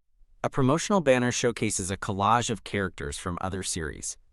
The scene transitions to the exterior of a luxurious manor. Serena walks with regal composure through a brightly lit hall. A brown-haired aide thanks her for her hard work, and she politely returns the sentiment. He offers her a special tea selected by the prince, which she agrees sounds wonderful. As she walks away, observers gossip about how fortunate she is to be so deeply loved by Prince Volkart. Escorted by 2 guards, Serena proceeds down a grand hallway. A tender memory of Volkart's touch from a recent night flashes through her mind. She reflects on his constant, thoughtful care and how he has woven himself into her life. A guard informs her he will wait outside her room in case she needs him. Pat! She closes her door, a small, pleasant smile on her face. Alone, she contemplates her new life, a stark contrast to the novel, and her enviable marriage. Reclining on a chaise lounge, she considers the possibility of slowly getting used to it all. Her thoughts are suddenly interrupted by a strange, glowing light. She looks down in shock as magical sea blossoms appear in her hands. As the blossoms grow brighter, she fears the magic stone is growing again. Surrounded by darkness, she steels her resolve, wondering if she should report the change in the sea blossoms to Prince Dietrich. A vision of Dietrich's stoic face appears. Knock, knock. A sudden sound at the door startles her from her thoughts. A voice from outside apologizes for disturbing the Saintess while she rests. Flustered, she permits them to enter, wondering why someone from the royal palace is here. The scene shifts to the exterior of a large, ornate church. Inside, Serena and her entourage stand before the blonde priest and his attendants. The priest greets her, asking what seems to be the matter. Flanked by her guards, Serena stands with a serious expression. She informs the priest that a royal decree has arrived. The decree commands her to receive a divine revelation in 7 days. The priest tells her that, as the Grand Saintess, she needs no special preparation and should just rest. Serena worries internally, realizing she has little time left, and fears her heart can't endure the stone's growth from another revelation. A promotional announcement displays several characters from different stories. The priest leads her into a dark, hidden room lined with portraits. Startled by the sight, she questions what these pictures are. She realizes with dawning unease that they are portraits. The full scope of the room is revealed to be a vast hall of portraits, which she notes resembles an altar. Whoosh! A candelabra on a nearby chest ignites, casting a warm glow. Her attention is drawn to the chest, and she wonders why it's there. The blonde priest smiles knowingly, telling her to go ahead and open it. Gasp! Serena hesitantly lifts the lid of the wooden chest. Inside, she finds a collection of brilliantly glowing magic stones of various colors. In horror, she looks from the stones to the portraits, making a terrifying connection. The priest confirms her suspicion, explaining this is the storage room for the magic stones of past saintesses. In utter shock, Serena realizes the temple has been extracting magic stones from deceased saintesses. The blonde priest dismisses her horror, explaining that saintesses fulfill their duties, live out their lives, and are then honorably buried. He gestures toward a grand mausoleum and graveyard, continuing that a procedure is performed to extract the stone from their bodies. This extraction, he claims, is to mourn them, but Serena questions if the saintesses truly lived out their full lives. Serena connects the dots, realizing they died naturally unless a divine revelation forced their magic stone to grow, and wonders why the goddess would create such a system. The priest explains that the saintess's proof grows into a magic stone, absorbing the host's power to allow even commoners to use spells. He holds a golden magic stone, stating the temple manages them after the saintesses die to prevent misuse. Serena asks if saintesses were never meant to be sacrifices, and the priest confirms they were supposed to return to normal lives. He adds that while most saintesses were unaware of the stones, cracks have begun appearing in this long-standing system. The problem, he says, is the recent appearance of saintesses like her, whose magic stones grow with alarming speed. He elaborates that, over the past century, more saintesses lost their lives, prompting the king to investigate and discover the magic stones within them. Serena looks on with concern, asking which king made this discovery. The priest confirms it was the current King Ferdinand, as a flashback shows a younger, ruthless king and a terrified pink-haired saintess. The scene transitions to the exterior of a stately manor. Inside, Duke Basil holds his pipe and asks a white-haired man if he's being serious. Dietrich confirms his intentions. He will drag King Ferdinand down and put his brother on the throne. The Duke, identifying himself as Dietrich's grandfather, refuses to support the plan, but Dietrich insists he has no desire to be king. Dietrich argues that Ferdinand's plan to use the saintess's power for military expansion must be stopped. The Duke counters, accusing Dietrich of hypocrisy for using his mother Alicia's magic stone to empower the navy. Bathed in a sorrowful purple light, Dietrich remains silent and resolute. His hand clutches a brightly glowing purple magic stone. Dietrich gazes at the stone, his expression filled with grim determination. The Duke recalls how a young Prince Dietrich clung to his mother Alicia's magic stone even in sleep, terrified of losing it. Dietrich admits to himself that he is hidden behind his position and relied too much on his mother's memory. He declares with newfound resolve that he will seal the magic stone. Furthermore, he vows to seal all of Ferdinand's hidden stones and abolish the saintess system entirely. This, he states, is his offering to the saintess. Dietrich's thoughts burn with rage as he recalls Ferdinand's cruelty to his mother, vowing that the burden of governance will no longer fall on the saintesses. Squeeze! The Duke's hand tightens on his pipe, agreeing that the nobility should have borne the weight placed upon the saintesses. Convinced, the Duke promises to persuade the nobles in Parliament to support Ferdinand's removal if Prince Volkart abolishes the system. Dietrich looks toward his grandfather, a flicker of surprise in his eyes. Crack! The two men shake hands, sealing their pact. The Duke puffs on his pipe, admitting he once hoped to see his own grandson on the throne. Dietrich pulls his hood over his head, lamenting that while he claims his cause is for the country, he's just a fool running to save one woman. Whoosh! He departs into the rainy night as the Duke watches from above. In a rain-soaked forest, two cloaked figures meet by a waiting horse. A blue-haired aide asks about the meeting's outcome, and Dietrich confirms it went splendidly. The aide delivers urgent news. A royal decree for the divine oracle will be issued in 7 days. Hearing this, Dietrich announces a change of plans and declares he's heading to his brother's villa at once. Hiya! He mounts his horse, determined to hurry. Clip-clop, he gallops through the rain, terrified that Serena's life is in danger if she receives another oracle. Meanwhile, Serena places a cloth-wrapped bundle onto a table in her room. She looks at a glowing jar in her hands, still surprised that Dietrich entrusted her with the precious sea blossoms. Examining the contents, she wonders if gathering just a few more blossoms would be enough to purify the magic stone in her heart. Her resolve falters as she realizes saving herself isn't the same as saving the institution of the Saintess, and the blossoms were meant for the people. Conflicted and uncertain, she feels she cannot use the blossoms for her own survival. Her thoughts drift back to something the priest had said to her. She recalls the priest's cryptic words about erasing the magic stone. She has an epiphany. He meant erasing all magic stones from the world, which would mean no more saintesses would ever have to suffer. Realizing the massive implications, she knows she must tell Prince Dietrich immediately. She decides to tell Prince Volkart first before approaching Prince Dietrich. An ornate royal carriage arrives, heralding Prince Volkart's return. Upon hearing the news, Serena excitedly rushes out to greet him. She hurries down the brightly lit corridor, eager to see him. Ah! A thought suddenly causes her to stop in her tracks. Her attention is drawn to a closed, ornate door down the hall. Reaching the door, she calls out to the prince and apologizes for the intrusion. She enters the room to find a cloaked figure explaining she needs to talk. The man turns, revealing himself to be Prince Dietrich, much to her shock. Completely bewildered, she wonders why he is here. Dietrich explains he came secretly to see his brother, adding that he also needed to speak with her. He asks about her health and she quietly reassures him that she is fine. Her mind flashes back to the dinner party, where Prince Volkart publicly accepted their engagement. She silently wonders about his other political engagement, feeling it isn't her place to ask. Dietrich calls her name, breaking her from her thoughts as a faint magic glows from her. His gaze narrows as he notices the glowing sea blossoms tucked in her hair. Suddenly, another figure appears directly behind Serena. Startled, she is pulled back into the arms of a furious Prince Volkart. Holding her protectively, Volkart glares at his brother, reminding him of his warning. Dietrich looks on in disbelief, uttering his brother's title. Volkart holds Serena tightly, angrily demanding to know what Dietrich was about to do.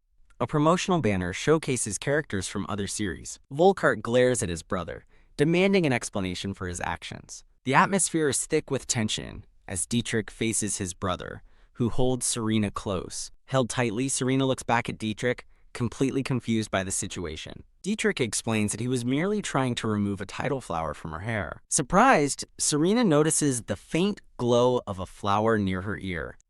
She confirms it's true, holding the now brightly glowing flower in her palm.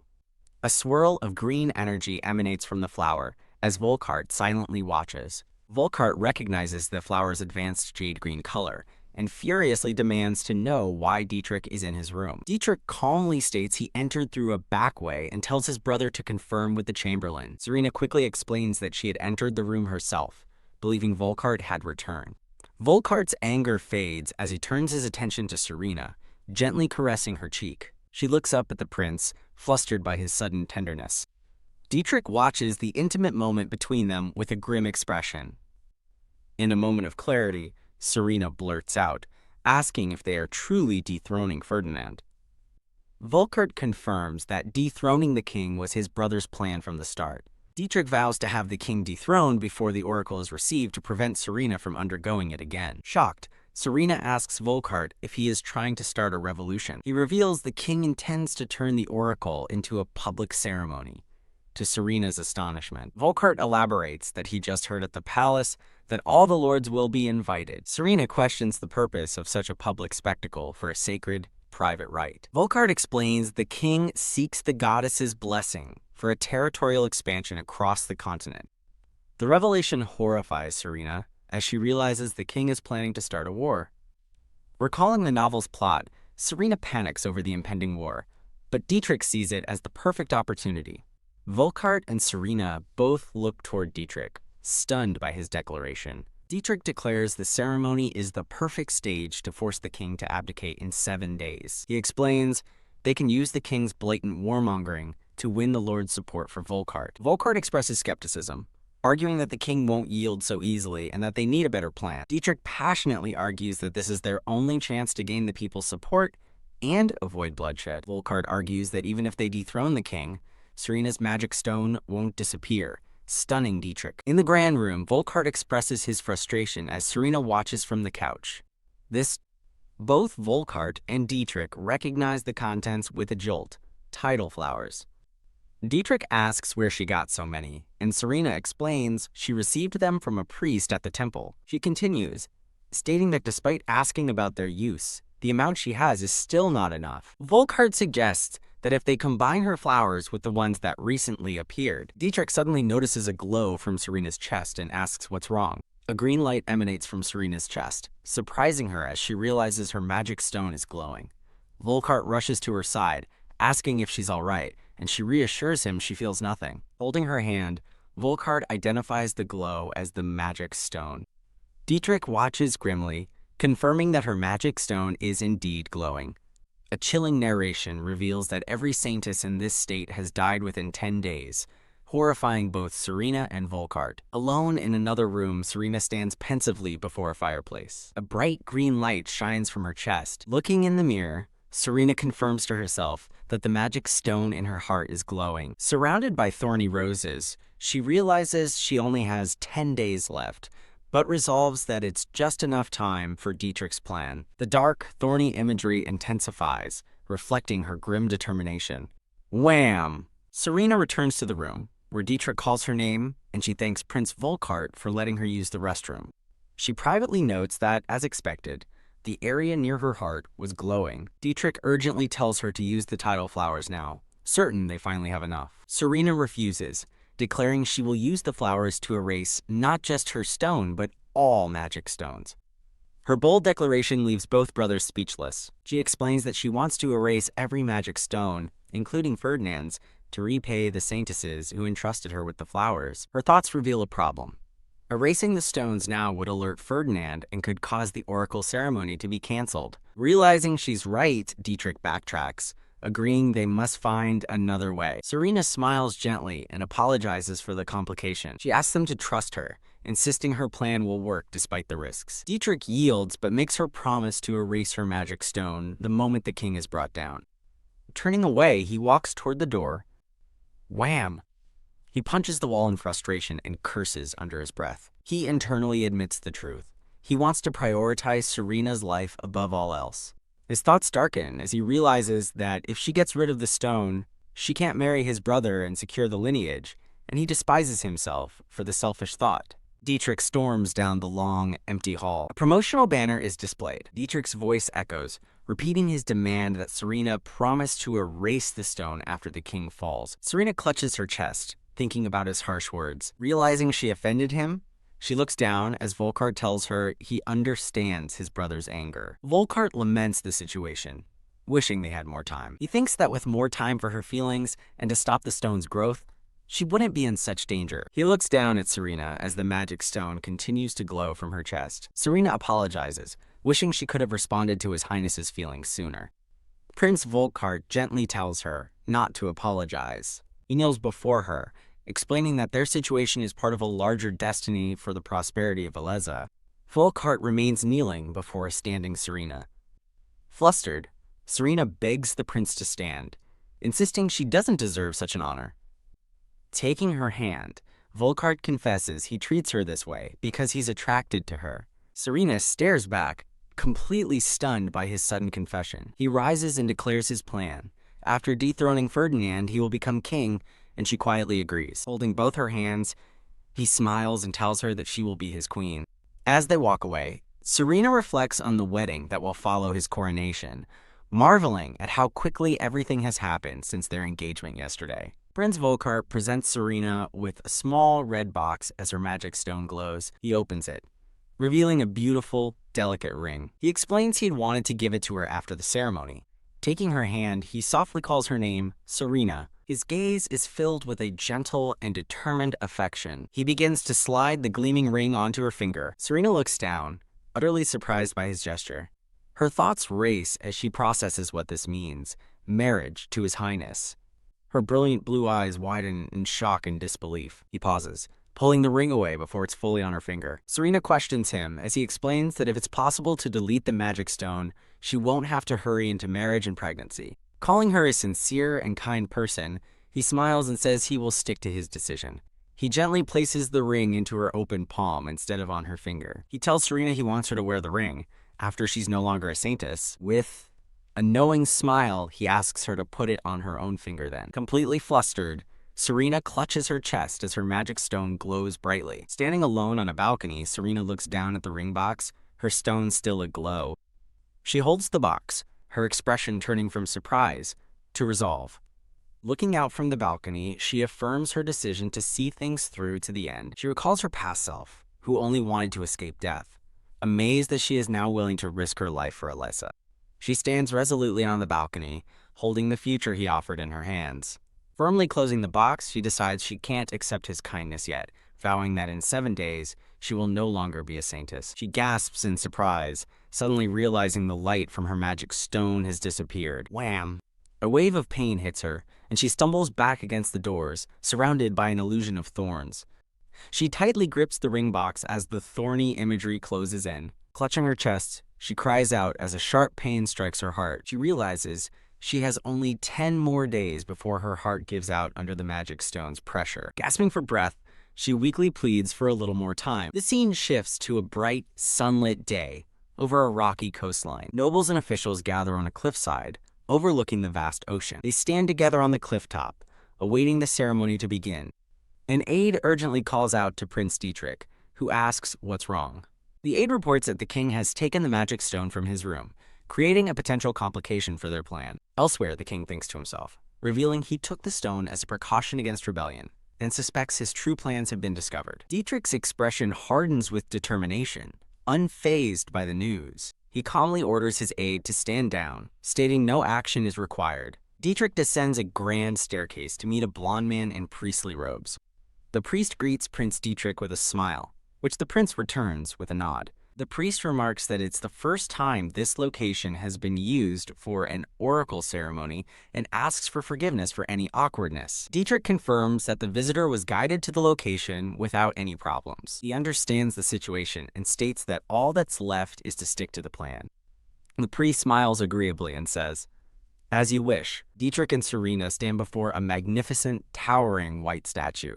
Turning to her, Dietrich states with a serious expression that they need to talk. Serena, now dressed in her formal ceremony attire, addresses Prince Dietrich. The scenery transitions to a tranquil view of the ocean under a natural stone arch. A beautiful white cathedral stands tall against the blue sky. Prince Volkart, also in formal wear, informs Serena that he's going to join His Majesty. He notices her pale face and asks if she's all right. She blames it on nervousness. Putting on a brave face, she smiles and reassures him that she is okay. Prince Volkart offers his assistance if she needs anything more. Serena watches as a man in a red cape departs with his attendants. She reveals that since that morning, her seizures have become more frequent, but thankfully have remained private. Determined, Serena steels herself, thinking she just needs to endure the day's ceremony. She takes a deep breath, her expression a mixture of anxiety and resolve. Memory surfaces of a younger her looking up at a grand statue. In the present, her gaze is fixed forward, resolute, her hands clenched together nervously. A stern-faced Dietrich appears in his formal attire.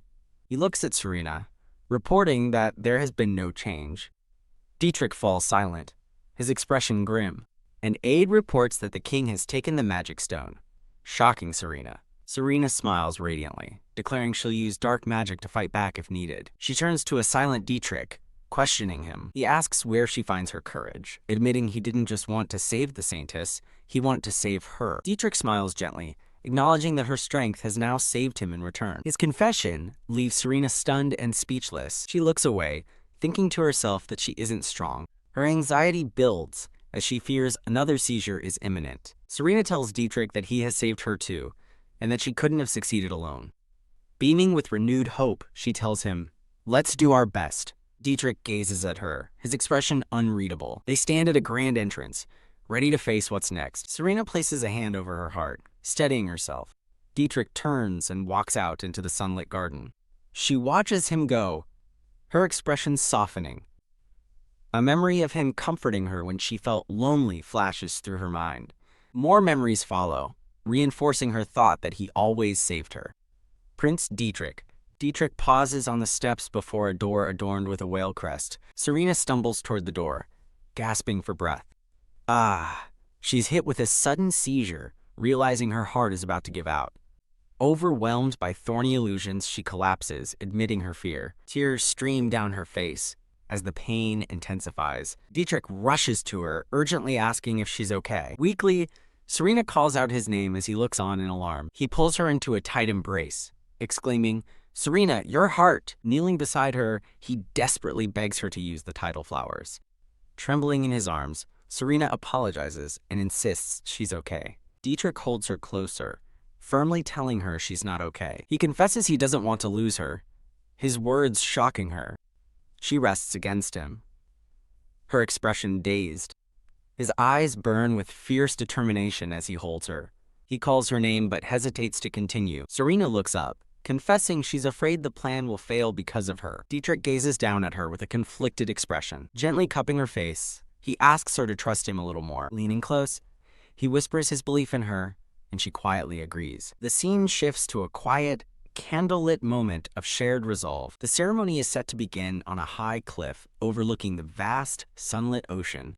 On a rugged cliffside, Serena watches as the king and his retinue approach. A blonde official stands beside Serena as she confirms something with a simple yes. He smiles, expressing his relief that she isn't the kind of saintess who would ruin a nation, leaving her confused. The king gestures towards the cliff's edge, beckoning the saintess forward. The king's stern face appears as his name, Ferdinand, is exclaimed. Serena stands with grim determination, the blonde official behind her. The blonde official turns to her with a knowing smile, wishing her good luck. The king walks ahead, followed by Prince Dietrich and Prince Volkart. Prince Dietrich and Prince Volkart follow their father with serious expressions. Serena thinks to herself that her worries from a moment ago have strangely vanished. Her expression is resolute as she prepares for what's to come. King Ferdinand falls to his knees, looking up in shock at a towering Serena. The story pauses, promising to continue. An overhead view shows the assembled nobles gathered on the clifftop for the ceremony. The blonde official announces the beginning of the oracle ceremony. Serena watches with an anxious gaze. The royal family stands together before the assembly. Prince Volkart watches the proceedings silently, a bead of sweat on his brow.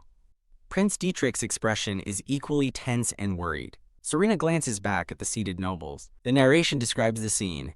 Invited lords are seated, while the backbenches are filled with their accompanying families. The king addresses the crowd, welcoming them to the ceremony, as Serena realizes he plans to declare an invasion. The nobles murmur among themselves, questioning why they've been summoned.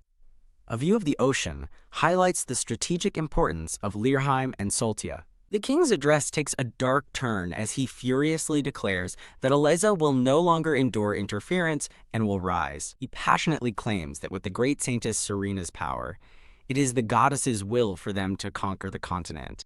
The nobles erupt in protest, questioning the king's declaration of war and denouncing his use of the saintess as a tool. The king declares his plan to march on the continent, starting by provoking Leikheim, which sends a shockwave through the crowd. Turning to a stunned Serena, he commands her to summon the holy beast, as he orders her to find a place for it on Monaro Island. Serena clutches her chest in terror. Prince Dietrich and Prince Volkart watch with grave concern. As nobles realize the saintess is being forced into war, Serena steps forward, defiantly telling the king the holy beast will not answer him. Bathed in a soft glow, she pleads with the king to reconsider his mad plan.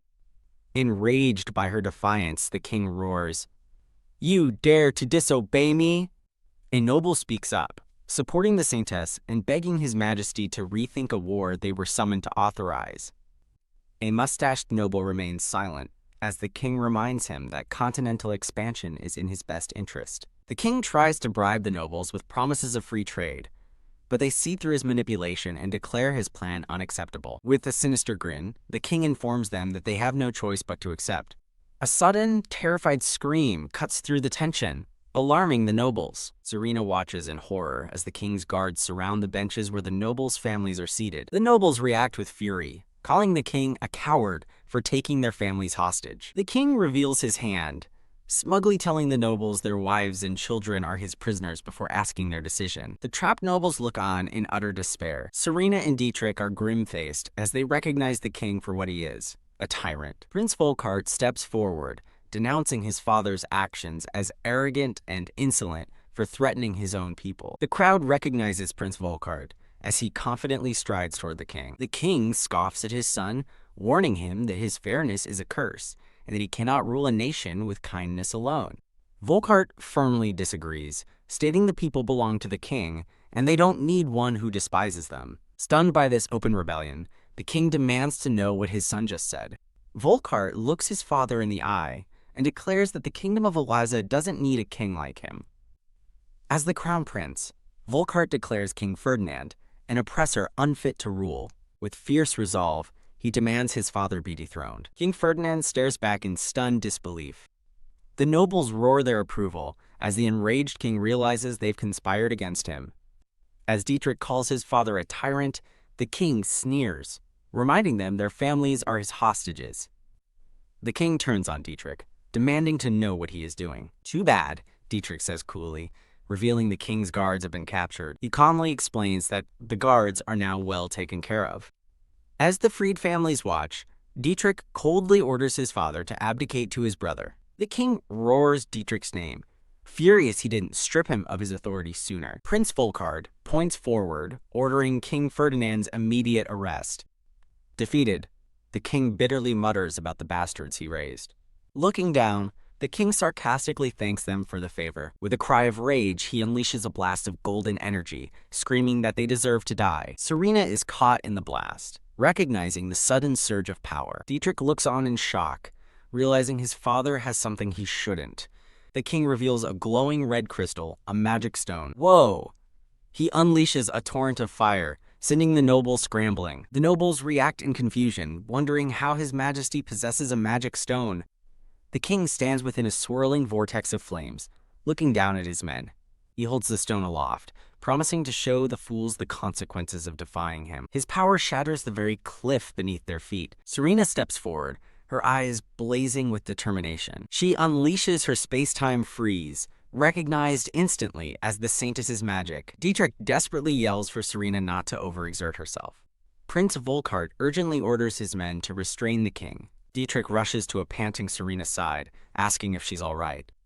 Her eyes widen with lingering concern as she looks ahead. The narration explains the king's declaration was designed to sow chaos and distrust. The narrator laments that no one imagined things would turn out like this amid the fiery chaos.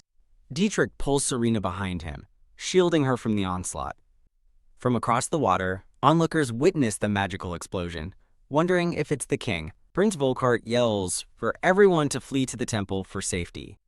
He watches in horror as the king's unrestrained power causes massive explosions. Surrounded by flames, the king grimly thinks he must deal with the magic stone quickly. Dietrich holds Serena back, frustrated that he can't get close, while the king recklessly wields the stone's power. He considers using his mother's magic stone but dismisses the idea, as fire and wind are a terrible combination. He steals his resolve, having already decided he will no longer rely on a magic stone's power.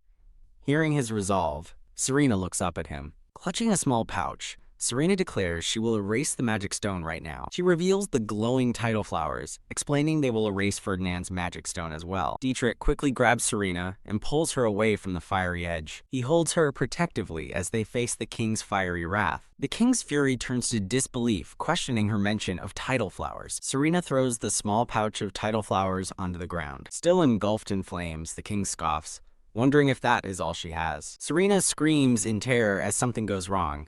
A sphere of immense blue energy erupts, shocking the king. Serena struggles against the overwhelming power, realizing she can't control it. The sphere of uncontrollable magic expands, engulfing everything. The king cries out as the red magic stone begins to crumble. The disintegrating magic stone falls from his grasp. Serena watches in disbelief, wondering why she missed her chance. As a blue shield forms around her, she demands to know who is interfering.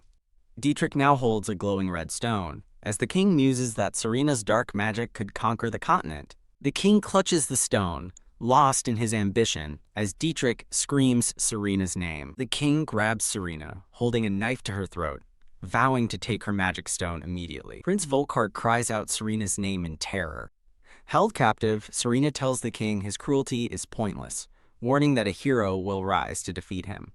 As she declares his kingdom will be destroyed, the enraged king screams for her to shut up.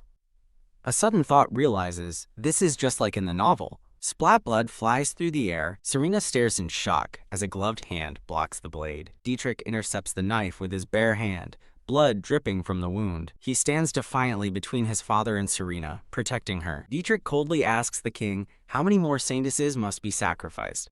He roars that the saintess is not a tool, screaming his father's name, Ferdinand. With a powerful shove, Dietrich sends his father reeling. Dietrich stands tall over his defeated father. The king lies on the ground, as Dietrich and Serena look on. Nearby, Prince Volkart is confused, wondering what it means for saintesses to create magic stones. Serena notices Dietrich's bleeding hand with alarm, but he insists the injury is not serious. As Serena uses her magic to heal Dietrich, the fallen king mutters about the tidal flowers. A strange light envelops Dietrich and Serena, who look up in surprise. Suddenly, the cliff beneath the defeated king gives way. Dietrich calls her name as the ground crumbles, and a smiling Serena begins to fall. The entire cliff face shatters, plunging into a deep abyss. Dietrich leaps after Serena, catching her as they fall together into the darkness. They embrace while plummeting into the chasm below. Splash! They disappear beneath the churning surface of the water. From the remaining ledge, a horrified Prince Volkart screams both of their names. Prince Volkart and his men can only watch the vast, empty water where the two vanished.